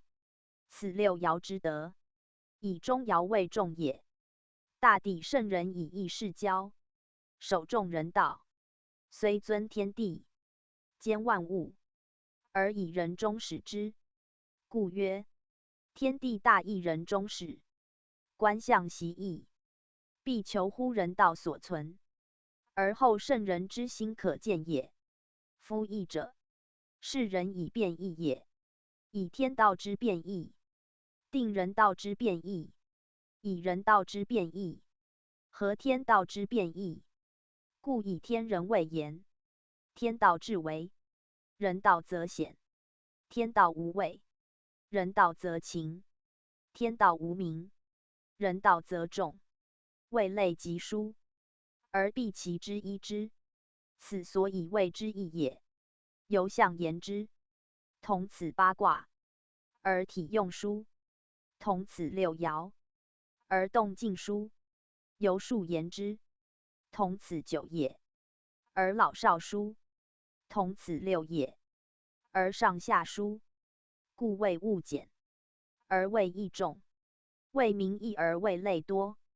得其本末，则由义及万如解所；不知其由，则处常应变由处翻。故习义者，于义外求义，以尽其变；于象中分象，以通其神。而后得圣人之心，垂象是交之意也。观象也，必观其来往动定，必辨其分合交错，必类物以别名，审情以辨性，而不失其终极焉。盖卦象以一象重，亦由言道以一喻万。终极者，义也，义以贯之，方谓之通。故变化者本于不变，动由不动，生由无生，必先明其故，方可以直象用义也。夫直象观义，辟之观其合者生，合者死，合者进，合者退，皆因了然胸中，动明目下，使得其深刻变化之用。如乾坤二象，原属阴阳大用，而干之大始，坤之成物，一生一成，一始一终，皆在象中见之。盖阳生阴成，阳始阴终，此气之自然者。阳数用9，阴数用6，9为天数之中，6为地数之始，合图之力也。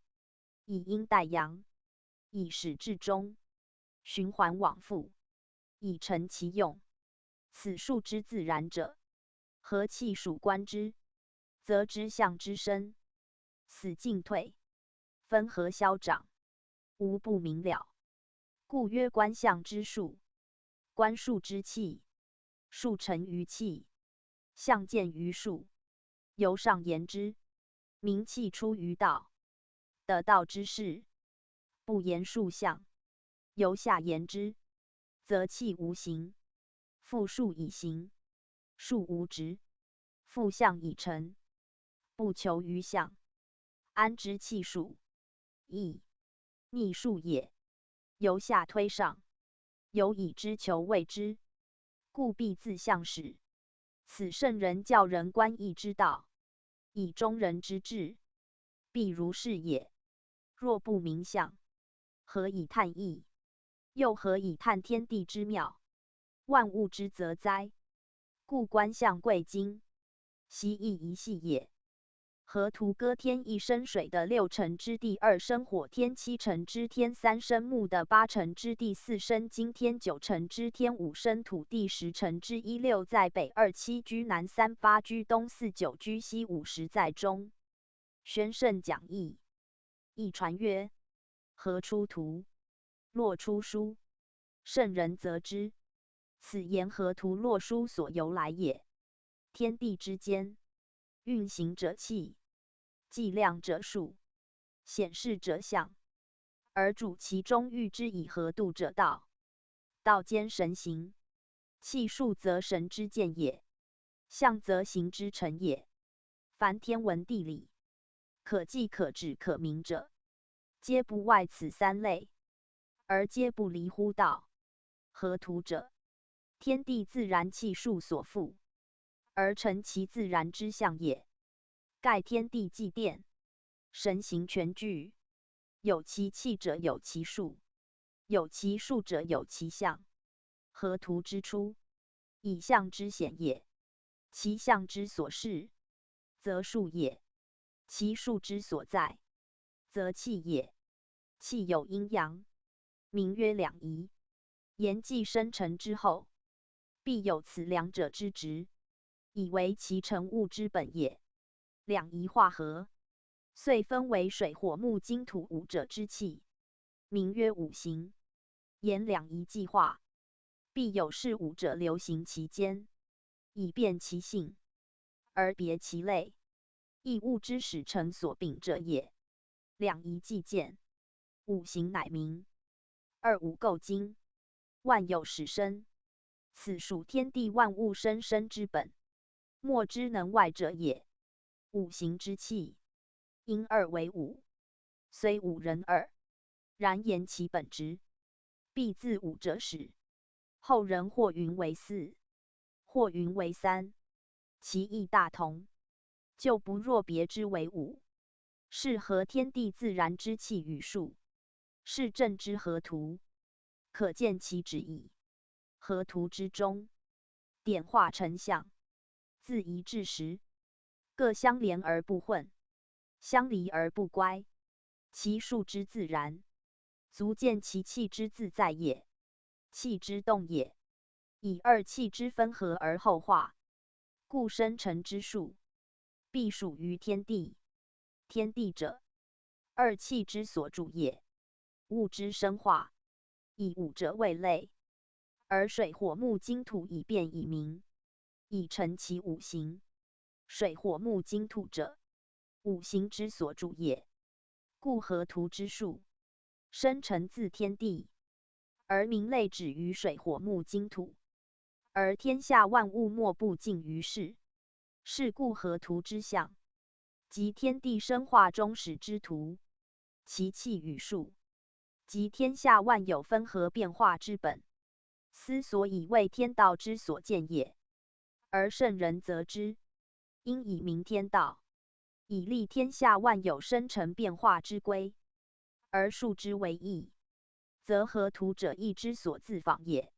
亦传曰：天一地二，天三的四，天五的六，天七地八，天九的十，天数五的数五。五位相得而各有合，天数20有五的数30，天地之数50有五云者，即河图中之数也。河图以天地统全数，以水火木金土分配各数，而建立天地万物万数之本，以明天下之物，莫不有数，莫非生成于天地，而得其气与数以成其气数。自河图言之，则气数者自然成形；自物言之，则气与数皆出自天地。盖天地亦在此气数中也。未有天地，气数已聚；既有天地，气数周流，以成万物。故气数者自天地以下，莫之能外也。今言河图气数素始于天地，盖自有象言之，即自天地建立以后，而推溯万物生化所本，万有气数所由而已。图中自天一至的时，谓数之根本，一生成之根源。天一生水的六成之，则言水之生成之由来，以天之一，河的之六，而后水之生成始全。分之则水者得天之一以生的之六以成，天生的成，是其气之备天地也。天一地六，是其数之该天地也。而水已成，此五行之一。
所自生也。火也、木也、金土也亦然，而土为其中心，故五实在中。水火木金四者，皆依乎土以立也。如1加5为6，故水为一六；2加5为7，故火为二七；3加5为8，故木为三八；4加5为9，故金为四九。土则5加5为10，故土为50。此数所自合也。天之数5， 1、3、5、7、9；的之数5， 2、4、6、8、10；生之数5， 1、2、3、4、5；成之数5， 6、7、8、9、10。其分也皆5。5则中央之数，中而不偏，动而能合，中合天地之道，土之德也。故五行皆以五为其根，皆立于土以为生，此自然之序也。天数之类为25，即1、3、5、7、9之和也。的数之类为30，即2、4、6、8、10之和也。二者虽分各半而数异，则既生有形之后，的天者不足，地者有余也。天地之总和50有5，即25加30，以成天的生成全数。为大衍之数而余5。5即中央之数，二气之权，五行之本，为天地数之妙用，即河图之中，天地之心也。明此五数之妙用，则通天地之数，直见天地之心，而万物生化之序，无不明矣。故一至10者，天地生成之数根；而5者，天地生成数之终极。此河图4列各数，而独以50建立终极，其旨趣之为妙，有不尽矣。五位相的各有合者，言数各5而必合，使能治生化之用。如1天数也，生数也；6的数也，成数也。二数合而后水已成，以合则前数化，心数成。1、6既合，天地之气已化，而水乃成，此由数之合也。水之成分，的天之一，的之6，故水中所含者，属天者1，属地者6。天地既化，水数乃见。凡五行之生化皆然，皆由二气之合也。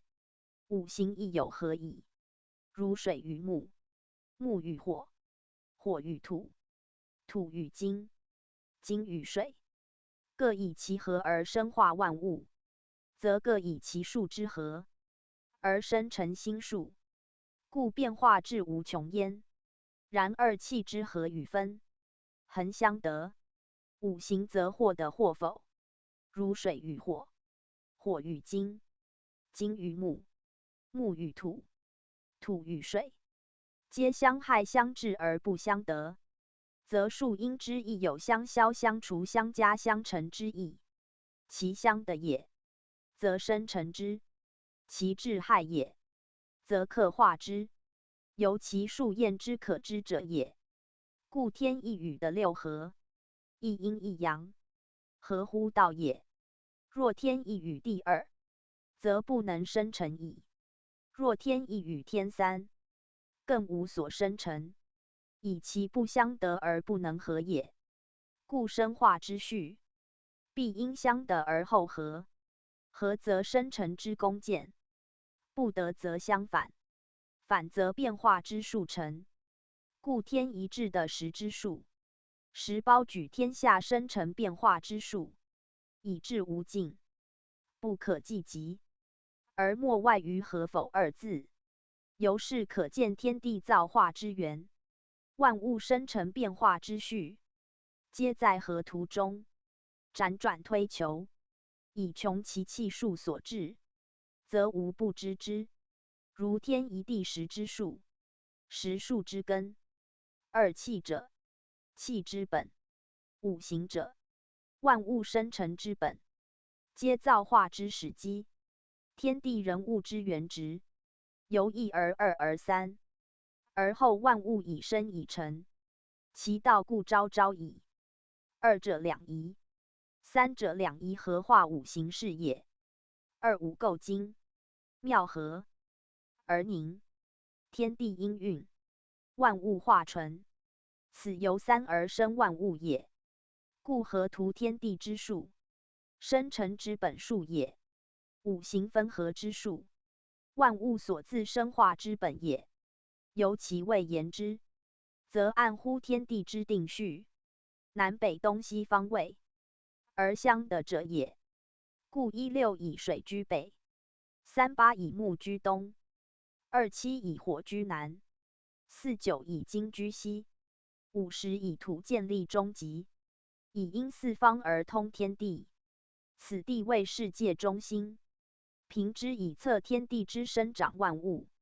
所谓极也，天地之极，极数之中，极五也。合图言50，洛书则仅言5，以5以足该10，10即25。天地根数，知存纯数，不物及其余盈，故言5而土之数已足。不似水之必兼16也，其所合也，往往因其生化见之。故16之合，27之合，皆符自然之序，而5与25之时，犹可见矣。若言5则10以见，虽35、45，仍不失其5，故不必争于陈数，而以知土之数之为15。盖以天之5的之10，合而言之为15，去其10仍存5，此5数是土已足，其数虽异而内藏10矣。此为言数者所当知也。合图之数，以2数合而成一象，故10数合为5，以成水火木金土，为其合也，有变化见焉。以6为成数之始，又得数也；9为天数之中，又成数也。2数识天地之主数，故一乾用9，坤用6，干天也，阳也，坤的也，阴也。阳数用9，阴数用6，此中亦有自然之序存焉。是就合图观之，自北之阳数1始，转东之3，南之7，西之9，与中央之5，其次自然顺行，谓1、3、5、7、9，是阳数，是一中9。9则阳气已极，曰极阳，亦曰纯阳，故干取之为用。在旧图之阴数观之，阳中则阴始，阳数中于西方之9，即交于痛方之4，阴数自4始，转而南之2，东之8，北之6，合中央之10，其次亦自然逆行，谓4、28、6，是阴数始4中6，以6为至阴，阴气亦集于6，故阴数用6，以与阳9相接而正相得。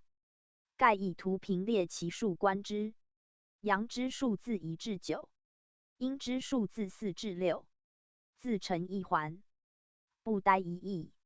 阳气方中，阴气即起，阴气复尽，阳气即生。阳老于西而阴即始于西，阴极于北而阳即始于北，二者相环相合，以成五行，周流无尽，以遂其生生不息之道。而天地以立，万有以生，一切物事，予以循环变化。此则大气自然之序，大道自存之规，莫之为而为，莫之至而至者也。为圣人则之，而至为义以象其度。而因阴阳之境，知乾坤之用在9与6，故取九六以代乾坤。权益无非由乾坤生，则权益之数无非自九六出。九在一极，阳爻图；六在一极，阴爻图。阳爻图与阴爻图即九与六，故卦中有阳爻图者，名曰九。如初九、九二、九三、九四、九五，上九是也。卦中有阴爻图者，名曰六。如初六、六二、六三、六四、六五，上六是也。人不知九六之来自何图之数，而不明用九用六语。阳爻图之为九，阴爻图之为六，知何意？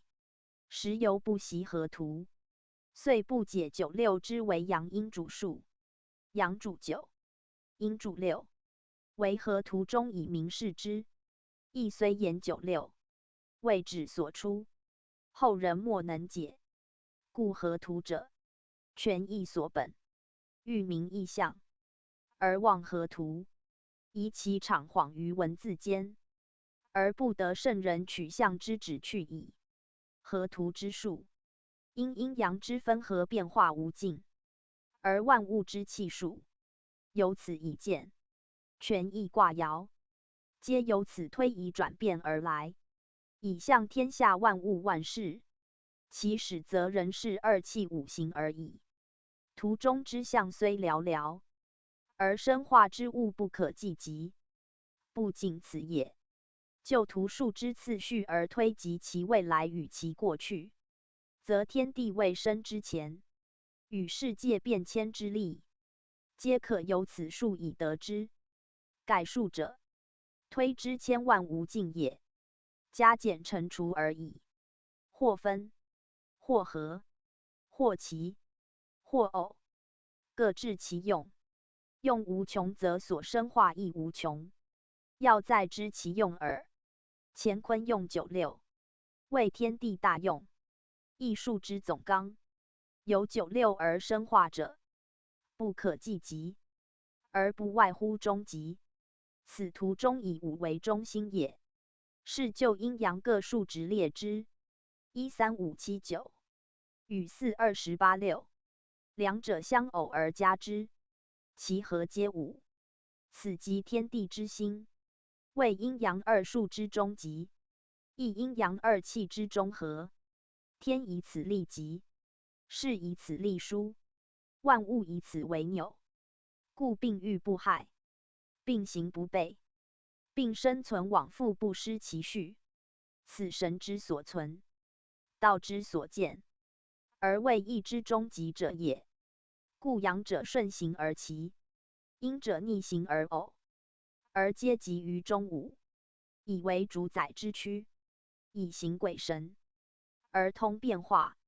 此所谓谓之相得而有合者，以其见中立极，而不失其次也。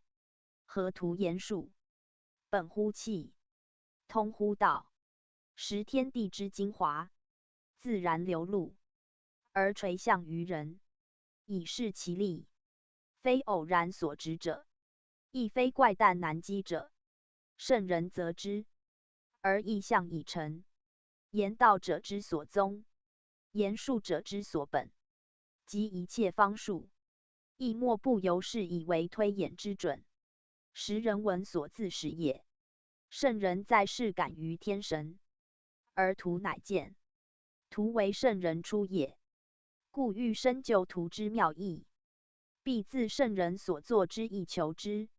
义者依图为象，推演其用，其力固繁，而其出则合图之所见而已。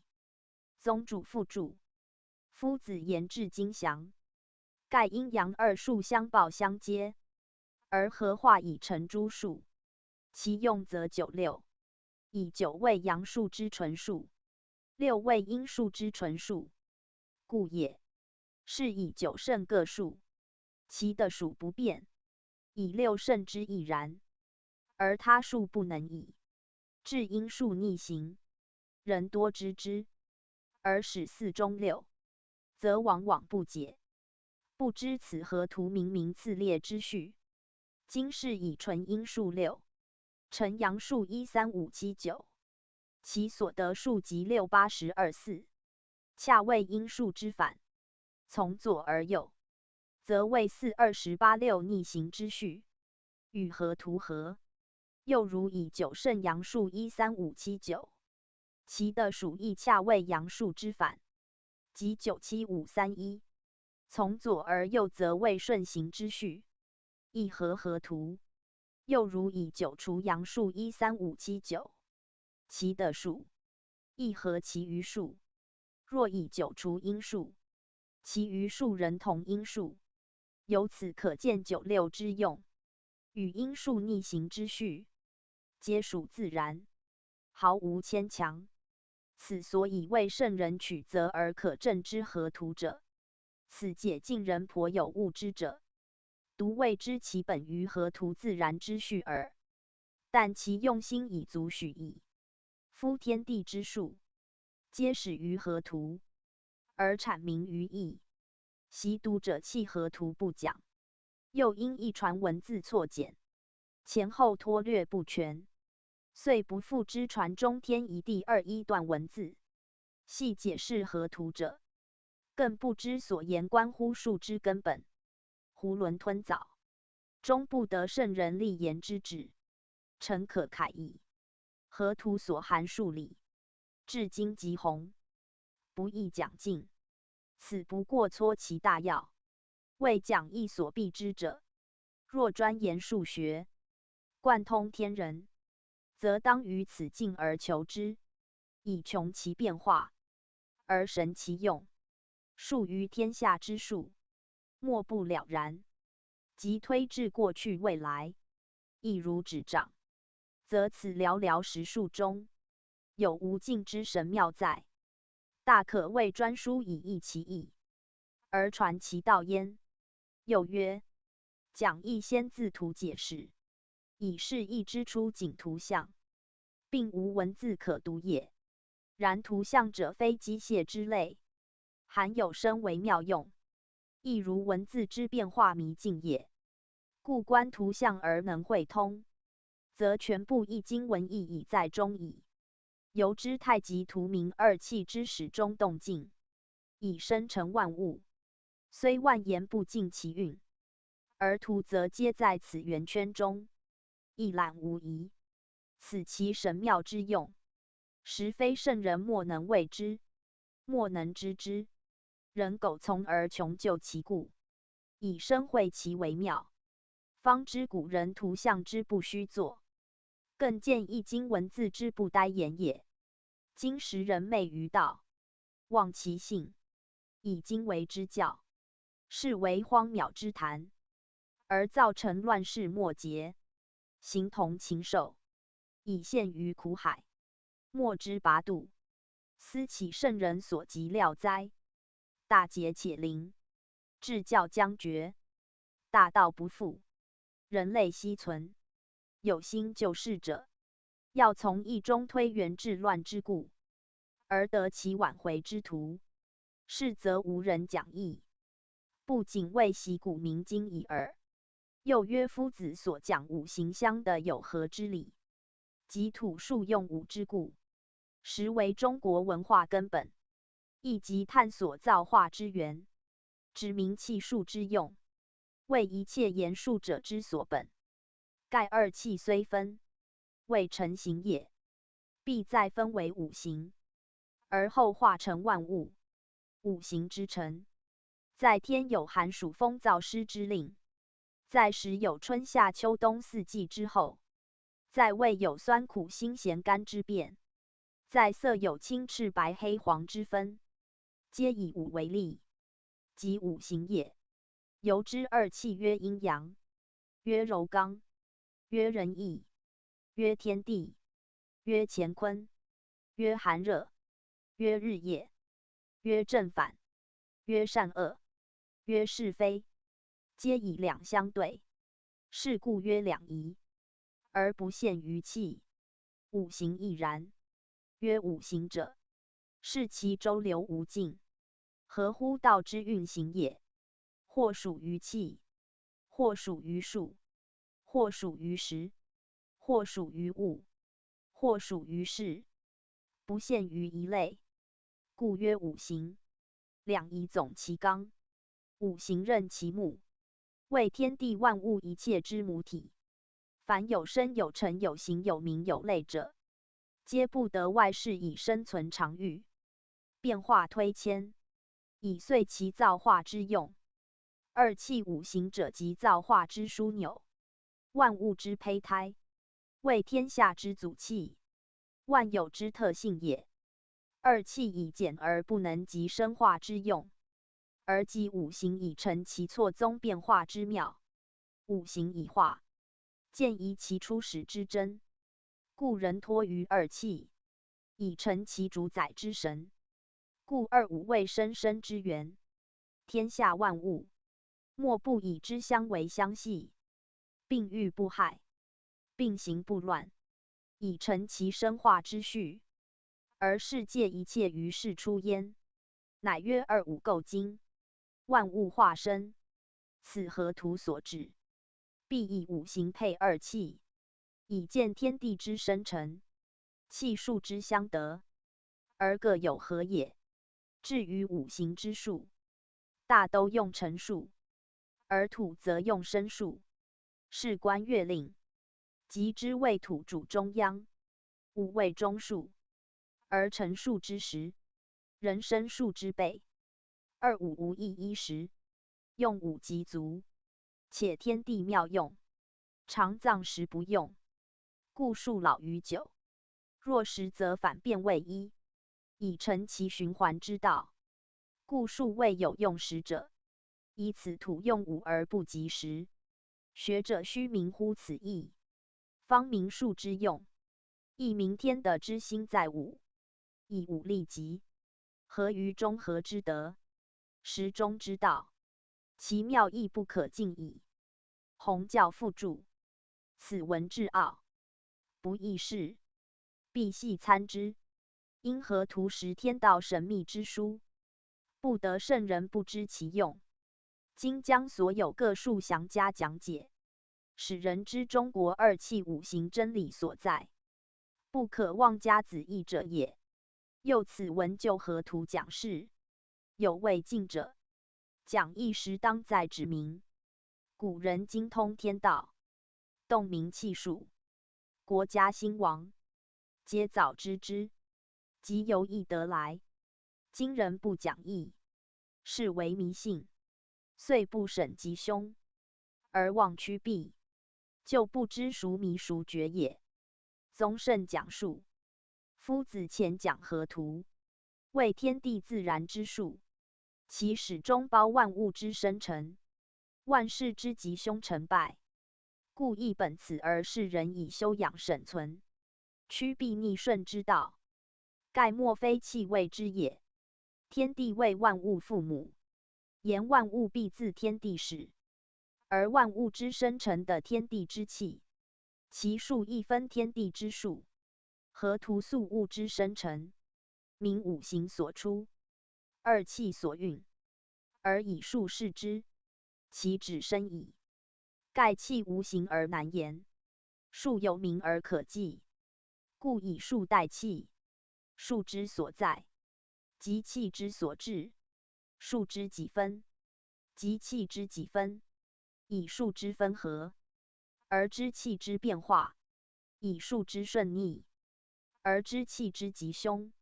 其言数，皆言气也。气有精粗，有动静；数有奇偶，有多寡。由数名气，则生化之机，无不知之。故河图识以数是造化之本者也。数之为用，自一至十，为一切数之本。无论何数，皆自此生化。故一至十之数，实包无尽数也。知其变化，不可尽于用；不知则不得其用。数者能视变化，而通鬼神。夫数既出于气，气有阴阳，故数亦有阴阳。阳其阴偶，阳属天，阴属地，以二者之分合，而万有以生成变化，不独五行也。而五行为生变之始，故举之以立万物。五者生变由数知之，必将数之奇偶，谓之顺逆，相合而生成变化，乃见。图中之13579其属顺行，428-6，偶属逆行，而其合也，遂成1与6、2与7、3与8、4与9、5与10，各当其位，以生成水火木金土，依次列北南东西中，以是五者之所自出。本乎数之相的有合也，亦气之相生有成焉耳。故知一之与6，两数相得，而水之生成的天地之气若几分也？火木金土皆然，皆由天地之气奇偶之数，恰相得而合也。故亦曰一阴一阳之谓道。数之顺逆邪行，以循环终始。于是生化之道见焉，以奇偶之数，一阴一阳由男女也。而夫妇之道，即人生之始，人以男女配偶，而生息无尽；数以奇偶配合，而生化无穷。此即天地造化之妙也。故数之13579，皆阳而奇；24680，皆阴而偶。二者相得有合，而五行生成。阳道虚，阴道实，阴统于阳，阳包其阴，皆自然配偶，各有其序。故其属合偶属，人为奇；其属合其属，反为偶。偶属合偶属，人为偶。以见阳之统摄阴而不可抗，阴之顺承阳而不可离。抗则害，离则乖，为相得有合，而后成其生化也。合图之数，天地之本数也，其用自其变化而生。五行之物，万物之根本也，其生化自其分合而成。盖有天地而后有万物，有天地之大数，而后有万物之数可计，故有序有类有名，而后成其德。万物并育而不相害，道并行而不相悖，此德之见也。此道字，即指一阴一阳之道。言二气并行而不乱其序，则有数也。由物之成于世，高下远近，各如其分，此数之所见也。人之至于贤否，贵贱寿夭，各有其数，以定其分，而能守其分，安其数，是谓之命。亦命自天，知命者，安于天命之数，而不失其序，以顺承天生我之德，而养育其中和之气，是谓明道。道不离二气，知乎数而合于气，则成道之事也。故义者，言数以明道，达命以知天者也。夫义之言数，自合图始，合图之数，即义之数。如水火木金土五者，义之乾坤离坎正对也。由用言之，则离坎正对，分合水火木金四气之象，而更为土，此后天之卦也。若在先天，则乾坤正对为四方，而坎离在中，其气属各有所合也。以16之水，为天地二气出化；27之火，38之木，49之金，50之土，皆依次而生成者。阳生而阴成，阴生则阳成，二气更互以生以成。五行于是出，万物于是生，其生化之道，不离乎此图之序，其赋予之命，不外乎此图之数，数之所在，即二五之所分合。凡属后天之生物，莫不由此二五之分化也。数有终始，运行有序，命有善恶，道有先后，皆气之偏权有所合也。不合不生，故必合而有的也。此天地生化之妙用，亦世界自无入有之次第也。数之所合，易卦而外，则干之谓最易之，以其习见习闻也。天干之数，甲乙为木，丙丁为火，戊己为土，庚辛为金，壬癸为水，其数通也。得之之数，寅卯为木，巳午为火，申酉为金，亥子为水，辰巳丑未为土，其数合也。皆以五行分配，而相生相制，以成其生化之用，与图相同，故易卦有纳甲之意。盖卦象人或不知，而干之则易之。干之故无异于卦，皆以视气数之运行，二五之化合，或以卦视其象，或以干之系其名，其实皆出合图，亦由数算之代名也。因气数不易记，故以之代，而便于习旧也。如甲乙属木，即正巽也；丙丁属火，即离；庚辛属金，即兑；壬癸属水，即坎；戊己属土，即坤艮也。而其为用，则与此稍异。以干纳甲人，是阳气之出动；坤纳乙癸，是阴气之邪行；正巽以木而纳庚辛，是木受制而后成用也。坎离纳戊己，以水火之用成于土也。兑艮纳丙丁，以金受火制，土为火生，各得其用也。故其数与原位异，此先后天之殊，体用之不同也。然此所纳亦有异同，则用者取义不一也。如归藏异乎连山，周易异乎归藏，皆后天之用，非观先天之体用也。其意详洛书中，河图洛书一体一用，各有旨也。故在图之数，方位相当，次序无乱，与伏羲之卦相同，而为一切数之根本，有不异者也。图中之数，虽自1至9，而52数，却在中心，故分数十。应分阳数1、3、7、9，与阴数2、4、6、8相对以合，另提52数为中心力极。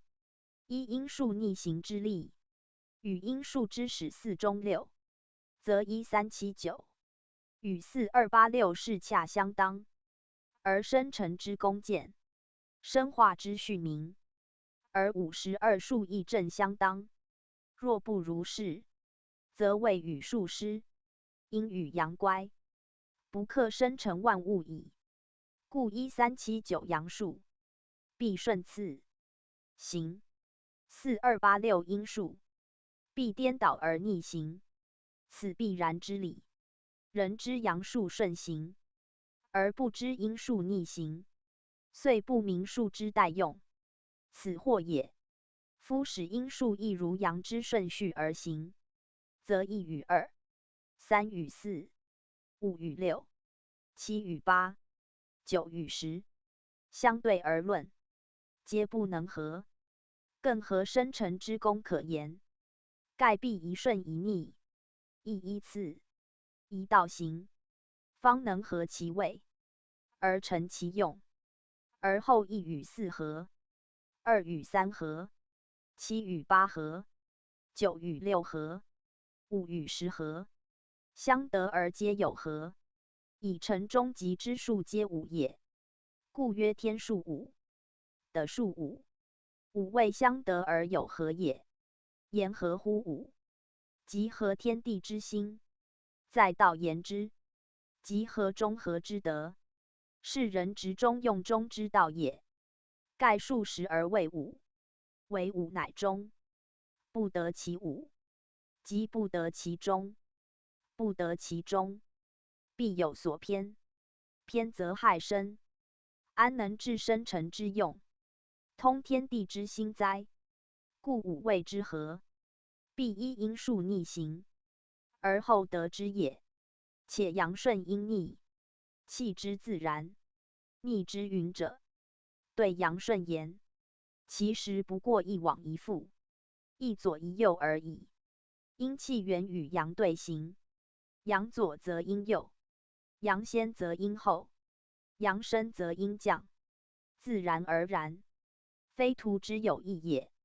如昼夜寒暑，互相推移，而日岁已成。若同一途，则一气独用，不复有生化之功矣。故言数不明可证于象，以象之名见于目也。今就图象证之，亦自可见。阳自一左旋至九，序位皆顺；阴自四右旋至六，序位倒逆，而恰合一六、38、27、49、50之五行数，不呆一意。即此可知天地大数，不离阴阳生化之功，不外阴阳顺逆之用，而万物以生，万事以立，其微妙故非难测者矣。洛书歌带九履一左三右七二四位兼六八位足五在中央。宣圣讲义，河图洛书，同一数也，而象异，以体用之分也。天地生化万物，自其先言之，则谓不义者也；自其后言之，则日益者也。故有体用之殊焉。体者一成不异，是其极也；用者随事而异，明其变也。天地之大，万物自生，变化自出，体用之间为气数之所至，明其体，而后知其本源，明其用，而后知其变化。盖气数同而所以为气数不同也。河图者，气数之大体；洛书者，气数之变化。以不习之德，成无尽之用。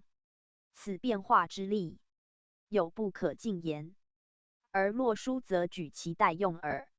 洛书之为象，亦由河图，生于二气，分于五行，本于天地之数，成于阴阳之类，而名一时异也。故河图之数众列五方，而洛书则平列九位。河图之物，阴阳合德，而洛书则互为推移。其象之殊，及其取义之意，其物之别，及其致用之差，由是以合于河图，则体用以全，以正于义，则变化以见。苟非圣人，焉足以明之哉？洛书象数，由河图变化而来，其阳数自一而三，方位不变；自七而九，则互异矣。阴数则全与河图异其方位，盖阳体应用。洛书为民用之图，故阴数大异。然自其次序观之，则一之与六，以众列，便为先后平行；三之与八，四之与九，二之与七亦然，皆平行也。以一居北，而六在西北；三居东，而八在东北；九居南，而四在东南；七居西，而二在西南。其所合人相的也。五之在中，本于终极不变之理，此所以允直觉中。谓至道也。体固如是，用意不为，非终极之道，不足以喻之也。旧书象言之，数之变化在于动，以北方之一，东方之三，皆原位不动者，非不动也。先天之生化首为水，后天之生化首为木，其所变即在其位，故动而不动也。至南方之七，变而居西；西方之九，变而之南。以后天金火互用，与先天恰反其位，故动而益其地也。以数之序言，则一三者，顺行北而东，人前；而七九者，由西而南，则与前异。此由变化而分其用也。因数之序，则东南之四，而西南之二，与东北之八，而西北之六，其序以与河图反行，而其合乎阳数，则正相得。盖阳由一三而七九分作两图，一由北之东，一由西之南，以明四正之气，由相耦合也。而阴数则与之成逆行，一由东南之西南，一由东北之西北，一分两图，以与阳合。其所行之序虽变，而所合之数不差。盖亦本天地自然之变化，而成其用者也。夫阳之与阴，为万物生化之本，有其一必有其二。如阳数顺分而变位，阴数势必逆分而变方，以变合阳而成其生化之用。故一之三，七之九，未生成数之精然；而四之二，八之六，未生成数之伪然。精伪相得，生成之功见矣。且合数之，自北而东，自西而南，阴阳之数，各得其半，即有两仪生四。两仪生四象是也。阳由一三七九之一序分。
谓1、3与7、9两系，应由4、2、8、6之一系，分而为4、2与8、6两系，以成其四也。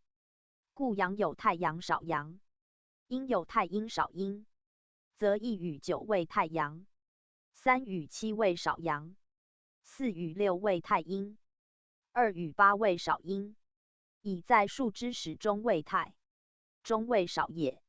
以此相分合，而变化生成见，万物自是出，万数自是成矣。合此两系之数观之，谓1834。此自北而止于东南也。谓6729。此由西北而止于南也。两数相错而正相得，以服天地生成之用，阴阳均平之数故也。盖左右两行，亦阴阳之道路，二者必求其平均。左之8与3，右之7与2，虽原来火木生成之数，而2与8则互换其位以相合。若不换位，则3与2、7与8皆相失，而生成之功不能见矣。故2、8易位而后阴阳之数已平，生成之功不改，此则天地自然之妙，不可不知者也。因此互换，如是相对之位，皆合而成10，即1与9、3与7、2与8、4与6，莫不成土之成数。洛书中央用5，而不见10，不知10之数，恰藏于八方，以相合而后得之。河图之和皆5，洛书之和皆10。名50为天地之心，土为天地之中，万物之本，其意至深切矣。夫洛书之象，民用者也，天地大用，在此图中见之。即义之卦象，亦于此图明之。南9北1，由乾坤变为离坎也。东3西7，由离坎变为正对也。东北之8，西南之2，由正巽变为艮坤也，而艮坤亦其位焉。东南之4，西北之6，由对艮变为巽乾也，而巽干守明其用焉。此皆意象所自仿也。盖合图者体，合伏羲之卦，而含文王之卦之变者也。洛书者用，合文王之卦，而存伏羲之卦之体者也。二者必互观之，方明其意。以天地之生化万物，由一而众，故由太极，而两仪，而四象，而八卦，即由2气而5行，而9宫，皆由1而2、3而4，自少分多，自寡化众，此生化自然之象，而图书所示之力也。以生化之始，不离于一，故生化之众，不失其中。有此终极，则千万变化不乱其序。此中央之5，永不异者也。而其他象数，则随气数所致，2、5分合而成其变，变成而天地之代用见，万物之生化出，其理其事，故显然如指掌矣。洛书言数，有名用者，有名变者，有与道同者，有与人事同者。大别之有3：一、图中之数，与合图异。合图为55，洛书则45。此由天地生化，阴阳消长之数使然也。合图言体，阴阳平均，此合乎道者也。洛书则重在用，用者以阴从阳，以阳统阴，阳主阴从，天包的而生化方就其序，故阳数25不变，阴数以30变为20，名阳道长长，阴道长消，而以立天地之极。正阴阳之谓，彼下无见上，小无临大，并欲不害并生不贼，而全其用，以致无穷也。乃为阳位者5，为阴位者4。阳居4正，阴居4偶。阳正位中宫，阴环，行4极，而后名正事顺，体健用周。虽阴阳4失其平衡，实则如是方得其平衡也。盖阴气不可长，中极不可乱，以5之阳正立中宫，而4为2气，人自平均，未尝偏颇。此其为数以45位制也。一、洛书之数，阴阳平列，而与河图位亦序书，与河图数同而相二者何也？则河图明天的生成者，所生成为5行，其位限于5；又河图明天的偶合者，其合以顺逆，故序为一阳顺阴逆之力。洛书则由河图而推其变化，以及其用。所向在生成之后，自5行推至9宫，以明生化之序，由2、5而可推至无穷也。故数位分而为9。又洛书明生化之力，本于2气之交错，2气分合，生化以众，则数序之行，亦循环往复以至无尽，而其序或顺或逆，或以彼就此，或分此合彼，互相推移，成其变化。此亦天地生化自然之序，万类消长一定之力，有不易而易，不变而变，而变人不失，易人不乱之道存焉。故与河图有同义也。如阳数东北原位，以水木之生成，先后天之所示。言先天之生成者守水，以天之一气出化也；言后天之生成者守木，以天之2气在化也。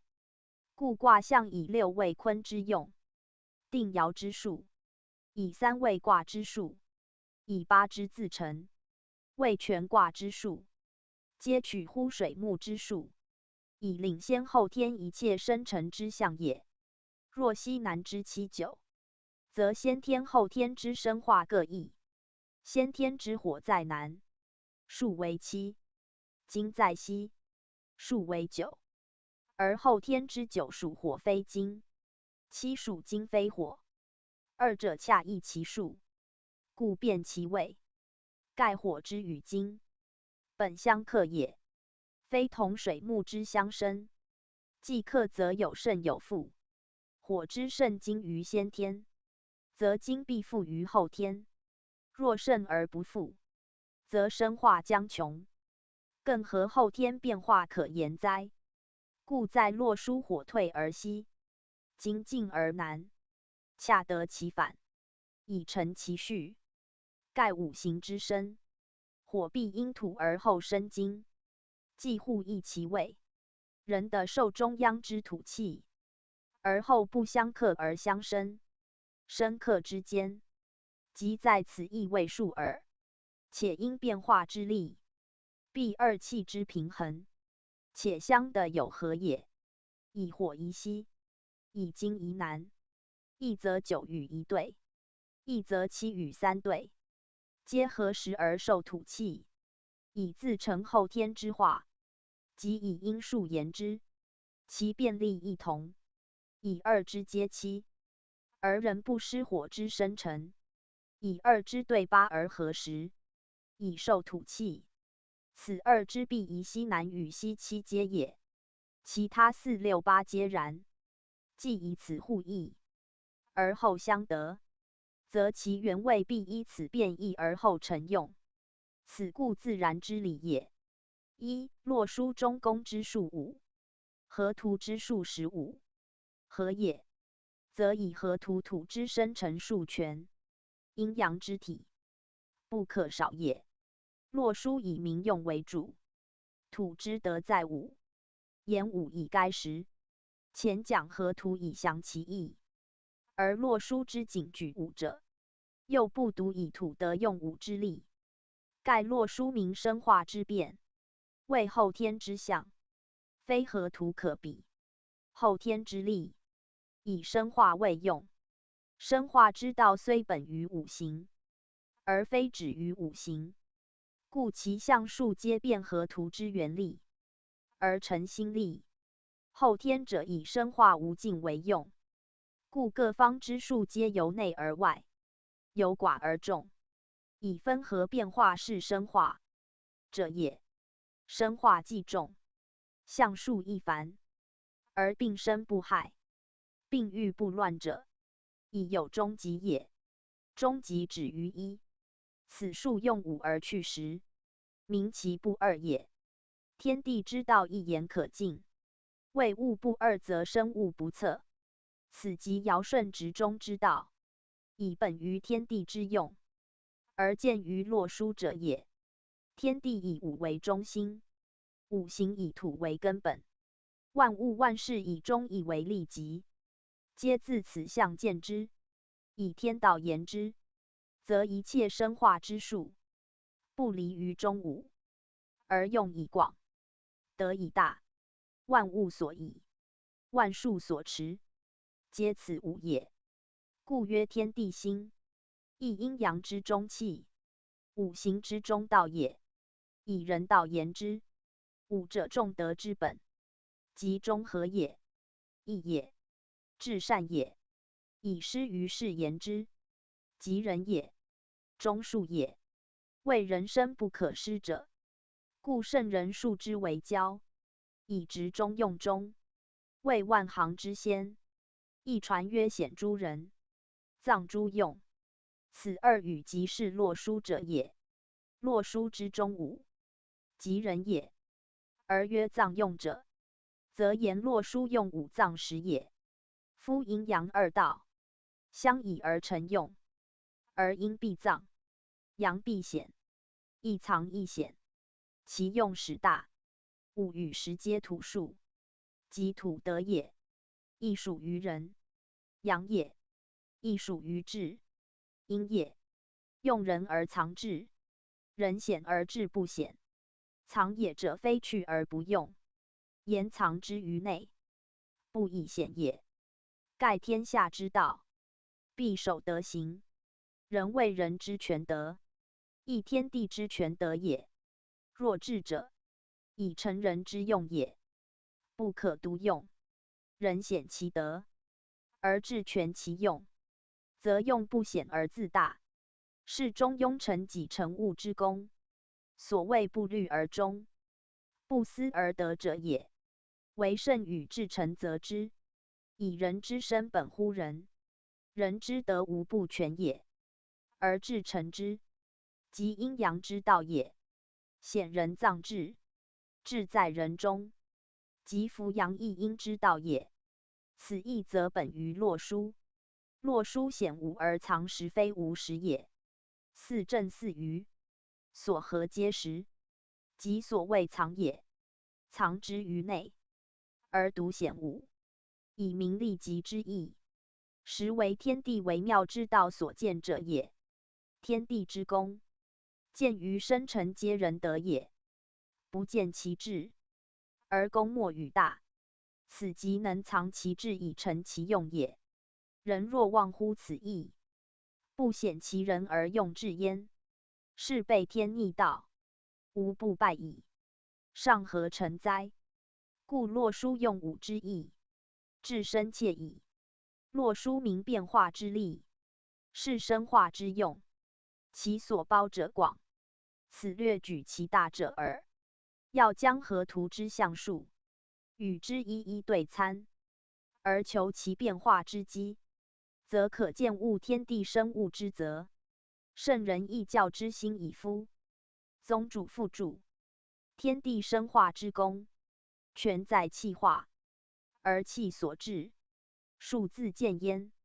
验数则知造化之功，而民用则知生化之理。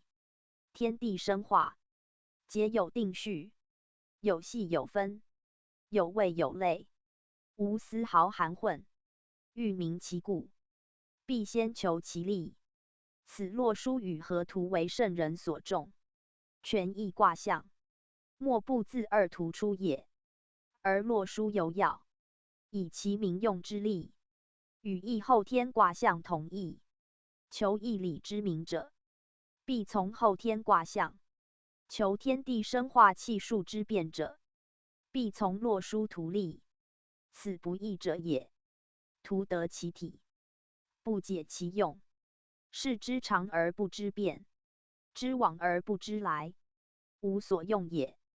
故明河图之数不足奇，必更明洛书，方可以通神明之德，类万物之情，而天下万事万理来往变化，莫不自洛书印证而后的也。图表三河洛卦为河图，河洛大志，复甚讲述。河图附于龙马，洛书成于圆规，以其所出见在河洛也，故名河图洛书。图之出，虽以马规，象之真则符运数，盖天地自然之象，显于物者也。既出见于物，得圣人解之，以造成人文之始，而意象乃具。是河洛二图者，天地之文显于物，而用于人者也。为天地之神，能自成之；为物显之，为人用之。盖合天地人物四者之灵，而后见其功，成其名，以广其德，者其道，其为物，其可轻言哉？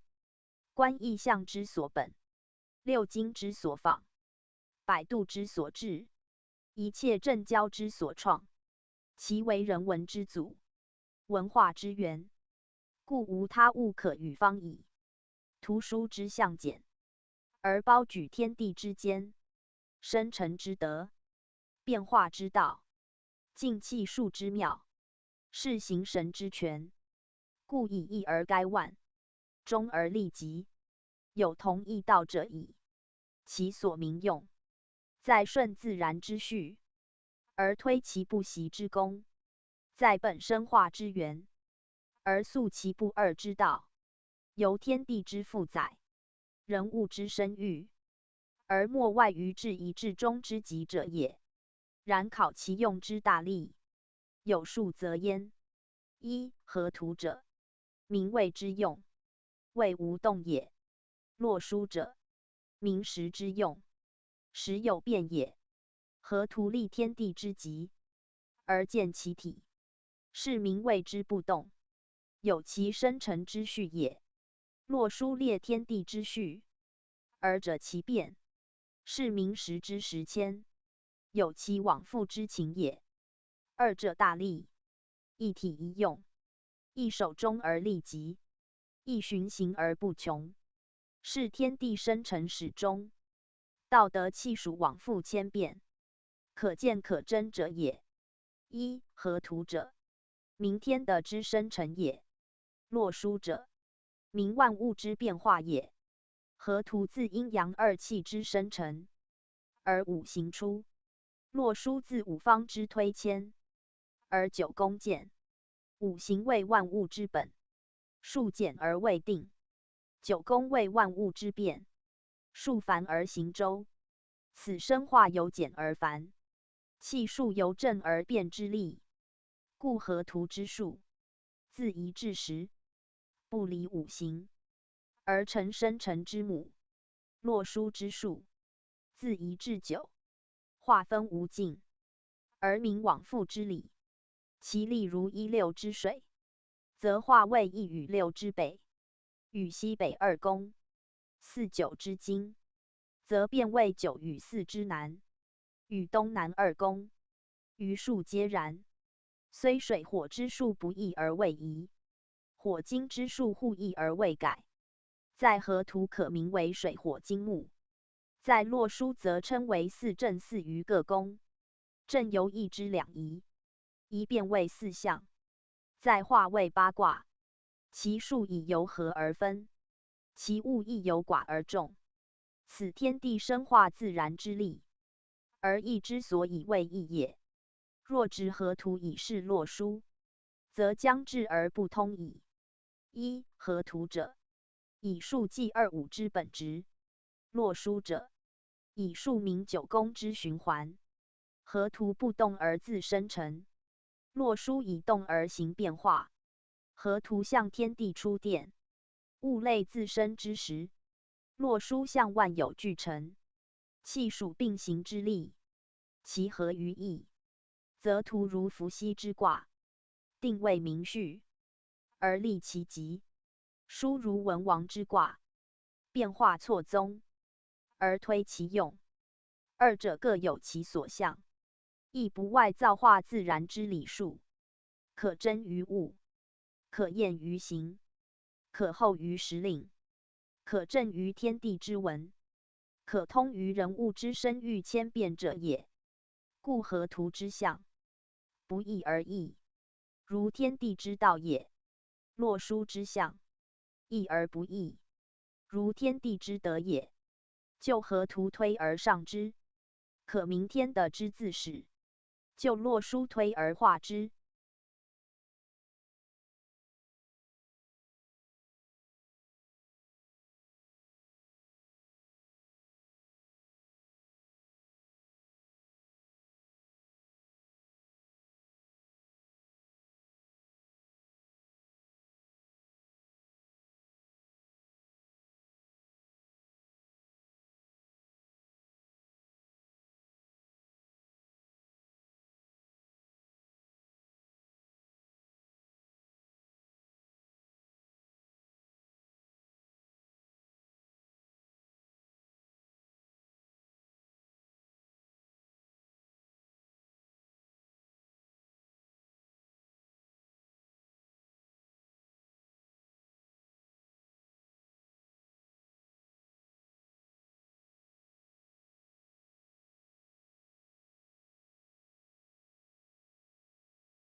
可知万物之将来。而天道已明，人道已见，天人已达，性命思顺，气数不乖，行止思定。此义之所以立教，谓象天道以定人道者也。夫河图之数变，而洛书之象已成，其属于天道者，万物生化自然之象也；属于人道者，则伏阳一阴，终极不动，显人藏用，中和以成之意也。盖天道远，人道耳。天道精微，圣人则之；人道明易，众人能之。必以人道为言，而后众人可以通天道也。河图之属天道者多，洛书则喻人道，以后天之事，唯以人道为及物也。然人生自天命，人道出于天道，非天道之外有人道，乃天道之见于人事，而以取法者，故名之人道。名人之所当有者也。道路也，由之则可行；人生由行路也。由道则全其身，大则治平之功，小则孝弟之事，远则圣贤之德，近则日用之常，皆必由是而达焉。此人道之所以谓重，而次于天道，又先于天道者也。洛书之象，由河图而变，即由先天而为后天，亦即由天道而入人道，此可真之于其数也。五行云者，非仅指水火木金土也，凡物与世之同列，而有五者，皆是，亦如两仪也。故在时有春夏秋冬四季也，在的有东南西北中央也，在人有心肝脾肺肾也，在胃有酸咸辛苦甘也，在阴有宫商角征羽也，在德有仁义礼智信也，在伦有君臣父子兄弟夫妇朋友也。其类正多，要皆五行也。行者，言其周流往复循环而行不相害也。故一年之40象之，年以40成岁，而土旺于四季。如河图以水火木金定四方，而以50之土立终极也。至洛书则方之4者变8，中之5者终不移，则可知天道之行，有化少为重，变合为分之力，而终极不易也。去其实者，一阴而伏阳也，显人而藏用也。此即人道所始访也。人之于身，有德业焉，有事功焉，不得徒生也。故天命之性以成其德，人是也；天父之之以立其功，治是也。人之以人成性，则道成而生权；以治立功，则事成而名贵。二者人之所以为人也。然必显其一，而藏其一，以合乎洛书之象，而弃乎天地之德。若不能显人藏志，则有功无德，失身之本；若不显人而徒用志，则反莫为本，离性日远，去道日甚。不独无以全身，必反因以假货。盖智者，用也，默也，必有本体谓之先焉。失其人而为治世上，是舍本逐末，失体求用。如不知经纬，罔之纲目，其谓数书，谓思义也。故自太极以至无穷，谓数虽书，谓气无二。而数之书者，非书数也，数之自加减乘除也。故数书而不书，虽由万物至于无穷，人不外此1、2、3、4、5、6、7、8、9之数，不过有其分合变化而已。故数之书者，数自书之，非数外有数，则由气之不二也。阴气不离阴阳，虽有错综生化之殊，仍不失其为阴阳。故气无殊，数无殊，数以计气。气之所至则数成，数之所见则气。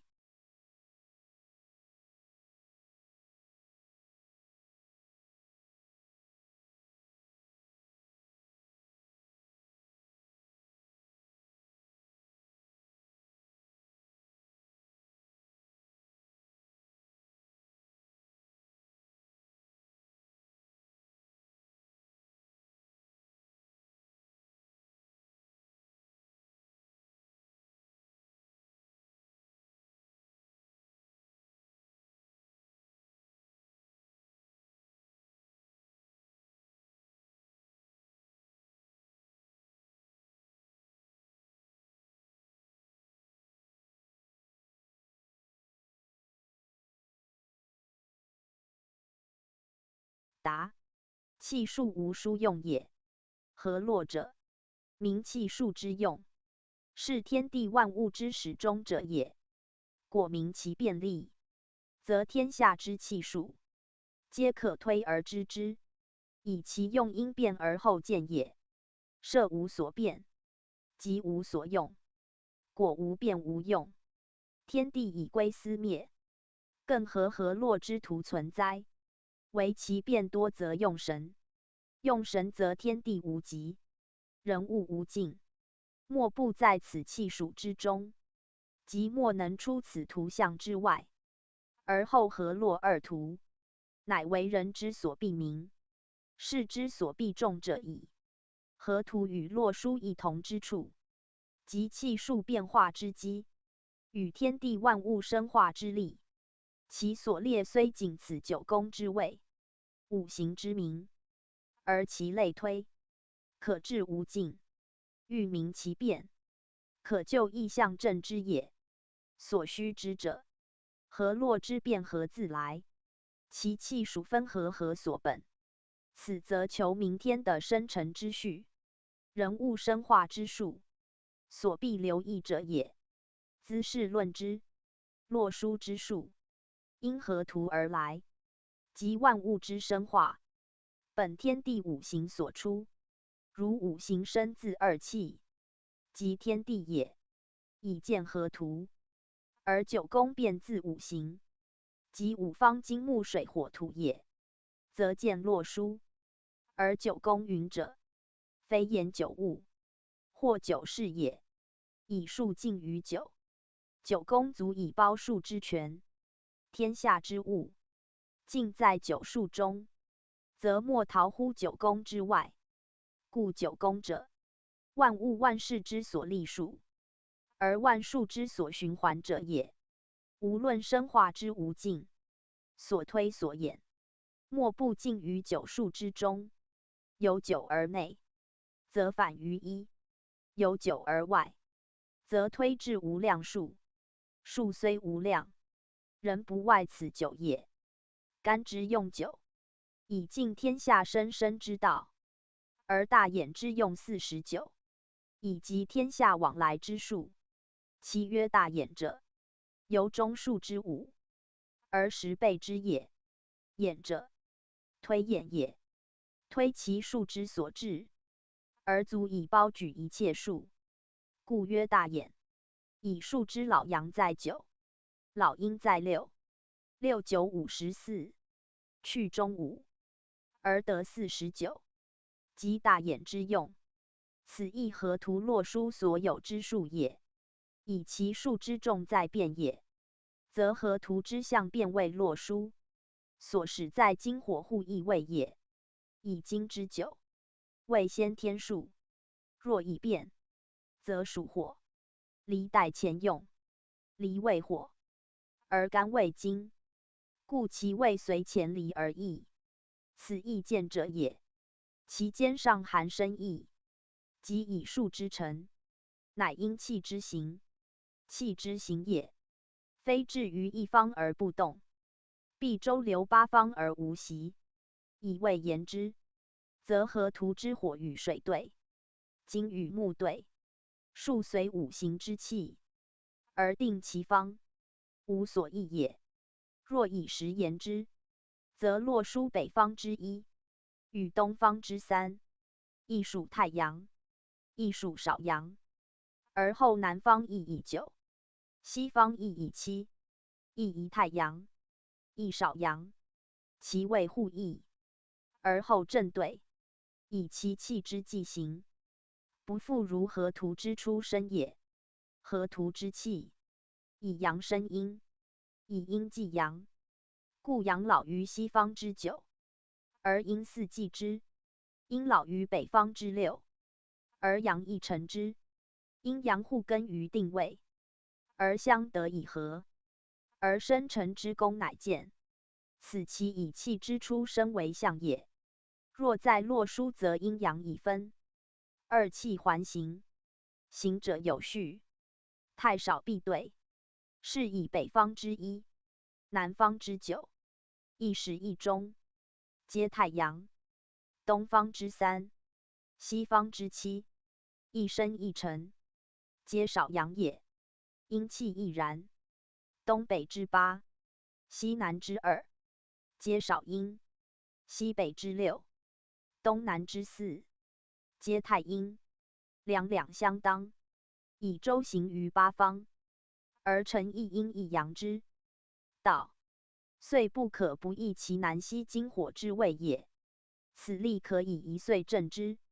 春与秋对，冬与夏对，一寒一暑，相当其领，而一岁之气，周而复始，如环无端，此其用之可明者也。故洛书之象，象后天以定之气数，阴阳叠星，数谓周流，以成其往来不息之德，不独岁令然也。即一人之身，一日之昼夜，无不如是，皆以循环为律。此即洛书以明变化之用为象者也。且数之既变，有属立焉。阳之合阳，则反为阴；阴之合阳，则化为阳。故二阳相遇，则成阳中阴；二阴相遇，亦为阴中阳。此在太少之外，更有阴阳也。是亦与9对而成时，则9为阳，亦为阳之阴。3与7对亦成时，则3为阳，7为阳之阴。阴数亦然。故4于阴数，东北西南为阳，相对为阴。其所以然者，合则变，分则化也。后天之数多杂，无纯阳纯阴之物，以其不能生化也。洛书之数，参无错综，各有其分合之用，故变化无尽，不独火金之意，即28之意味，亦其力也。天地生成，全依此阴阳之模当，而后万物生化，世界悠久，以气无穷，此所谓造化之机也。其行也，则以往来为则，循环不已，以成其生生不尽之功，即至诚无息之德也。故气之阳者阴之，阴者阳之，天者下之，地者上之，左者右之，右者左之，相互以生，相交以成，不独金火之互换也。故东南西北四方之序，不似河图，自1至9，九宫之数，不同五行，而后见后天之道，明世间之数。如河图始于北，而洛书守东，河图阴逆阳顺，以一系行。洛书均分二系以往复，此皆二者同义，可资考证者也。盖先天之象，由无入有，其始生也。阴气之动，后天则以生成之后，万物随之生化，气以流行不息，数以变化不穷。其所以异者，皆自气合之。而气者内真于道，即理也；外真于象，即术也。理术之间，不可过求其机，以有神也。神欲其用，故天地有主宰之术不易，而神不可测，以其为也。是阴阳之事，不可识之以物也，为神通之，气感之，故圣治之事也。以义言之，神而明之，存乎其人，言非义明也。而气数之常变，即凶生焉，或福降焉，则尽人所当之也。故逢其和，视其宜，去其逆，塞其空，谓趋吉避凶之道，不可不讲。此术虽止于9，而用可千万；物虽止于5，而道将无穷。如水之术，遇金而旺，遇火而尊，遇木而退，遇土而死，其道有穷通也。他行皆然。以术合之而自补之，则吉凶无遁情，祸福有定数，不必求之人也。是故术之为用，合道名生者也。知术之深，顺术顺道，其所指者一经一切，习乎人之不讲，而不明圣人立教之旨，斯可慨矣。宗主复注：亦言术而本于道。古人言道即天命，故道与术同出一名。后人以道属于理，术属于运气，遂有性命之分。实则性即命也。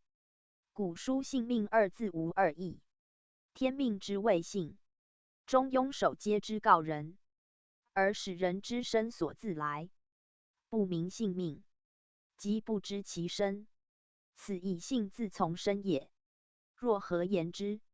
性之所存者道，命之所行者术，皆一气所化，非二事也。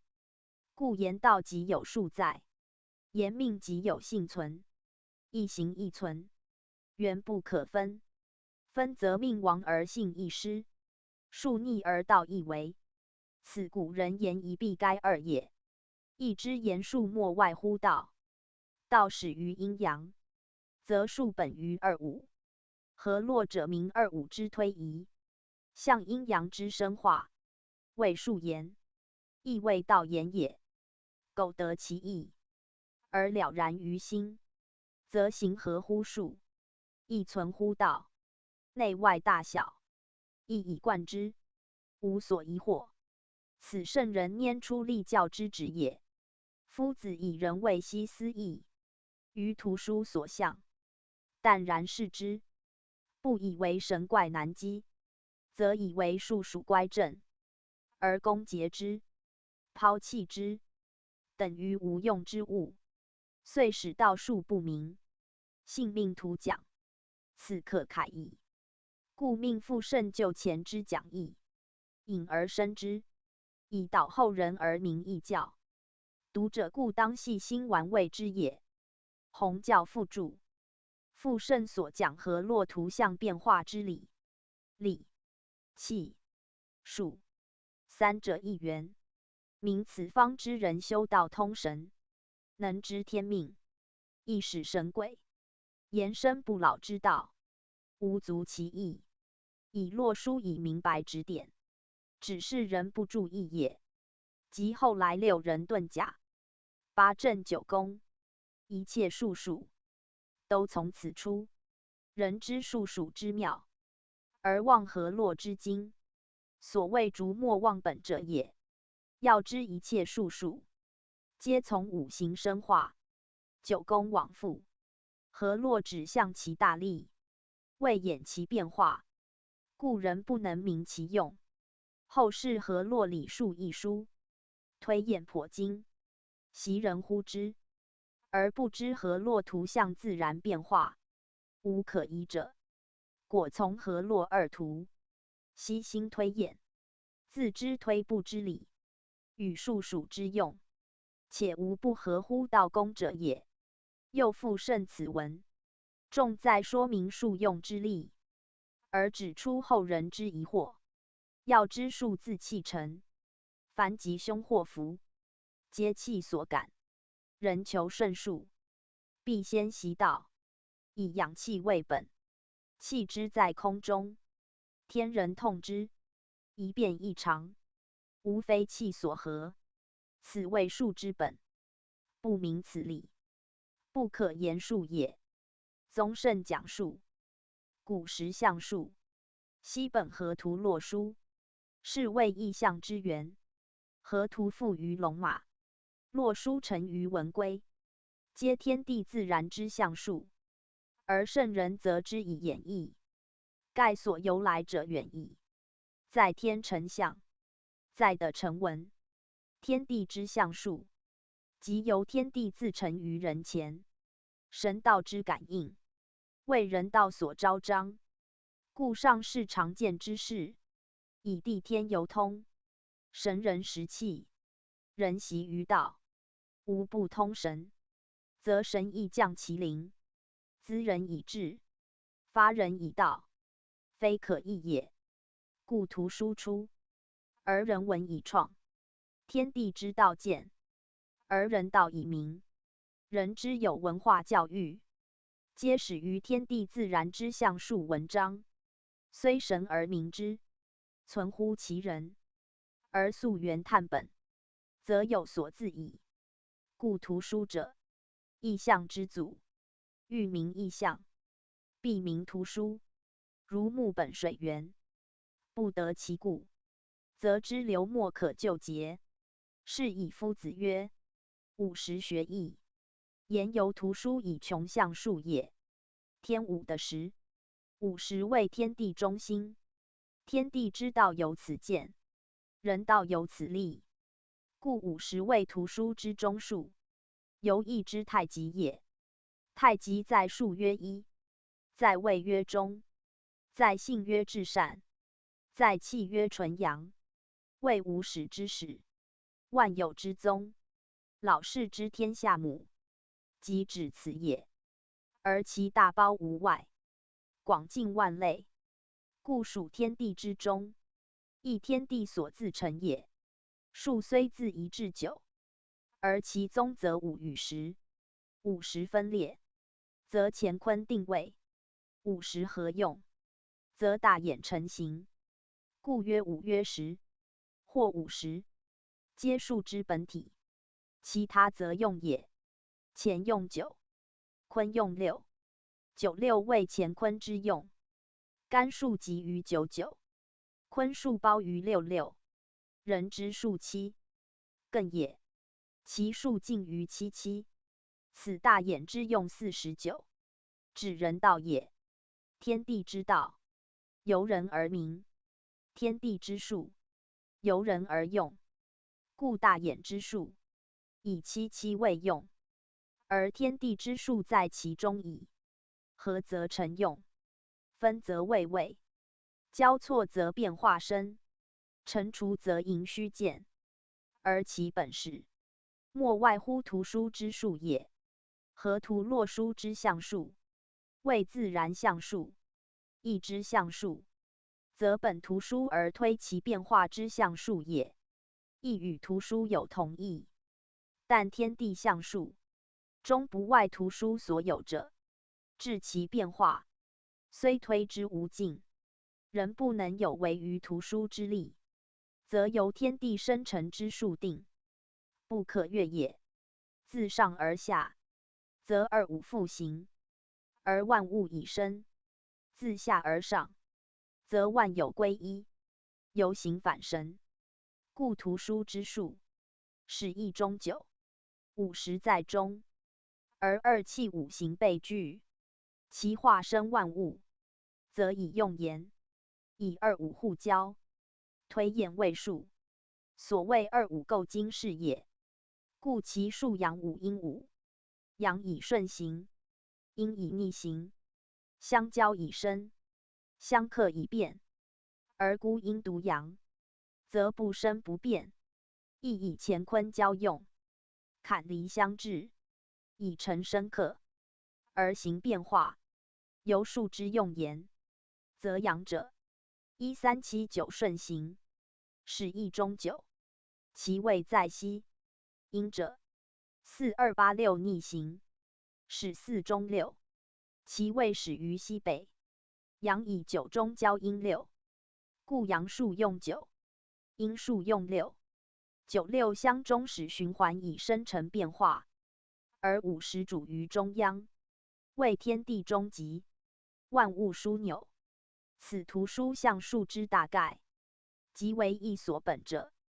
干之用9，坤之用6，即准河图之阴阳数也。观河图所列之数，作为环形，则1379，由北而东而南而西；而4286，则自西北而西南而东南而东北，一环而中，使为50在中焉。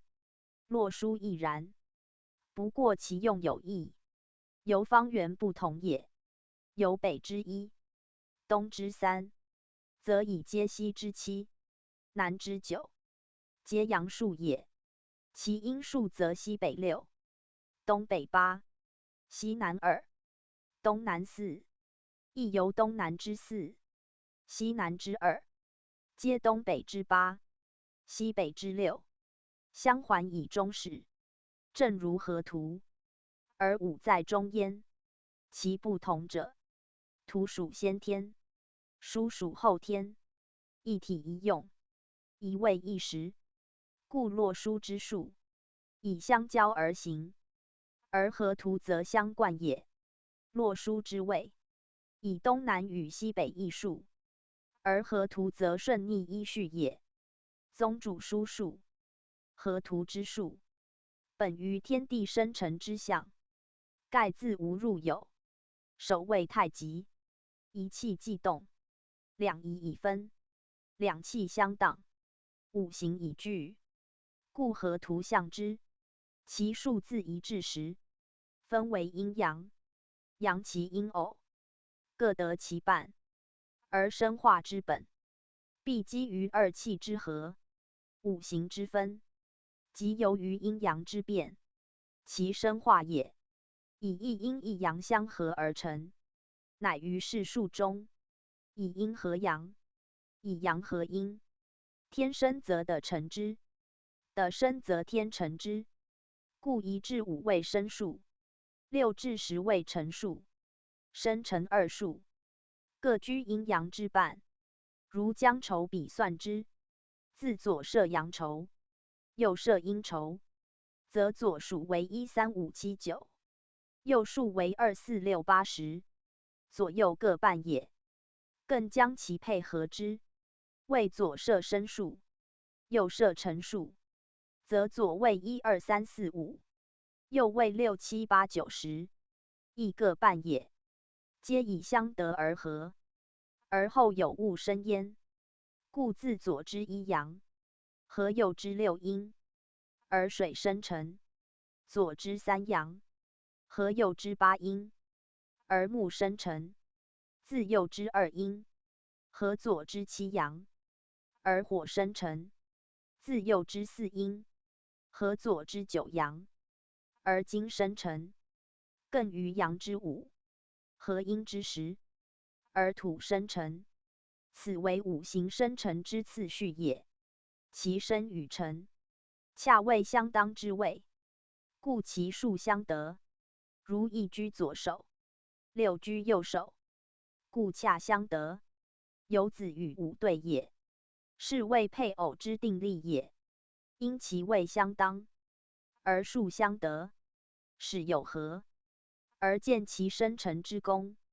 此16居北，27居南，38居东，49居西，50居中，以既合而后同居，亦如人之夫妇也。故其位之相配以次，数之相得以序。虽有1、2之殊，却非父子，而为兄弟，不得视为水生火也。然五行之数，亦为2气之量数。如16为水生成数，亦即水之量数，以阳一阴6为其成分也。其所差5数者，系以5之前为生数，即生气。其气能生不主成，而成气闭目5以下，由之日与夜也，非至日落，不得谓夜。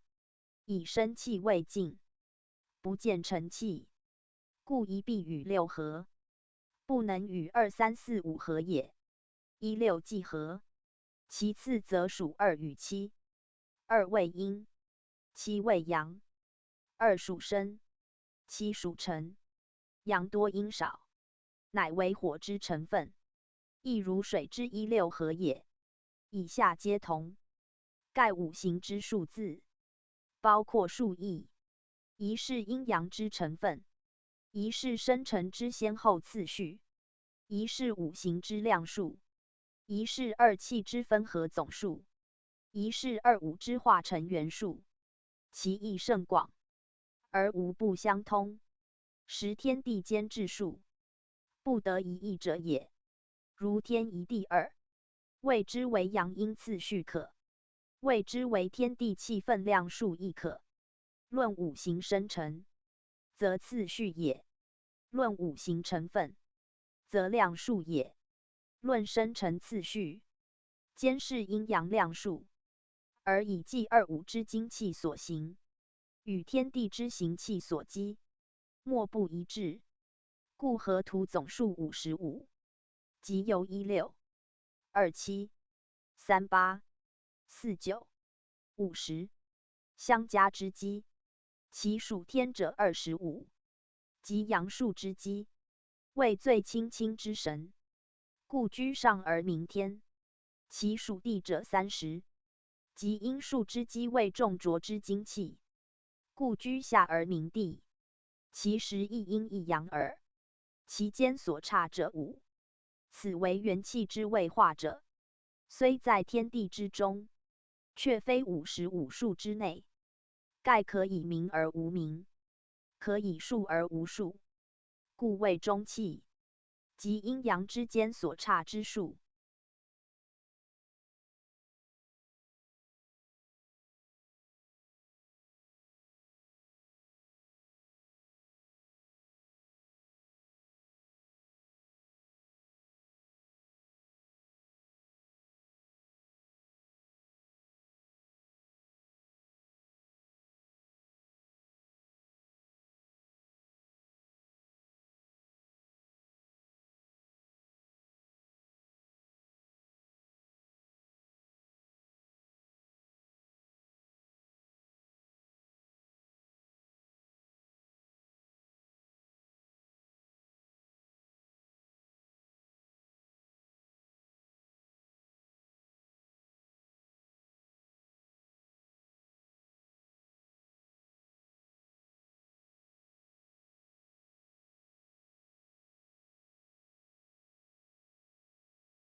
宗盛讲述。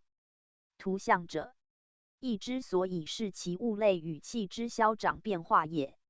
如干之为干卦三爻图，坤之为坤卦三爻图，而乾坤合为泰或否，变位复或构，则成其象如泰位，泰卦六爻图，以乾在坤下；如否位，否卦六爻图，则坤在干下。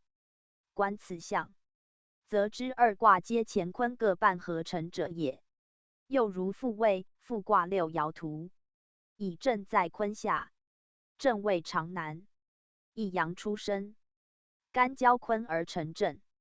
构位，构卦六爻图，则巽在干下，巽为长女，坤交干而成巽，亦乾坤出交之象，为阴阳出变之机，则观二卦之象，即可见乾坤交合相生之类。必以阴阳为根，以阳者，合阴则为异类，而交阴则为异物，由其气之变否观之也。太否反类，天地为异，复构异物，乾坤已变，故乾坤之合，不谓之异物。以气虽反而未变，若既交，则变矣。如巽正为乾坤所变，其气与乾坤殊，故象异义，则观象可知气数，而得象可辨物类。虽千万变，犹可寻所，只在就其图像，而真其中始耳。故欲知一之名物别类，必先审诸图像，夫列图观象，以探其本末始终。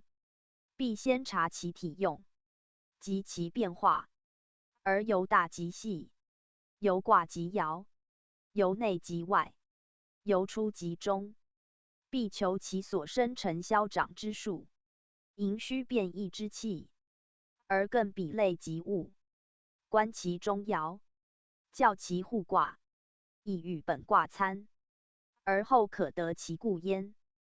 盖图象者，以物视其气数，非一物一名可以尽之，必求其始终及其变化，而后知气数之所至，与物类之变，性情之分，各得其真。如天也，非谓苍苍其色已耳。知天者，必考日月星辰之行，风云雨露之变，神鬼之德，生物成物之道，而后的天之为天也。故观卦必珍诸一切，必因其生辰来往，而定其吉凶祸福，则由明其情性，知其好恶故也。所好者吉，恶者凶，所生者福，克者祸，故必详求之，而后可言战验也。夫图象者，如地图焉。习地图者，必明其地之所在，即明物之所出，并其山川田野之势，连接境界，道途远近，人物之所安养，皆熟知之。若仅闻其名，则何益于用？故察卦贵明其用，而列图观象贵详其变，非仅视其名，记其行，即足也。且观象重在观其变，生成变化，为天地自然之数，以天地纪电，凡物均以对待而生。对待者阴阳也，有阴必有阳，有生必有死，故有名必有对待。生以死名，长以消名，善以恶名，美以丑名，以相形而成故。有此即有彼，即由一阴一阳之相偶也。故阴阳者，非指言气，凡对待以明者，皆阴阳之类也。人执阴阳为气，与不任有阴阳，皆不通道者也。果无对待，则无阴阳。如天地之先，则无阴阳。故太极既立，两仪随身，不曰气而曰仪，即名其类，不限于气也。无论是物时谓之名类，皆有阴阳，故以夷名。夷者，言明而示义，指物而辨情，亦由象也。凡物皆有两象，故太极之后，必生两仪，而易卦之变，必相对待，如乾与坤，坎与离也，其序也，亦由对列而成。观其对列之象，知阴阳之错行而不稳也；观其变异之序，知阴阳之交合而不乖也。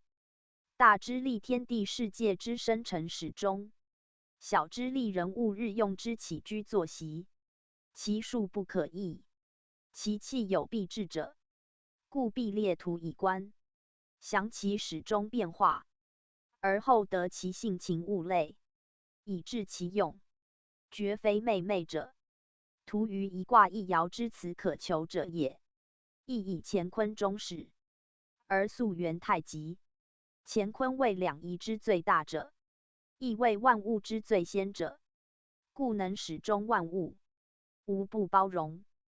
八卦，64卦，384爻，无非乾坤卦爻推变而来，虽64卦，变自八卦，而八卦之六，人分自乾坤，故乾坤为一门户，亦义之总书也。干道向天，坤德向地，乾坤即天地也。天地之德，以人而彰；人之德，鼎立天地间。故人道立于乾坤之中，而合乾坤之德以成人道。干道成男，坤道成女，而人道遂始终于咸恒，与纪未纪，以明人与天地称三才也。由卦观之，先天属艮，人道所使；后天坎离，人道之用，皆在乾坤之中，以维系万物，而共负载之德，以谢理阴阳，而见中和之功。故观意象当以人道为主，如终极既见，则万物咸宜。此六爻之德，以中爻为重也。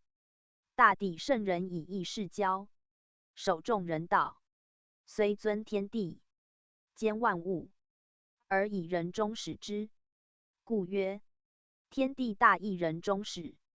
观象习义，必求乎人道所存，而后圣人之心可见也。夫义者，是人以变义也。以天道之变义，定人道之变义，以人道之变义，合天道之变义。故以天人为言，天道至为，人道则显；天道无位，人道则勤；天道无名，人道则重。位类极殊，而必其之一之，此所以谓之义也。由象言之，同此八卦，而体用书；同此六爻，而动静书。由数言之，同此九也，而老少书；同此六也，而上下书。故谓物简，而谓义重；谓名义而谓类多。得其本末，则由一即万如解所；不知其由，则处常应变由处翻。故习义者，于义外求义，以尽其变；于象中分象，以通其神。而后得圣人之心，垂象是交之意也。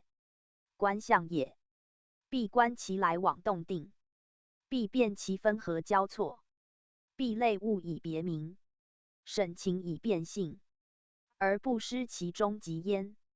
盖卦象以一象众，亦由言道以一喻万。终极者，义也。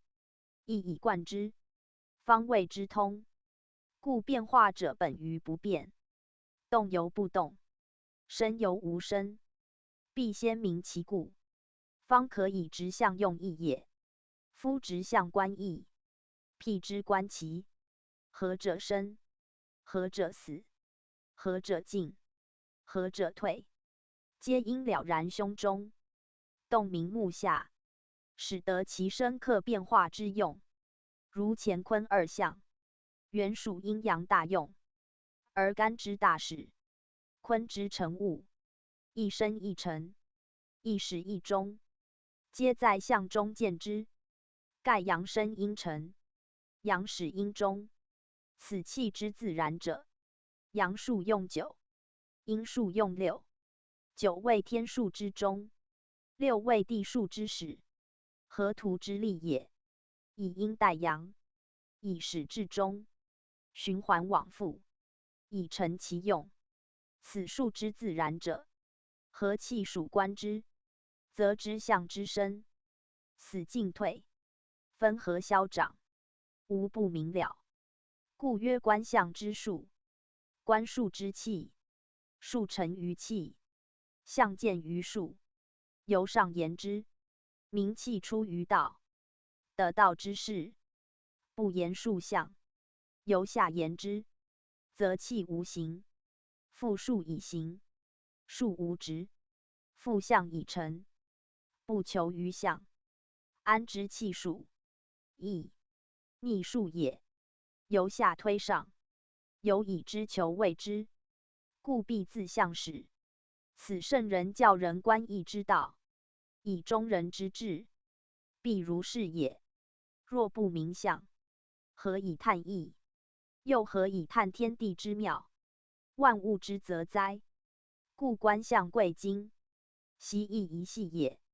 河图歌天1生水的6辰之地2生火天7辰之天3生木的8辰之地4生金天9辰之天5生土地10辰之一6在北2 7居南3 8居东4 9居西5 10在中。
宣圣讲义，义传曰：河出图，洛出书，圣人则之。此言河图洛书所由来也。天地之间，运行者气，计量者数，显示者象，而主其中喻之以合度者道。道兼神行，气数则神之见也，象则形之成也。凡天文地理，可计可指可明者，皆不外此3类，而皆不离乎道。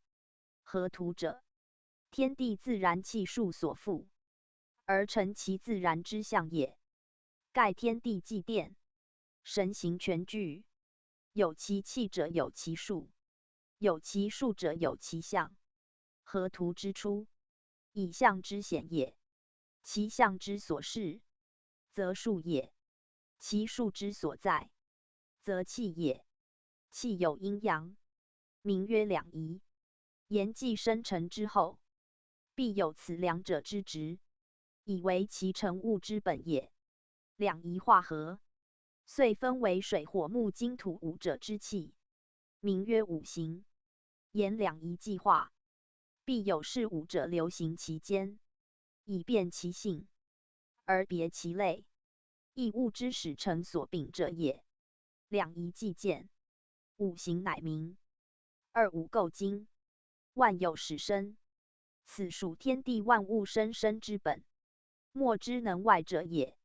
五行之气，因二为五，虽五人耳，然言其本质，必自五者始。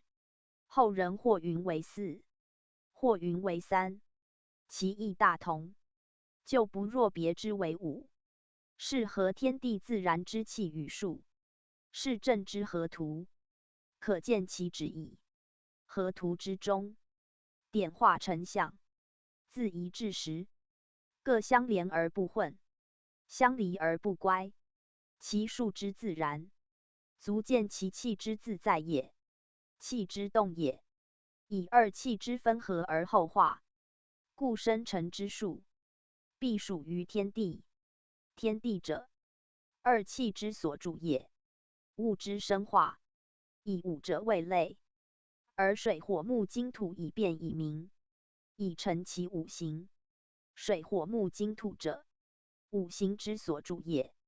故合图之数，生成自天地，而名类止于水火木金土，而天下万物莫不尽于是。是故合图之象，即天地生化中始之图，其气与数，即天下万有分合变化之本。斯所以为天道之所见也。而圣人则之，应以明天道，以立天下万有生成变化之规，而数之为义，则合图者义之所自仿也。亦传曰：天一地二，天三的四，天五的六，天七地八，天九的十，天数五的数五。五位相得而各有合，天数20有五的数30，天地之数50有五云者，即合图中之数也。合图以天地统全数，以水火木金土分配各数，而建立天地万物万数之本，以明天下之物，莫不有数，莫非生成于天地，而得其气与数以成其气数。自合图言之，则气数者自然成形；自物言之，则气与数皆出自天地。盖天地亦在此气数中也。未有天地，气数已聚；既有天地，气数周流，以成万物。故气数者自天地以下，莫之能外也。今言合图气数素始于天地，盖自有象言之，即自天地建立以后，而推溯万物生化所本，万有气数所由而已。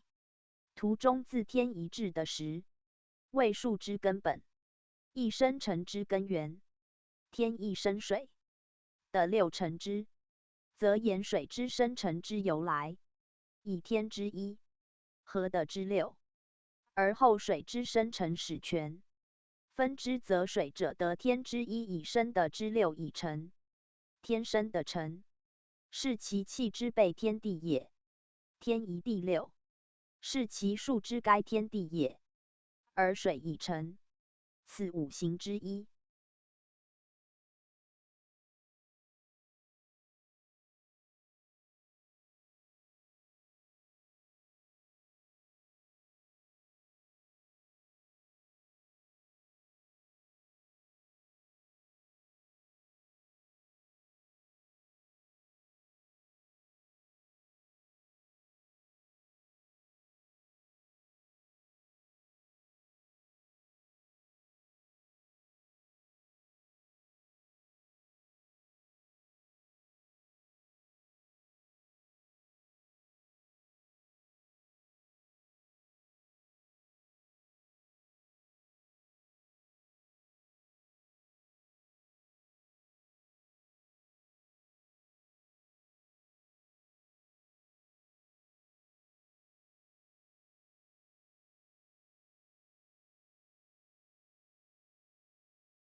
此五行之一所自生也。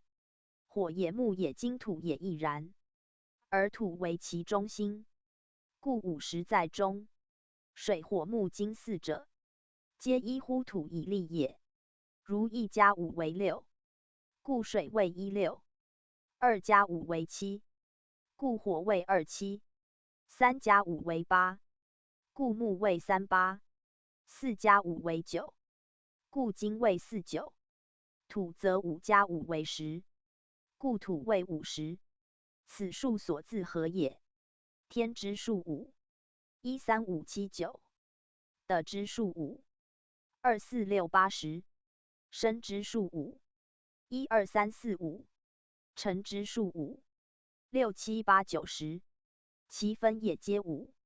5则中央之数，中而不偏，动而能和，中和天地之道，土之德也。故五行皆以5为其根，皆立于土以为生，此自然之序也。天数之类为25，即1、3、5、7、9之和也。的数之类为30，即2、4、6、8、10之和也。二者虽分各半而数异，则既生有形之后，的天者不足，地者有余也。天地之总和，50有5，即25加30，以成天的生成全数，为大衍之数而余5。5即中央之数，二气之权，五行之本，为天地数之妙用，即河图之中，天地之心也。明此五数之妙用，则通天地之数，直见天地之心，而万物生化之序，无不明矣。故一至10者，天地生成之数根；而5者，天地生成数之终极。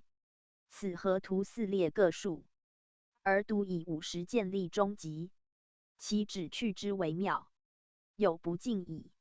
五位相的各有合者，言数各5而必合，使能治生化之用。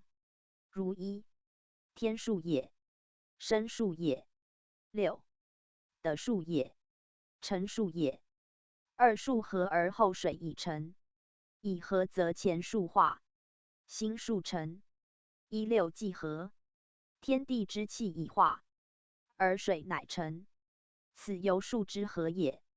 水之成分，的天之一，的之6，故水中所含者，属天者1，属地者6。天地既化，水数乃见。凡五行之生化皆然，皆由二气之和也。五行亦有合矣，如水与木，木与火，火与土，土与金，金与水。各以其和而生化万物，则各以其数之和，而生成心数，故变化至无穷焉。然二气之和与分，恒相得，五行则或得或否。如水与火，火与金，金与木，木与土，土与水，皆相害相制而不相得，则数因之亦有相消相除相加相成之意。其相的也，则生成之；其治害也，则克化之。由其数验之可知者也。故天一宇的6合，一阴一阳，合乎道也。若天一宇地2，则不能生成矣。若天一宇天3，更无所生成，以其不相得而不能合也。故生化之序，必因相得而后合，合则生成之功见，不得则相反，反则变化之数成。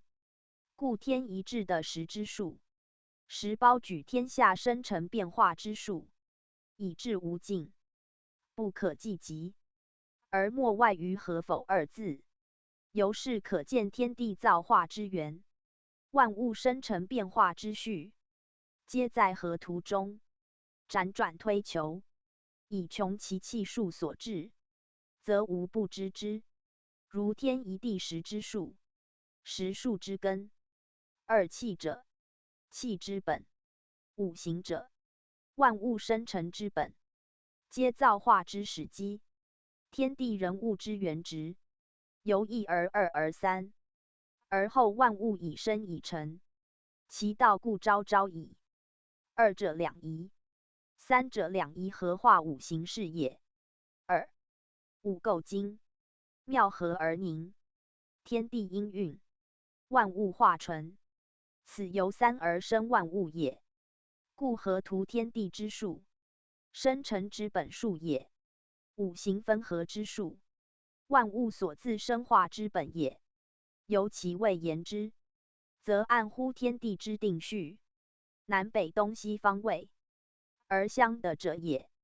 故16以水居北，38以木居东，27以火居南，49以金居西，50以土建立中极，以因四方而通天地。此地为世界中心，凭之以测天地之生长万物。所谓极也，天地之极，极数之中，极五也。合图言50，洛书则仅言5，以5以足该10，10即25。天地根数，知存纯数，不物及其余盈，故言5而土之数已足。不似水之必兼16也，其所合也，往往因其生化见之。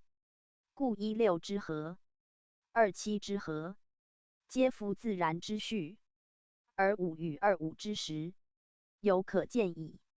若言5则10以见，虽35、45，仍不失其5，故不必争于陈述，而以知土之数之为15。盖以天之5得之10，合而言之为15，去其10仍存5，此5数是土已足，其数虽异而内藏10矣。此为言数者所当知也。合图之数，以2数合而成一象，故10数合为5，以成水火木金土，为其合也。有变化见焉。以6为成数之始，又得数也。9为天数之中，又成数也。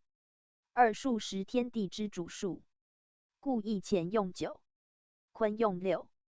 干天也，阳也，坤的也，阴也。阳数用9，阴数用6，此中亦有自然之序存焉。是就合图观之，自北之阳数1始，转东之3，南之7，西之9，与中央之5，其次自然顺行，谓1、3、5、7、9，是阳数，是一中9。9则阳气已极，曰极阳，亦曰纯阳，故干取之为用。在旧图之阴数观之，阳中则阴始，阳数中于西方之9，即交于痛方之4，阴数自4始，转而南之2，东之8，北之6，合中央之10，其次亦自然逆行，谓4、28、6，是阴数始4中6，以6为至阴，阴气亦集于6，故阴数用6，以与阳9相接而正相得。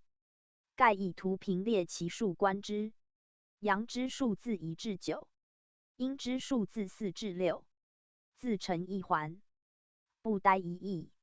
阳气方中，阴气即起，阴气辅进，阳气即生。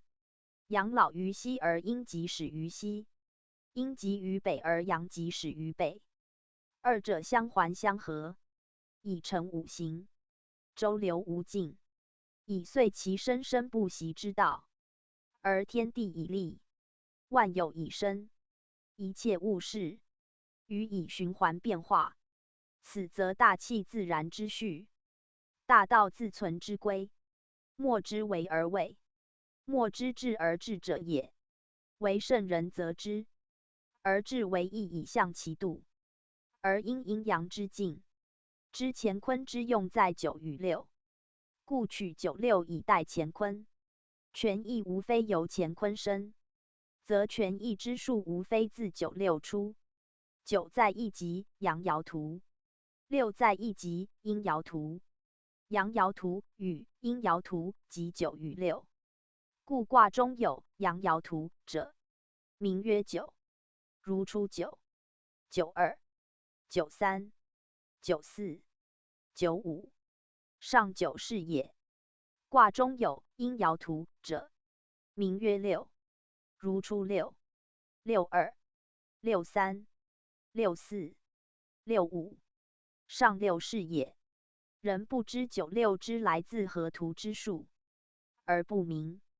用九用六与阳爻图之为九，阴爻图之为六，之何异？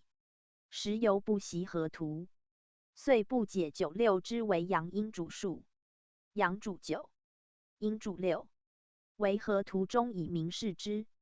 亦虽言九六，未指所出，后人莫能解。故何图者，权异所本，欲明异象，而忘何图，疑其场晃于文字间，而不得圣人取象之旨去矣。何图之数，因阴阳之分合变化无尽，而万物之气数，由此以见，权异卦爻，皆由此推移转变而来，以象天下万物万事。其始则人事二气五行而已。图中之象虽寥寥，而生化之物不可计及，不仅此也。就图数之次序而推及其未来与其过去，则天地未生之前，与世界变迁之力，皆可由此数以得知。盖数者，推之千万无尽也，加减乘除而已。或分，或合，或奇，或偶，各治其用。用无穷，则所生化亦无穷，要在知其用耳。乾坤用九六，为天地大用，艺术之总纲。由九六而生化者，不可计及，而不外乎终极。此图中以五为中心也。是就阴阳各数值列之，1、3、5、7、9与4、2、18、6，两者相偶而加之，其和皆五。此即天地之心，为阴阳二数之终极，亦阴阳二气之中和。天以此立极，世以此立疏，万物以此为纽。故并育不害，并行不悖，并生存往复不失其序。此神之所存，道之所见，而为义之终极者也。故阳者顺行而齐，阴者逆行而偶，而皆集于中午，以为主宰之躯，以行鬼神，而通变化。此所谓谓之相得而有合者，以其见中立极，而不失其次也。何图言数，本乎气，通乎道，识天地之精华，自然流露，而垂象于人，以示其力。非偶然所执者，亦非怪诞难稽者。圣人则之，而意象已成。言道者之所宗，言术者之所本，及一切方术，亦莫不由是以为推演之准，时人文所自始也。圣人在世感于天神，而图乃见，图为圣人出也。故欲深究图之妙义，必自圣人所作之意求之。义者依图为象，推演其用，其力固繁，而其出则合图之所见而已。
宗主父注。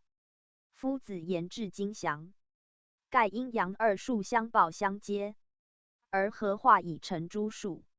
其用则九六，以九为阳数之纯数，六为阴数之纯数，故也。是以九胜各数，其的数不变，以六胜之亦然，而他数不能已。至阴数逆行，人多知之，而使四中六，则往往不解，不知此何图明明次列之序。今是以纯阴数六，成阳数1、3、5、7、9，其所得数即6、8、10、2、4，恰为阴数之反。从左而右，则为4、2、18、6逆行之序，与合图合。又如以九胜阳数1、3、5、7、9，其的数亦恰为阳数之反，即9、7、5、3、1。从左而右，则为顺行之序，亦合合图。又如以九除阳数1、3、5、7、9，其的数亦合其余数。若以九除阴数，其余数人同阴数，由此可见九六之用，与阴数逆行之序，皆属自然，毫无牵强。此所以为圣人取则而可证之合图者。此解近人颇有误之者，独谓知其本于合图自然之序耳，但其用心已足许矣。夫天地之数，皆始于合图，而阐明于义。习读者弃合图不讲，又因一传文字错简，前后脱略不全，遂不复之传中天一地二一段文字，细解释合图者，更不知所言关乎数之根本，囫囵吞枣，终不得圣人立言之旨，诚可慨矣。合图所含数理，至今极宏，不易讲尽。此不过撮其大要，为讲义所必知者。若专研数学，贯通天人，则当于此进而求之，以穷其变化，而神其用。数于天下之数，莫不了然。即推至过去未来，亦如指掌，则此寥寥实数中，有无尽之神妙在，大可谓专书以益其意，而传其道焉。又曰：讲义先自图解释，以示义之出仅图像，并无文字可读也。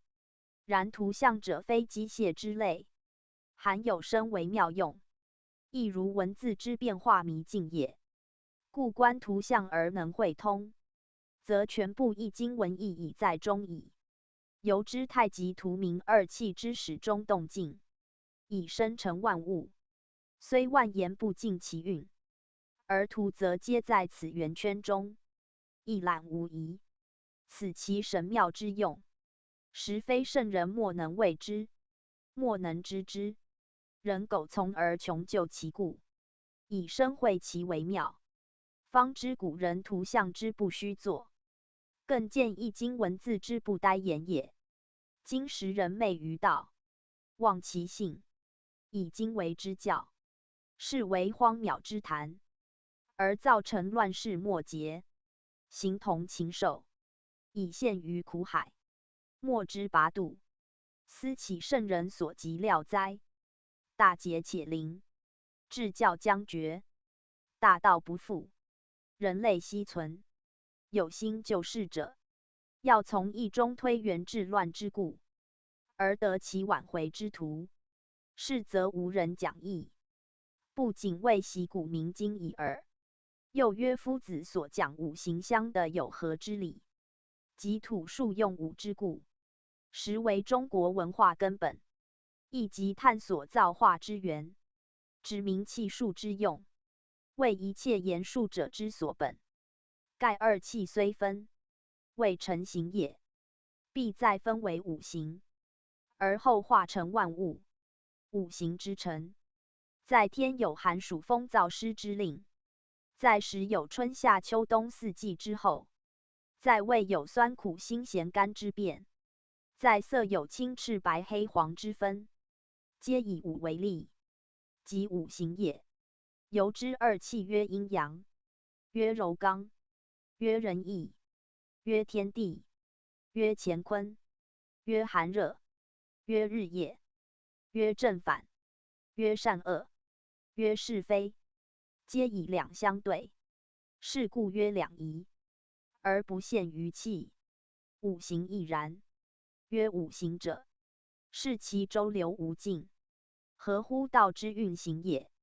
或属于气，或属于数，或属于时，或属于物，或属于事，不限于一类，故曰五行。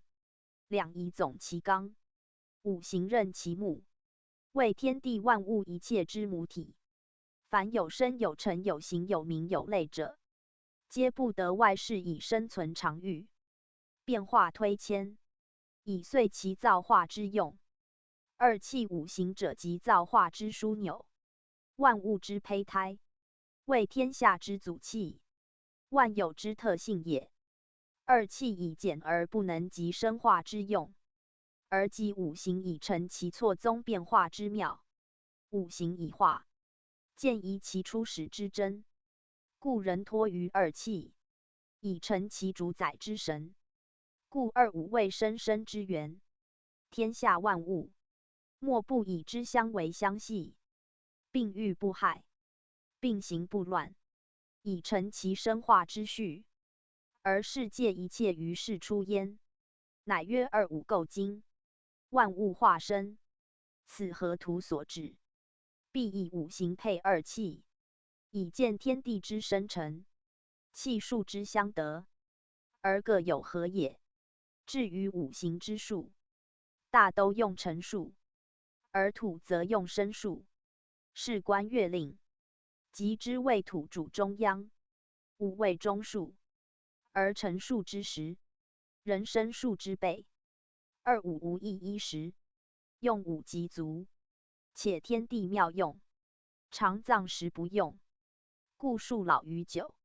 若时则反变为一，以成其循环之道。故数谓有用时者，以此土用五而不及时。学者须明乎此义，方明数之用，亦明天德之心在五，以五利己，合于中和之德，时中之道，其妙亦不可尽矣。弘教附注。此文至奥，不易释，必细参之。因河图识天道神秘之书，不得圣人不知其用。今将所有各数详加讲解，使人知中国二气五行真理所在，不可妄加子义者也。又此文就河图讲释，有未尽者，讲义时当再指明。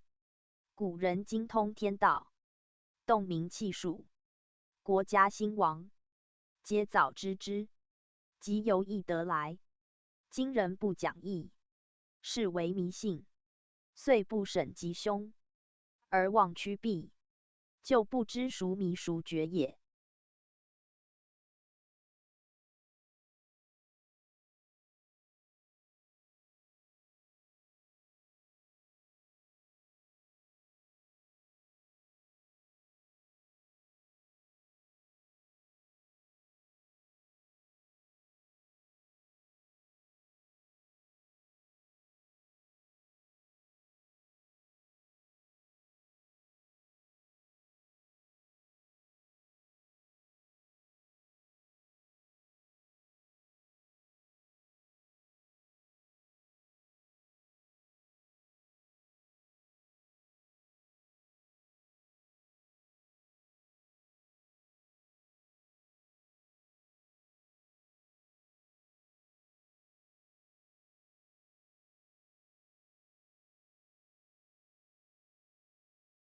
宗盛讲述，夫子前讲河图，为天地自然之数，其始终包万物之生成，万事之吉凶成败，故亦本此而是人以修养审存，趋避逆顺之道，盖莫非气味之也。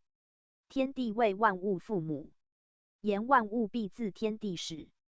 而万物之生成的天地之气，其数亦分天地之数，河图素物之生成，名五行所出，二气所运，而以数视之，其止生矣。盖气无形而难言，数有名而可计，故以数代气。数之所在，即气之所至；数之几分，即气之几分。以数之分合，而知气之变化；以数之顺逆，而知气之吉凶。其言数，皆言气也。气有精粗，有动静；数有奇偶，有多寡。由数名气，则生化之机，无不知之。故河图时以数是造化之本者也。数之为用，自一至十，为一切数之本。无论何数，皆自此生化。故一至十之数，实包无尽数也。知其变化，不可尽于用；不知则不得其用。数者能视变化，而通鬼神。夫数既出于气，气有阴阳，故数亦有阴阳。阳其阴偶，阳属天，阴属地，以二者之分合，而万有以生成变化，不独五行也。而五行为生变之始，故举之以立万物。五者生变由数知之，必将数之奇偶，谓之顺逆，相合而生成变化，乃见。图中之1、3、5、7、9其属顺行，4、2、18、6偶属逆行，而其合也，遂成1与6、2与7、3与8、4与9、5与10，各当其位，以生成水火木金土，依次列北南东西中，以是五者之所自出。本乎数之相的有合也，亦气之相生有成焉耳。故知一之与6，两数相得，而水之生成的天地之气若几分也，火木金土皆然，皆由天地之气，奇偶之数，恰相得而合也。故亦曰一阴一阳之谓道。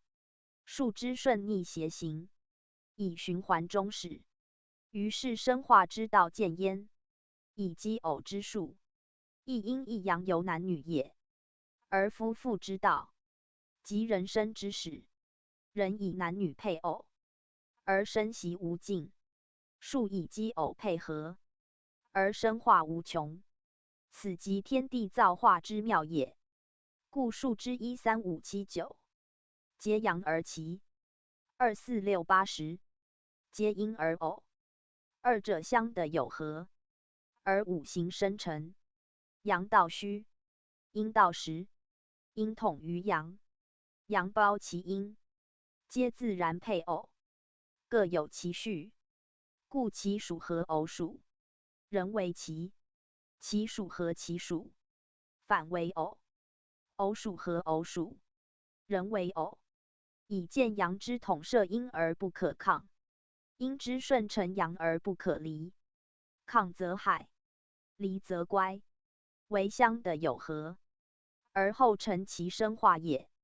河图之数，天地之本数也，其用自其变化而生。五行之物，万物之根本也，其生化自其分合而成。盖有天地而后有万物，有天地之大数，而后有万物之数可计。故有序有类有名，而后成其德。万物并育而不相害，道并行而不相悖，此德之见也。此道字，即指一阴一阳之道。言二气并行而不乱其序，则有数也。由物之成于世，高下远近，各如其分，此数之所见也。人之至于贤否，贵贱寿夭，各有其数。以定其分，而能守其分，安其数，是谓之命。以命自天，知命者，安于天命之数，而不失其序，以顺承天生我之德，而养育其中和之气，是谓明道。道不离二气，知乎数而合于气，则成道之事也。故义者，言数以明道，达命以知天者也。夫义之言数，自河图始，河图之数，即义之数。如水火木金土五者，义之乾坤离坎正对也。由用言之，则离坎正对，分河水火木金四气之象，而更为土，此后天之卦也。若在先天，则乾坤正对为四方，而坎离在中，其气属各有所合也。以一六之水，为天地二气出化，二七之火，三八之木，四九之金，五十之土，皆依次而生成者。阳生而阴成，阴生则阳成，二气更互以生以成。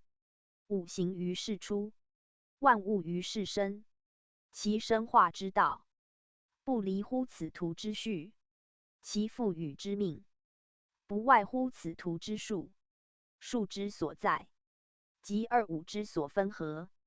凡属后天之生物，莫不由此二五之分化也。数有终始，运行有序，命有善恶，道有先后，皆气之偏权有所合也。不合不生，故必合而有的也。此天地生化之妙用，亦世界自无入有之次第也。数之所合，易卦而外，则干之谓最易之，以其习见习闻也。天干之数，甲乙为木，丙丁为火，戊己为土，庚辛为金，壬癸为水，其数通也。得之之数，寅卯为木，巳午为火，申酉为金，亥子为水，辰巳丑未为土，其数合也。皆以五行分配，而相生相制，以成其生化之用，与图相同，故易卦有纳甲之意。盖卦象人或不知，而干之则易之。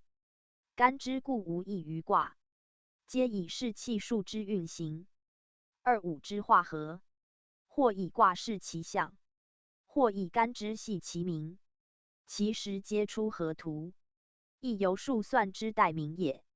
因气属不易记，故易之代，而便于习旧也。如甲乙属木，即正巽也；丙丁属火，即离；庚辛属金，即兑；壬癸属水，即坎；戊己属土，即坤艮也。而其为用，则与此稍异。以干纳甲人，是阳气之出动；坤纳乙癸，是阴气之邪行。正巽以木而纳庚辛，是木受制而后成用也。坎离纳戊己，以水火之用成于土也。兑艮纳丙丁，以金受火制，土为火生，各得其用也。故其数与原位异，此先后天之殊，体用之不同也。然此所纳亦有异同，则用者取义不一也。如归藏异乎连山，周易异乎归藏，皆后天之用，非观先天之体用也。其义详洛书中，河图洛书一体一用，各有旨也。故在图之数，方位相当，次序无乱，与伏羲之卦相同，而为一切数之根本，有不异者也。图中之数，虽自一至九，而52数，却在中心，故分数时，应分阳数1379。与因数2468相对以和。另题52数为中心力集，依因数逆行之力，与因数之始4中6，则1379与4286是洽相当，而生成之功渐，生化之序明，而52数亦正相当。若不如是，则谓与数失，阴与阳乖，不可生成万物矣。故1379阳数必顺次行，4286阴数必颠倒而逆行，此必然之理。人知阳数顺行，而不知阴数逆行，遂不明数之代用，此惑也。夫使阴数亦如阳之顺序而行，则1与2、3与4、5与6、7与8、9与10，相对而论，皆不能合，更何生成之功可言？盖必一顺一逆，亦依次，一道行，方能合其位，而成其用。而后1与4合，2与3合，7与8合，9与6合，5与10合，相得而皆有合，以成终极之数皆5也。故曰天数5，的数5，五位相得而有合也。言合乎5，即合天地之心。再道言之，即合中合之德，是人执中用中之道也。盖数10而为5，为5乃中，不得其5，即不得其中，不得其中，必有所偏，偏则害身，安能治生成之用？通天地之心哉？故5谓之合，必依因数逆行，而后得之也。且阳顺阴逆，气之自然，逆之云者，对阳顺言，其实不过一往一复，一左一右而已。阴气源与阳对行，阳左则阴右，阳先则阴后，阳生则阴降，自然而然，非徒之有意也。如昼夜寒暑，互相推移，而日岁已成。若同一途，则一气独用，不复有生化之功矣。故言数不明可证于象，以象之名见于目也。今就图象证之，亦自可见。阳自一左旋至9，序位皆顺；阴自4右旋至6，序位倒逆，而恰合16、38、27、49、50之5行数，不呆一意，即此可知天地大数，不离阴阳生化之功，不外阴阳顺逆之用，而万物以生，万事以立，其微妙故非难测者矣。洛书歌带9履一左3右7 2 4位兼6 8位足5在中央。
宣圣讲义，河图洛书，同一数也，而象异，以体用之分也。天地生化万物，自其先言之，则谓不义者也；自其后言之，则日益者也。故有体用之殊焉。体者一成不异，是其极也；用者随事而异，明其变也。天地之大，万物自生，变化自出。体用之间为气数之所至，明其体；而后知其本源，明其用；而后知其变化。盖气数同而所以为气数不同也。河图者，气数之大体；洛书者，气数之变化。以不习之德，成无尽之用。此变化之力，有不可尽言。而洛书则举其代用耳。洛书之为象，亦由河图，生于二气，分于五行，本于天地之数，成于阴阳之类，而名一时异也。故河图之数众列五方，而洛书则平列九位。河图之物，阴阳合德，而洛书则互为推移。其象之殊，及其取义之异，其物之别，及其致用之差，由是以合于河图，则体用以全，以正于义，则变化以见。苟非圣人，焉足以明之哉？洛书象数，由河图变化而来，其阳数自一而三，方位不变；自七而九，则互异矣。阴数则全与河图异其方位，盖阳体阴用。洛书为民用之图，故阴数大异。然自其次序观之，则一之与六，以众列，便谓先后平行；三之与八，四之与九，二之与七亦然，皆平行也。以一居北，而六在西北；三居东，而八在东北；九居南，而四在东南；七居西，而二在西南。其所合人相的也。五之在中，本于终极不变之理，此所以允直觉中，谓至道也。体故如是，用亦不为，非终极之道，不足以喻之也。旧书象言之，数之变化在于动，以北方之一，东方之三，皆原为不动者，非不动也。先天之生化首为水，后天之生化首为木，其所变即在其位，故动而不动也。至南方之七，变而居西；西方之九，变而之南。以后天金火互用，与先天恰反其位，故动而异其地也。以数之序言，则一三者，顺行北而东，人前；而七九者，由西而南，则与前异。此由变化而分其用也。因数之序，则东南之四，而西南之二，与东北之八，而西北之六，其序以与河图反行，而其合乎阳数，则正相得。盖阳由一三而七九分作两图，亦由北之东，亦由西之南，以明四正之气，由相耦合也。而阴数则与之成逆行，亦由东南之西南，亦由东北之西北，亦分两图，以与阳合。其所行之序虽变，而所合之数不差，盖亦本天地自然之变化，而成其用者也。夫阳之与阴，为万物生化之本，有其一必有其二。如阳数顺分而变位，阴数势必逆分而变方，以变合阳而成其生化之用。故一之三，七之九，未生成数之金然，而4之2、8之6，未生成数之伪然，今伪相得，生成之功见矣。且何数之？自北而东，自西而南，阴阳之数，各得其半，即有两仪生四。两仪生四象是也。阳由1379之一序分。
分为13与79两系，应由4286之一系分而为42与86两系，以成其四也。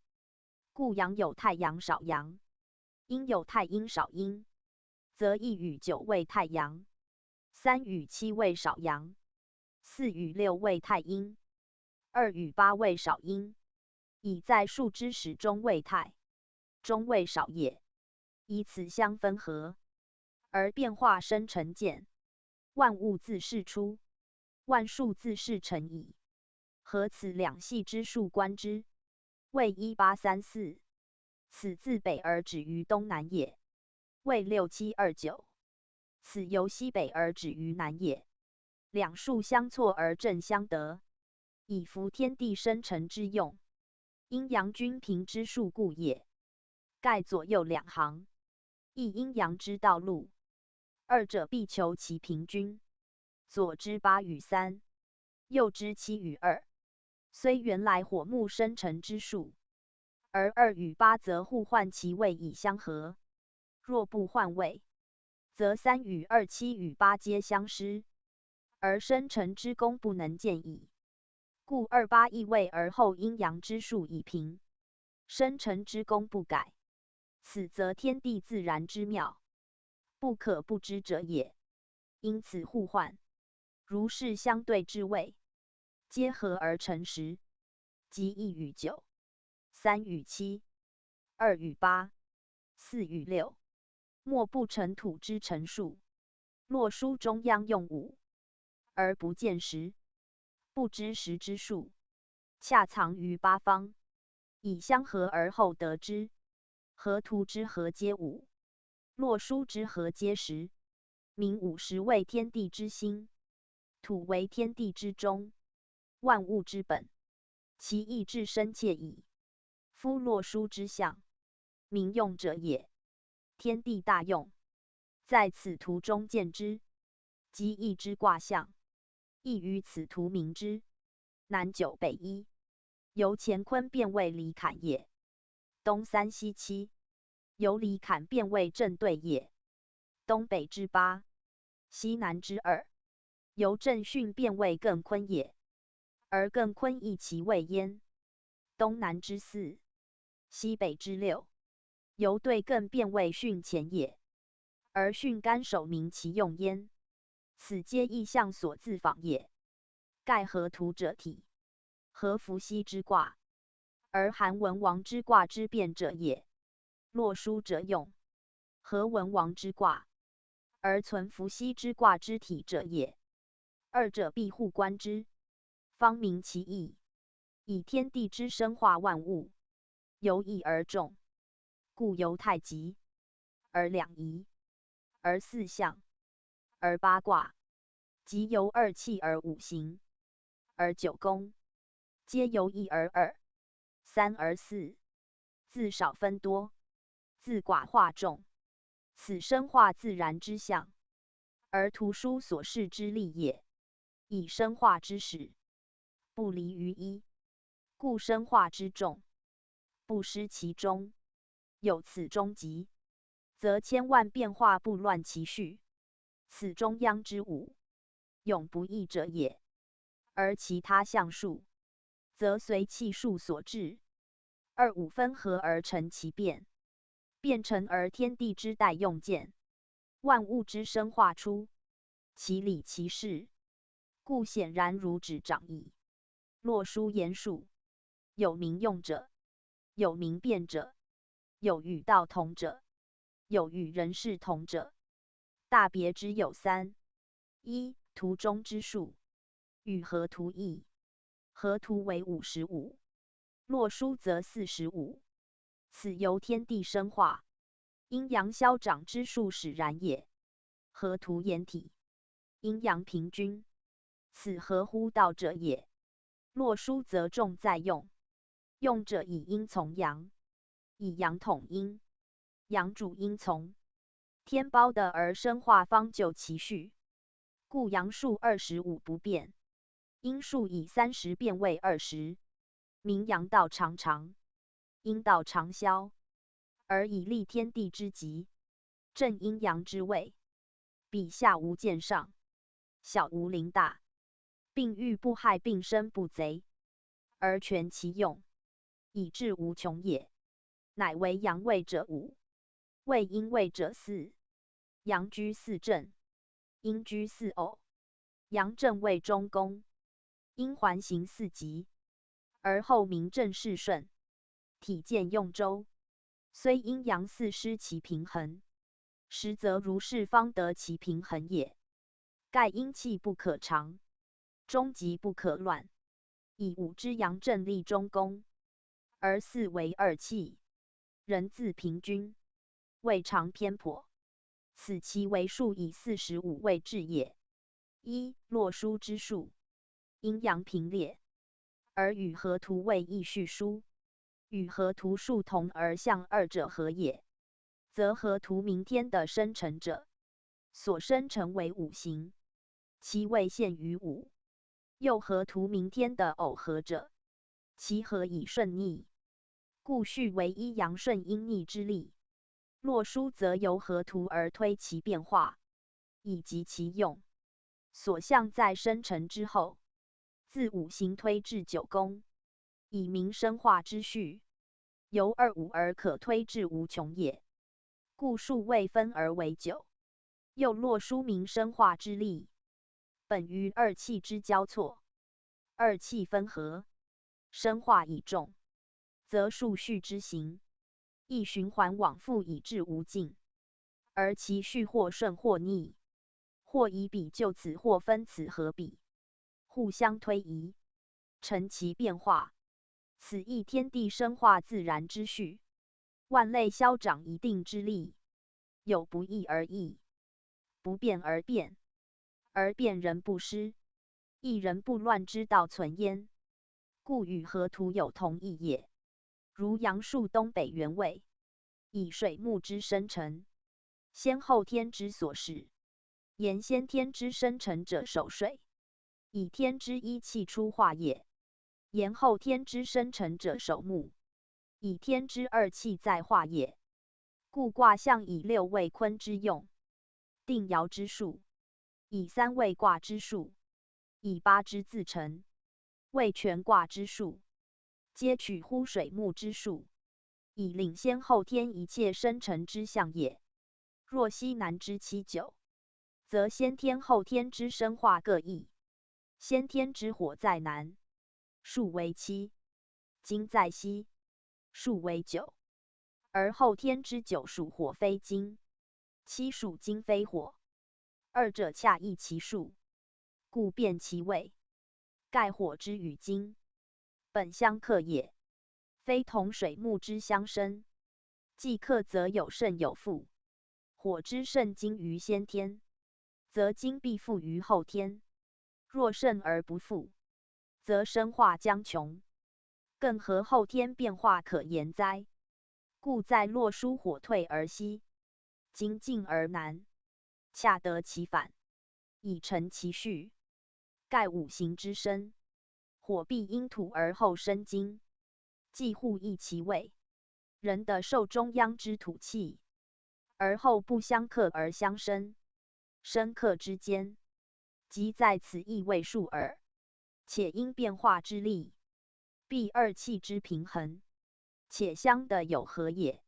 以火宜西，以金宜南，一则九与一对，一则七与三对，皆合时而受土气，以自成后天之化，即以因数言之，其变力异同，以二之皆七，而人不失火之生成，以二之对八而合时，以受土气。此二之必宜西南与西七皆也，其他四六八皆然。既以此互异，而后相得，则其原位必依此变异而后成用，此故自然之理也。一、洛书中宫之数5，河图之数15，何也？则以河图土之生成数全，阴阳之体，不可少也。洛书以民用为主，土之德在5，言5以该时。前讲河图以详其意，而洛书之仅举5者，又不独以土德用5之力。盖洛书名生化之变，为后天之象，非河图可比。后天之力，以生化为用。生化之道虽本于五行，而非止于五行，故其象数皆变河图之原力，而成心力。后天者以生化无尽为用，故各方之数皆由内而外，由寡而众，以分合变化势。生化者也，生化既众，象数亦繁，而病生不害，病愈不乱者，以有终极也。终极止于一，此数用5而去10，名其不二也。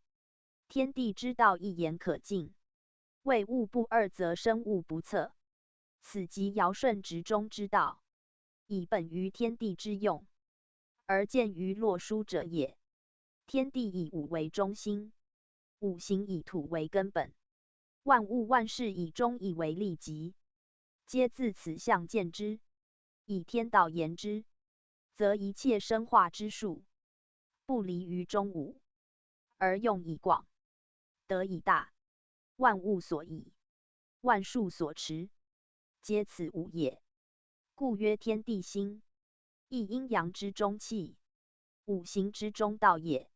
以人道言之，5者众德之本，即中和也，义也，至善也。以失于世言之，即人也，忠恕也。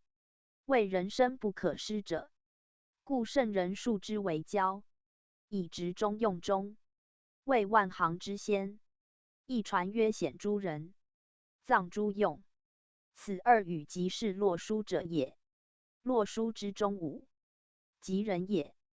而曰藏用者，则言洛书用5藏时也。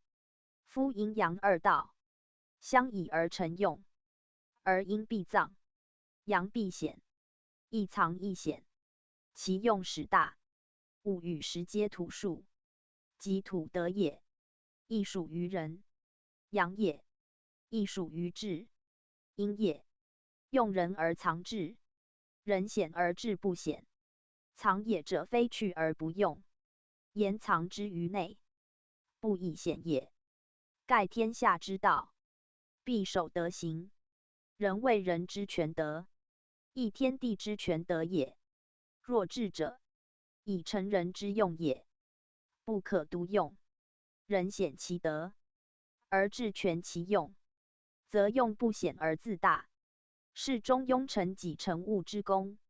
所谓不虑而终，不思而得者也。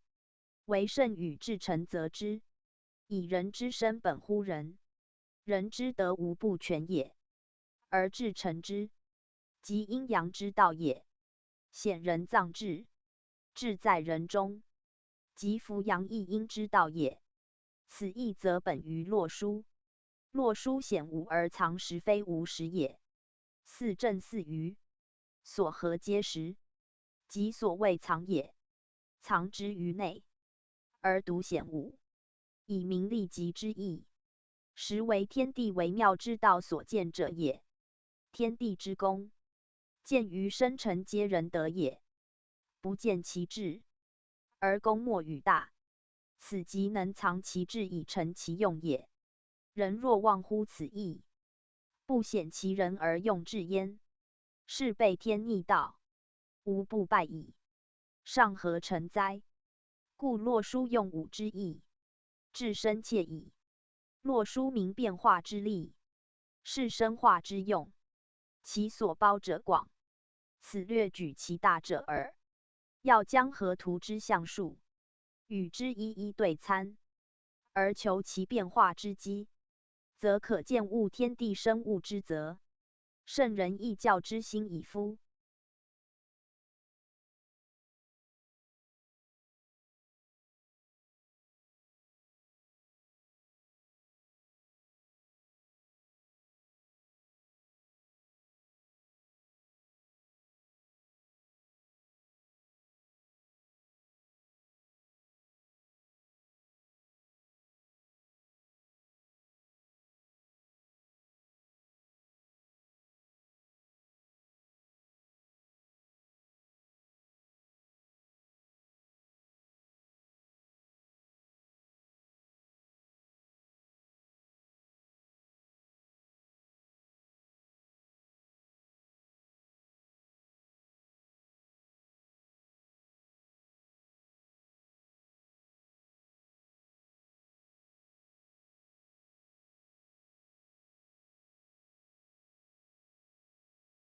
宗主附注：天地生化之功，全在气化，而气所致，数自见焉。验数则知造化之功，而民用则知生化之理。天地生化，皆有定序，有细有分，有味有类，无丝毫含混。欲明其故，必先求其理。此洛书与河图为圣人所重，权益卦象，莫不自二图出也。而洛书有要，以其民用之力，与易后天卦象同义。求义理之明者，必从后天卦象；求天地生化气数之变者，必从洛书图例。此不义者也。图得其体，不解其用，是知常而不知变，知往而不知来，无所用也。故明河图之数不足奇，必更明洛书，方可以通神明之德，类万物之情。而天下万事万理来往变化，莫不自洛书印证而后的也。图表三合洛卦为河图。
河洛大志。复甚讲述。河图附于龙马，洛书成于圆规，以其所出见在河洛也，故名河图洛书。图之出，虽以马归，象之真则弗运数，盖天地自然之象，显于物者也。既出见于物，得圣人解之，以造成人文之始，而意象乃具。是河洛二图者，天地之文显于物，而用于人者也。为天地之神，能自成之；为物显之，为人用之。盖合天地人物四者之灵，而后见其功，成其名，以广其德，者其道。其为物，其可轻言哉？观意象之所本，六经之所仿，百度之所至，一切正交之所创，其为人文之祖，文化之源，故无他物可与方矣。图书之象简，而包举天地之间，生成之德，变化之道，尽气数之妙，是形神之权。故以一而该万，终而利极，有同义道者矣。其所名用，在顺自然之序，而推其不习之功；在本生化之源，而素其不二之道。由天地之负载，人物之生育，而莫外于至一至终之极者也。然考其用之大利，有数则焉。一、河图者，名谓之用，谓无动也。洛书者，名实之用，实有变也。河图立天地之极，而见其体，是名谓之不动，有其生成之序也。洛书列天地之序，而者其变，是名实之实迁，有其往复之情也。二者大利，一体一用，一守中而利极，一循行而不穷，是天地生成始终，道德气数往复千变，可见可真者也。一、河图者，名天德之生成也。洛书者，名万物之变化也。河图自阴阳二气之生成，而五行出；洛书自五方之推迁，而九宫见。五行为万物之本，数简而未定；九宫为万物之变，数繁而行周。此生化由简而繁，气数由正而变之力。故河图之数，自一至十，不离五行，而成生成之母。洛书之数，自一至九，划分无尽，而明往复之理。其力如一六之水，则化为一与六之北，与西北二宫，四九之经，则变为九与四之南，与东南二宫，余数皆然。虽水火之数不异而未移，火金之数互异而未改。在河图可名为水火金木，在洛书则称为四正四余各宫。正由一之两仪，一变为四象，在化为八卦。其数以由和而分，其物亦由寡而众。此天地生化自然之力，而义之所以为义也。若执河图以示洛书，则将至而不通矣。一、河图者，以数记二五之本质；洛书者，以数明九宫之循环。河图不动而自生成，洛书以动而行变化。河图向天地出电，物类自生之时；洛书向万有俱成，气数并行之力。其合于意，则图如伏羲之卦，定位明序，而立其极；书如文王之卦，变化错综，而推其用。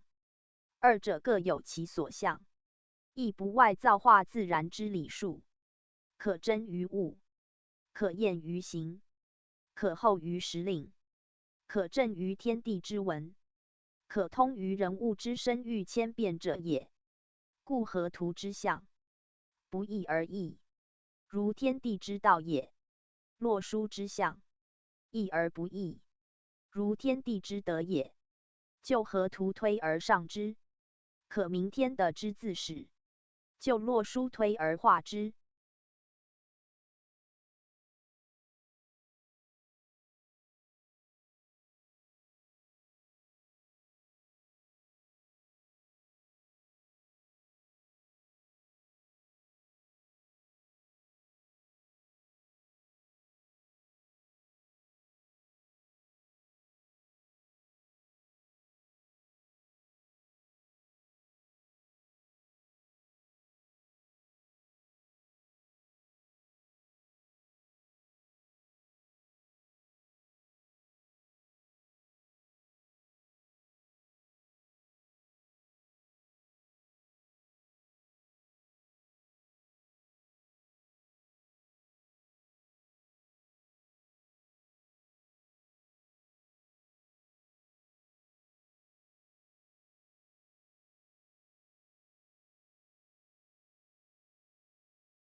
就洛书推而化之，可知万物之将来。而天道已明，人道已见，天人已达，性命思顺，气数不乖，行止思定，此义之所以立教，谓象天道以定人道者也。夫河图之数变，而洛书之象已成，其属于天道者，万物生化自然之象也；属于人道者，则扶阳一阴，终极不动，显人藏用，中和以成之意也。盖天道远，人道耳。天道精微，圣人则之；人道明易，众人能之。必以人道为言，而后众人可以通天道也。河图之属天道者多，洛书则喻人道，以后天之事，唯以人道为及物也。然人生自天命，人道出于天道，非天道之外有人道，乃天道之见于人事，而以取法者，故名之人道。名人之所当有者也。道路也，由之则可行；人生由行路也。由道则全其身，大则治平之功，小则孝弟之事，远则圣贤之德，近则日用之常，皆必由是而达焉。此人道之所以谓重，而次于天道，又先于天道者也。洛书之象，由河图而变，即由先天而为后天，亦即由天道而入人道，此可真之于其数也。五行云者，非静止水火木金土也，凡物与世之同列，而有五者，皆是，亦如两仪也。故在时有春夏秋冬四季也，在的有东南西北中央也，在人有心肝脾肺肾也，在胃有酸咸辛苦甘也，在阴有宫商角征羽也，在德有仁义礼智信也，在伦有君臣父子兄弟夫妇朋友也。其类正多，要皆五行也。行者，言其周流往复循环而行不相害也。故一年之40象之，年以40成岁，而土旺于四季。如河图以水火木金定四方，而以50之土立终极也。至洛书则方之4者变8，中之5者终不移，则可知天道之行，有化少为重，变合为分之力，而终极不易也。去其实者，亦因而扶阳也，显人而藏用也。此即人道所始仿也。人之于身，有德业焉，有事功焉，不得徒生也。故天命之性以成其德，人是也；天父之之以立其功，治是也。人之以人成性，则道成而生权；以治立功，则事成而名贵。二者人之所以为人也。然必显其一，而藏其一，以合乎洛书之象，而弃乎天地之德。若不能显人藏志，则有功无德，失身之本；若不显人而徒用志，则反莫为本，离性日远，去道日甚。不独无以全身，必反因以假货。盖智者，用也，默也，必有本体谓之先焉。失其人而为治世上，是舍本逐末，失体求用。如不知经纬，罔之纲目，其谓数书，谓思义也。故自太极以至无穷，谓数虽殊，谓气无二。而数之殊者，非殊数也，数之自加减乘除也。故数殊而不殊，虽由万物至于无穷，仍不外此1、2、3、4、5、6、7、8、9之数，不过有其分合变化而已。故数之殊者数自殊之，非数外有数，则由气之不二也。阴气不离阴阳，虽有错综生化之殊，仍不失其为阴阳。故气无殊，数无殊，数以计气，气之所至则数。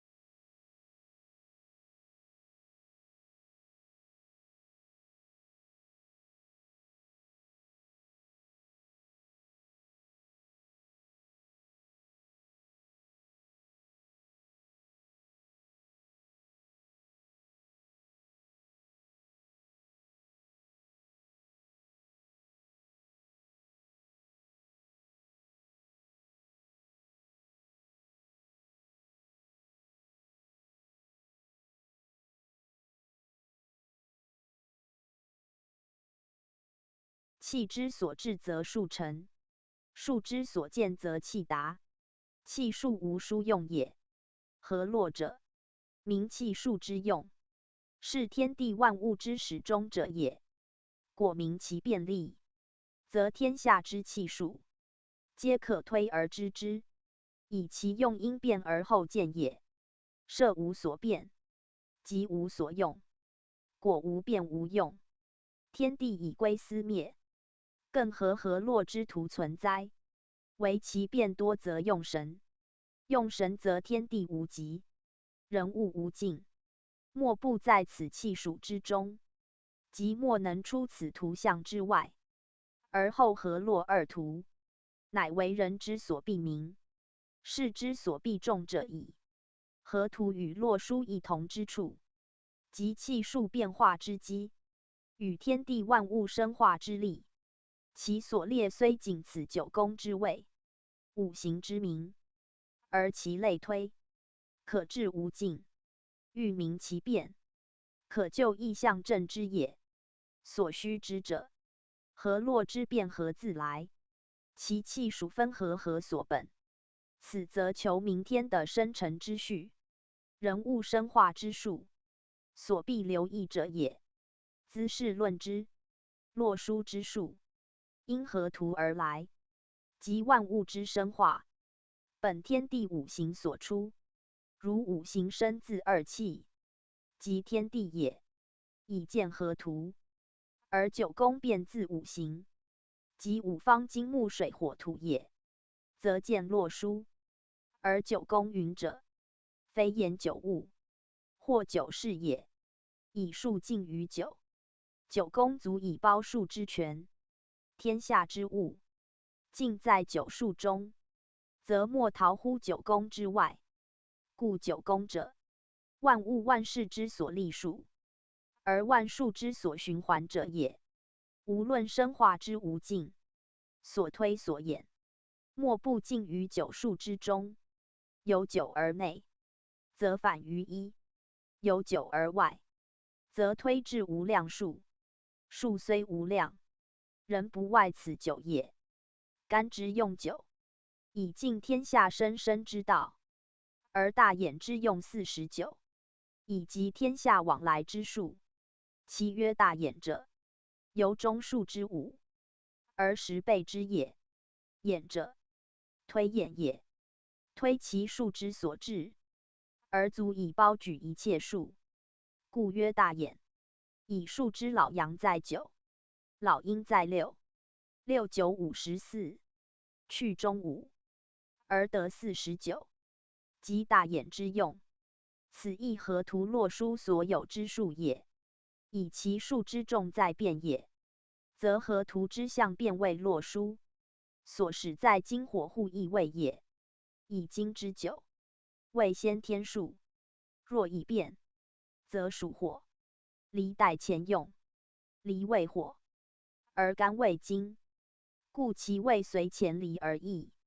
此异见者也。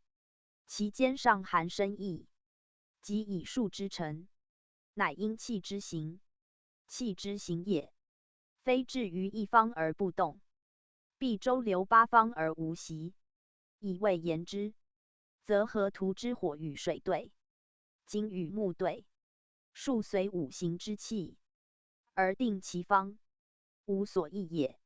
若以时言之，则洛书北方之一，与东方之三，亦属太阳，亦属少阳，而后南方亦以九，西方亦以七，亦宜太阳，亦少阳，其谓互异，而后正对，以其气之纪行，不复如河图之出生也。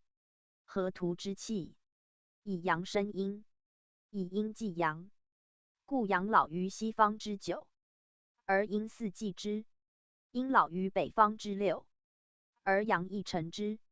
阴阳互根于定位，而相得以和，而生成之功乃见。此其以气之出生为象也。若在洛书，则阴阳已分，二气环行，行者有序，太少必对，是以北方之一，南方之九，亦始亦终，皆太阳；东方之三，西方之七，亦生亦沉，皆少阳也。阴气亦然。东北之八，西南之二，皆少阴；西北之六，东南之四，皆太阴。两两相当，以周行于八方，而成一阴一阳之道，遂不可不议其南西金火之谓也。此例可以一岁正之。春与秋对，冬与夏对，一寒一暑，相当其领，而一岁之气，周而复始，如环无端，此其用之可明者也。故洛书之象，象后天以定之气数，阴阳叠星，数谓周流，以成其往来不息之德，不独遂令然也。即一人之身，一日之昼夜，无不如是，皆以循环为律。此即洛书以明变化之用为象者也。且数之既变，有属立焉。阳之合阳，则反为阴；阴之合阳，则化为阳。故二阳相遇，则成阳中阴；二阴相遇，亦为阴中阳。此在太少之外，更有阴阳也。是亦与九对而成时，则九为阳，亦为阳之阴；三与七对亦成时，则三为阳，七为阳之阴。阴数亦然。故四于阴数，东北西南为阳，相对为阴。其所以然者，合则变，分则化也。后天之数多杂，无纯阳纯阴之物，以其不能生化也。洛书之数，参无错综，各有其分合之用，故变化无尽，不独火金之意，即二八之意味，亦其力也。天地生成，全依此阴阳之模当，而后万物生化，世界悠久，以气无穷，此所谓造化之机也。其行也，则以往来为则，循环不已，以成其生生不尽之功，即至诚无息之德也。故气之阳者阴之，阴者阳之，天者下之，地者上之，左者右之，右者左之，相互以生，相交以成，不独金火之互换也。故东南西北，四方之序，不似河图，自一至九，九宫之数，不同五行，而后见后天之道，明世间之数。如河图始于北，而洛书守东，河图阴逆阳顺，以一系行；洛书均分二系以往复，此皆二者同义，可资考证者也。盖先天之象，由无入有，其始生也。阴气之动，后天则以生成之后，万物随之生化，气以流行不息，数以变化不穷。其所以异者，皆自气合之。而气者内真于道，即理也；外真于象，即术也。理术之间，不可过求其机，以有神也。神欲其用，故天地有主宰之术不易，而神不可测，以其为也。是阴阳之事，不可识之以物也，为神通之，气感之，故圣治之事也。以一言之，神而明之，存乎其人，言非一名也。而气数之常变，即凶生焉，或福降焉，则尽人所当之也。故逢其和，视其宜，去其逆，塞其空，谓趋吉避凶之道，不可不讲。此数虽止于九，而用可千万；物虽止于五，而道将无穷。如水之数，遇金而旺，遇火而尊，遇木而退，遇土而死，其道有穷通也。他行皆然。以数合之而自补之，则吉凶无顿晴，祸福有定数，不必求之人也。是故数之为用，合道民生者也。知数之深，顺数顺道，其所指者一经一切，习乎人之不讲，而不明圣人立教之旨，斯可慨矣。宗主复注：一言数而本于道。古人言道即天命，故道与数同出一名。后人以道属于理，数属于运气，遂有性命之分。实则性即命也。古书性命二字无二义，天命之谓性，中庸守皆之告人，而使人之身所自来，不明性命，即不知其身，此以性自从身也。若何言之？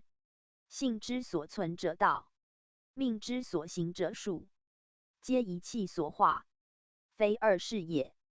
故言道即有数在，言命即有性存，一行一存，原不可分。分则命亡而性亦失，数逆而道亦为。此古人言一必该二也。一之言数莫外乎道，道始于阴阳，则数本于二五。合络者名二五之推移，象阴阳之生化，谓数言，亦谓道言也。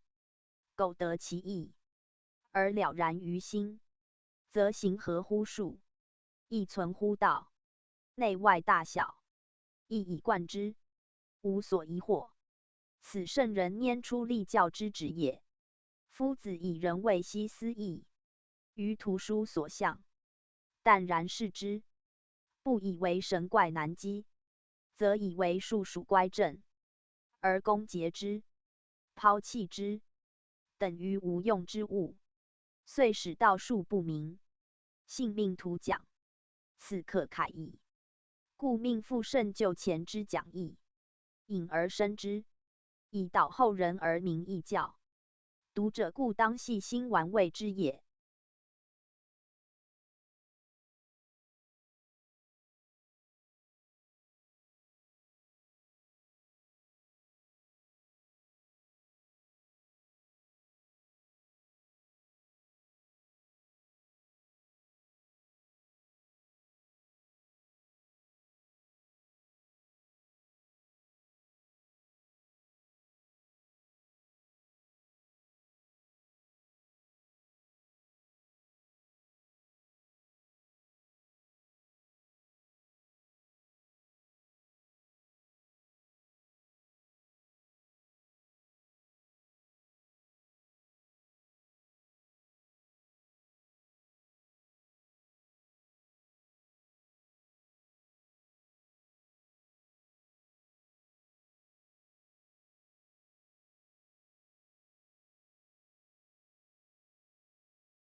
弘教附注。复圣所讲河洛图像变化之理，理、气、数三者一元。明此方之人修道通神，能知天命，亦使神鬼，延伸不老之道，无足其意。以洛书以明白指点，只是人不注意也。及后来6人遁甲，8正9功，一切术数都从此出。人知术数之妙，而忘河洛之精。所谓逐末忘本者也。要知一切术数，皆从五行生化，9功往复。河洛指向其大力，为演其变化，故人不能明其用。后世河洛理数一书，推演颇精，习人呼之，而不知河洛图像自然变化，无可依者。果从河洛二图，悉心推演，自知推不知理，与术数之用，且无不合乎道功者也。又复甚此文，重在说明术用之力，而指出后人之疑惑。要知数自气成，凡吉凶祸福，皆气所感。人求顺数，必先习道，以养气为本。气之在空中，天人痛之，一变异常，无非气所合，此谓数之本。不明此理，不可言数也。宗圣讲数，古时象数，西本河图洛书，是谓意象之源。河图附于龙马，洛书成于文龟，皆天地自然之象数，而圣人则之以演绎。盖所由来者远矣。在天成象，在的成文，天地之象数，即由天地自成于人前，神道之感应，为人道所昭彰，故上世常见之事，以地天由通，神人识气，人习于道，无不通神，则神亦降其灵，滋人以智，发人以道，非可易也。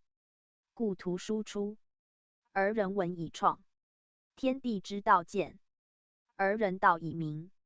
人之有文化教育，皆始于天地自然之象数文章，虽神而明之，存乎其人，而溯源探本，则有所自矣。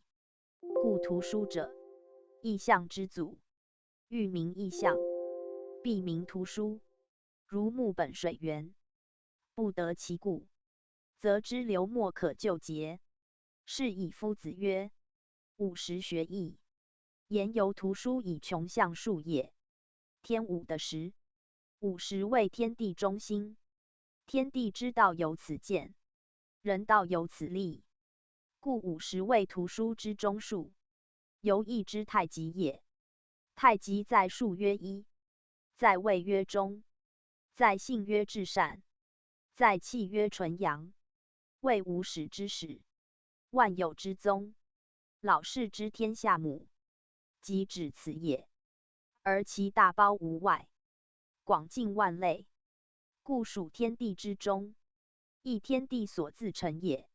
数虽自1至9，而其宗则5与10，50分裂，则乾坤定位；50合用，则大衍成形。故曰5曰10，或50，皆数之本体。其他则用也。乾用9，坤用6，96为乾坤之用。干数集于99，坤数包于66。人之数7，艮也，其数尽于77。此大衍之用49，指人道也。天地之道，由人而明；天地之术，由人而用。故大衍之术，以77为用，而天地之术在其中矣。合则成用，分则位位，交错则变化身，乘除则盈虚见，而其本是，莫外乎图书之术也。河图洛书之象数，谓自然象数。义之象数，则本图书而推其变化之象数也。亦与图书有同义，但天地象数终不外图书所有者，至其变化，虽推之无尽，仍不能有违于图书之力，则由天地生成之数定，不可越也。自上而下，则二五复形，而万物以生；自下而上，则万有归一，由形反生。故图书之数，是一中九，50在中，而二气五行备具，其化生万物，则以用言，以二五互交，推演谓数。所谓二五构经是也。故其数阳五阴五，阳以顺行，阴以逆行，相交以生，相克以变。而孤阴独阳，则不生不变，亦以乾坤交用，坎离相制，以成生克，而行变化。由数之用言，则阳者1379顺行，是一中九，其位在西；阴者4286逆行，是4中6，其位始于西北。阳以9中交阴6，故阳数用9，阴数用6，9、6相中始循环以生成变化，而50主于中央，为天地终极，万物枢纽。此图书象数之大概，即为一所本者。干之用9，坤之用6，即准河图之阴阳数也。观河图所列之数，作为环形，则1379，由北而东而南而西；而4286，则自西北而西南而东南而东北，一环而中，使为50在中焉。洛书亦然，不过其用有异，由方圆不同也。由北之1，东之3，则以皆西之7，南之9，皆阳数也。其阴数则西北6，东北8，西南2，东南4，亦由东南之4，西南之2，皆东北之8，西北之6，相环以中始，正如河图，而5在中焉。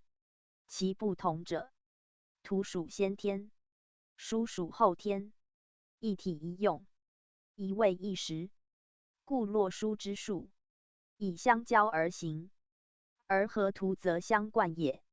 洛书之位，以东南与西北易数，而河图则顺逆依序也。宗主书数，河图之数，本于天地生成之象，盖自无入有。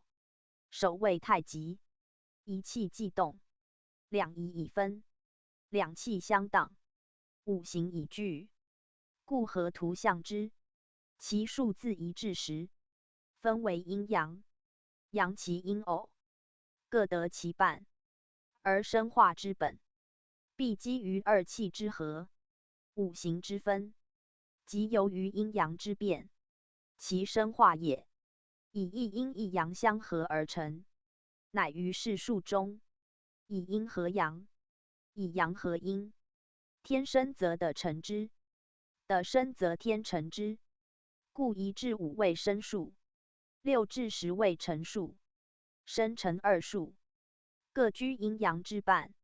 如将筹比算之，自左设阳筹，右设阴筹，则左数为1、3、5、7、9。右数为2、4、6、8、10，左右各半也。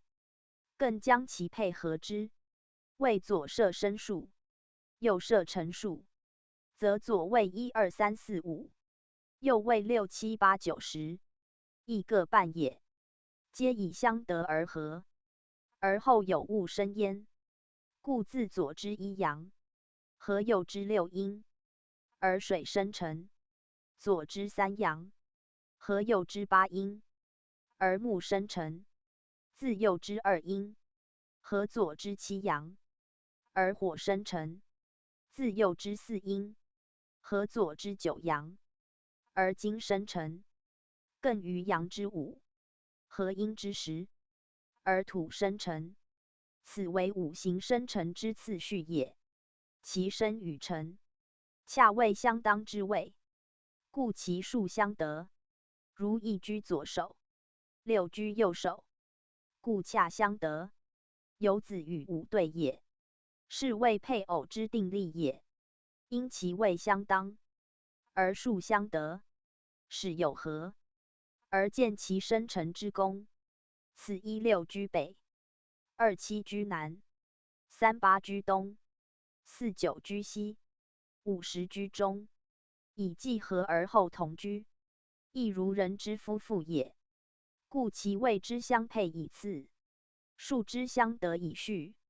虽有一二之殊，却非父子，而为兄弟，不得视为水生火也。然五行之数，亦为二气之量数。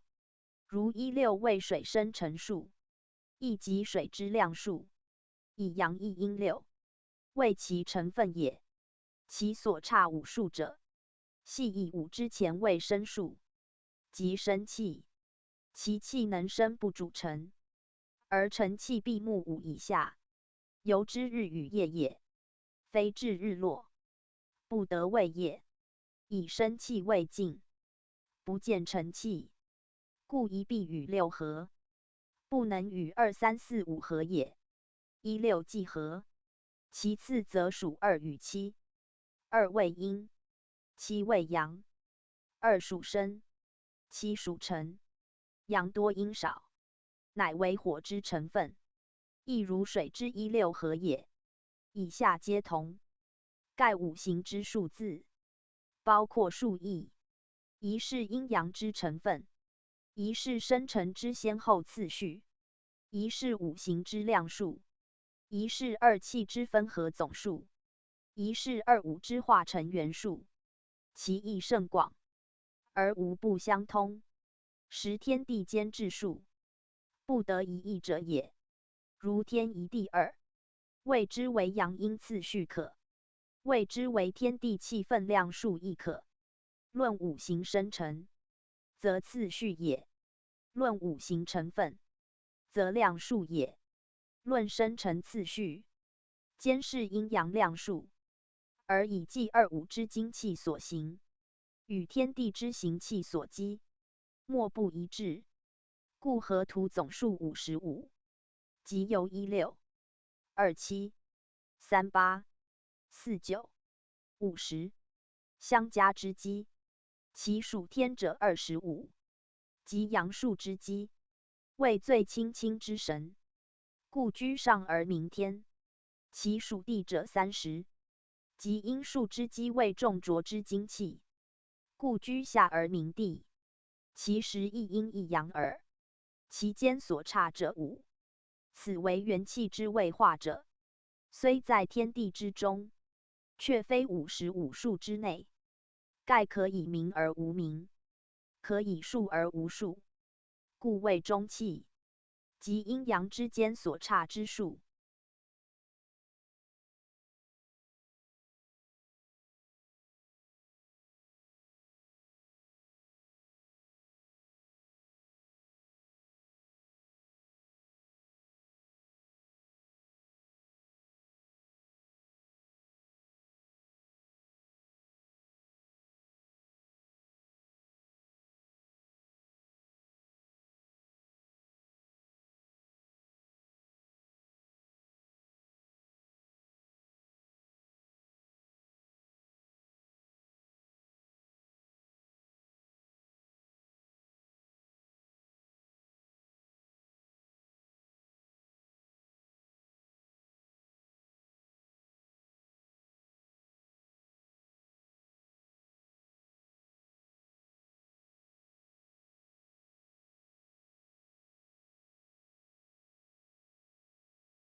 宗主书数，河图之数，本于天地生成之象，盖自无入有。首位太极，一气既动，两仪已分，两气相当，五行已具，故河图象之。其数自一至10，分为阴阳，阳其阴偶，各得其半，而生化之本，必基于二气之和，五行之分，即由于阴阳之变，其生化也。以一阴一阳相合而成，乃于世数中，以阴合阳，以阳合阴。天生则地成之，地生则天成之。故1至5为生数，6至10为成数，生成二数，各居阴阳之半。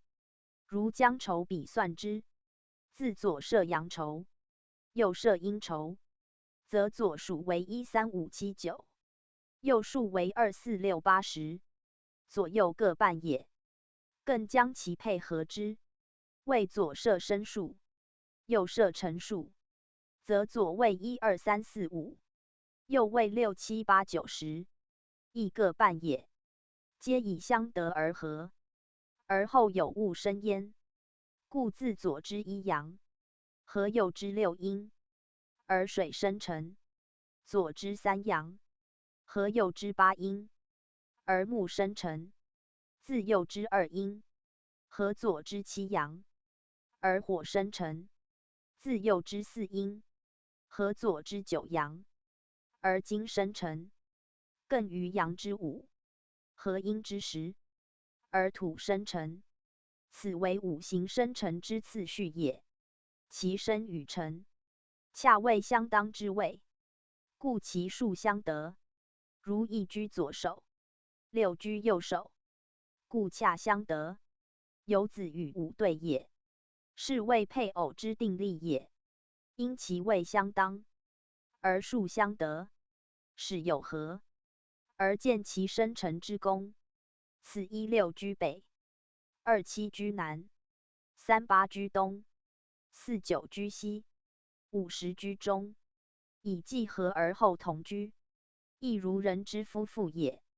故其位之相配以次，数之相得以序。虽有1、2之殊，却非父子，而为兄弟，不得视为水生火也。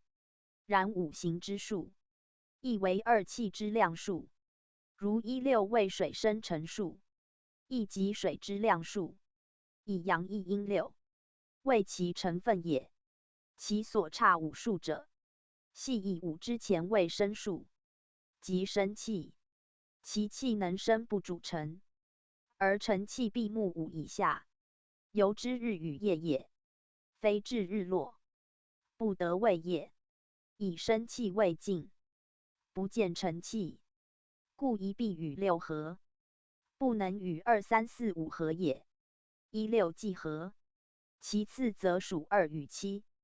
2为阴，7为阳；2属生，7属辰。阳多阴少，乃为火之成分，亦如水之16合也。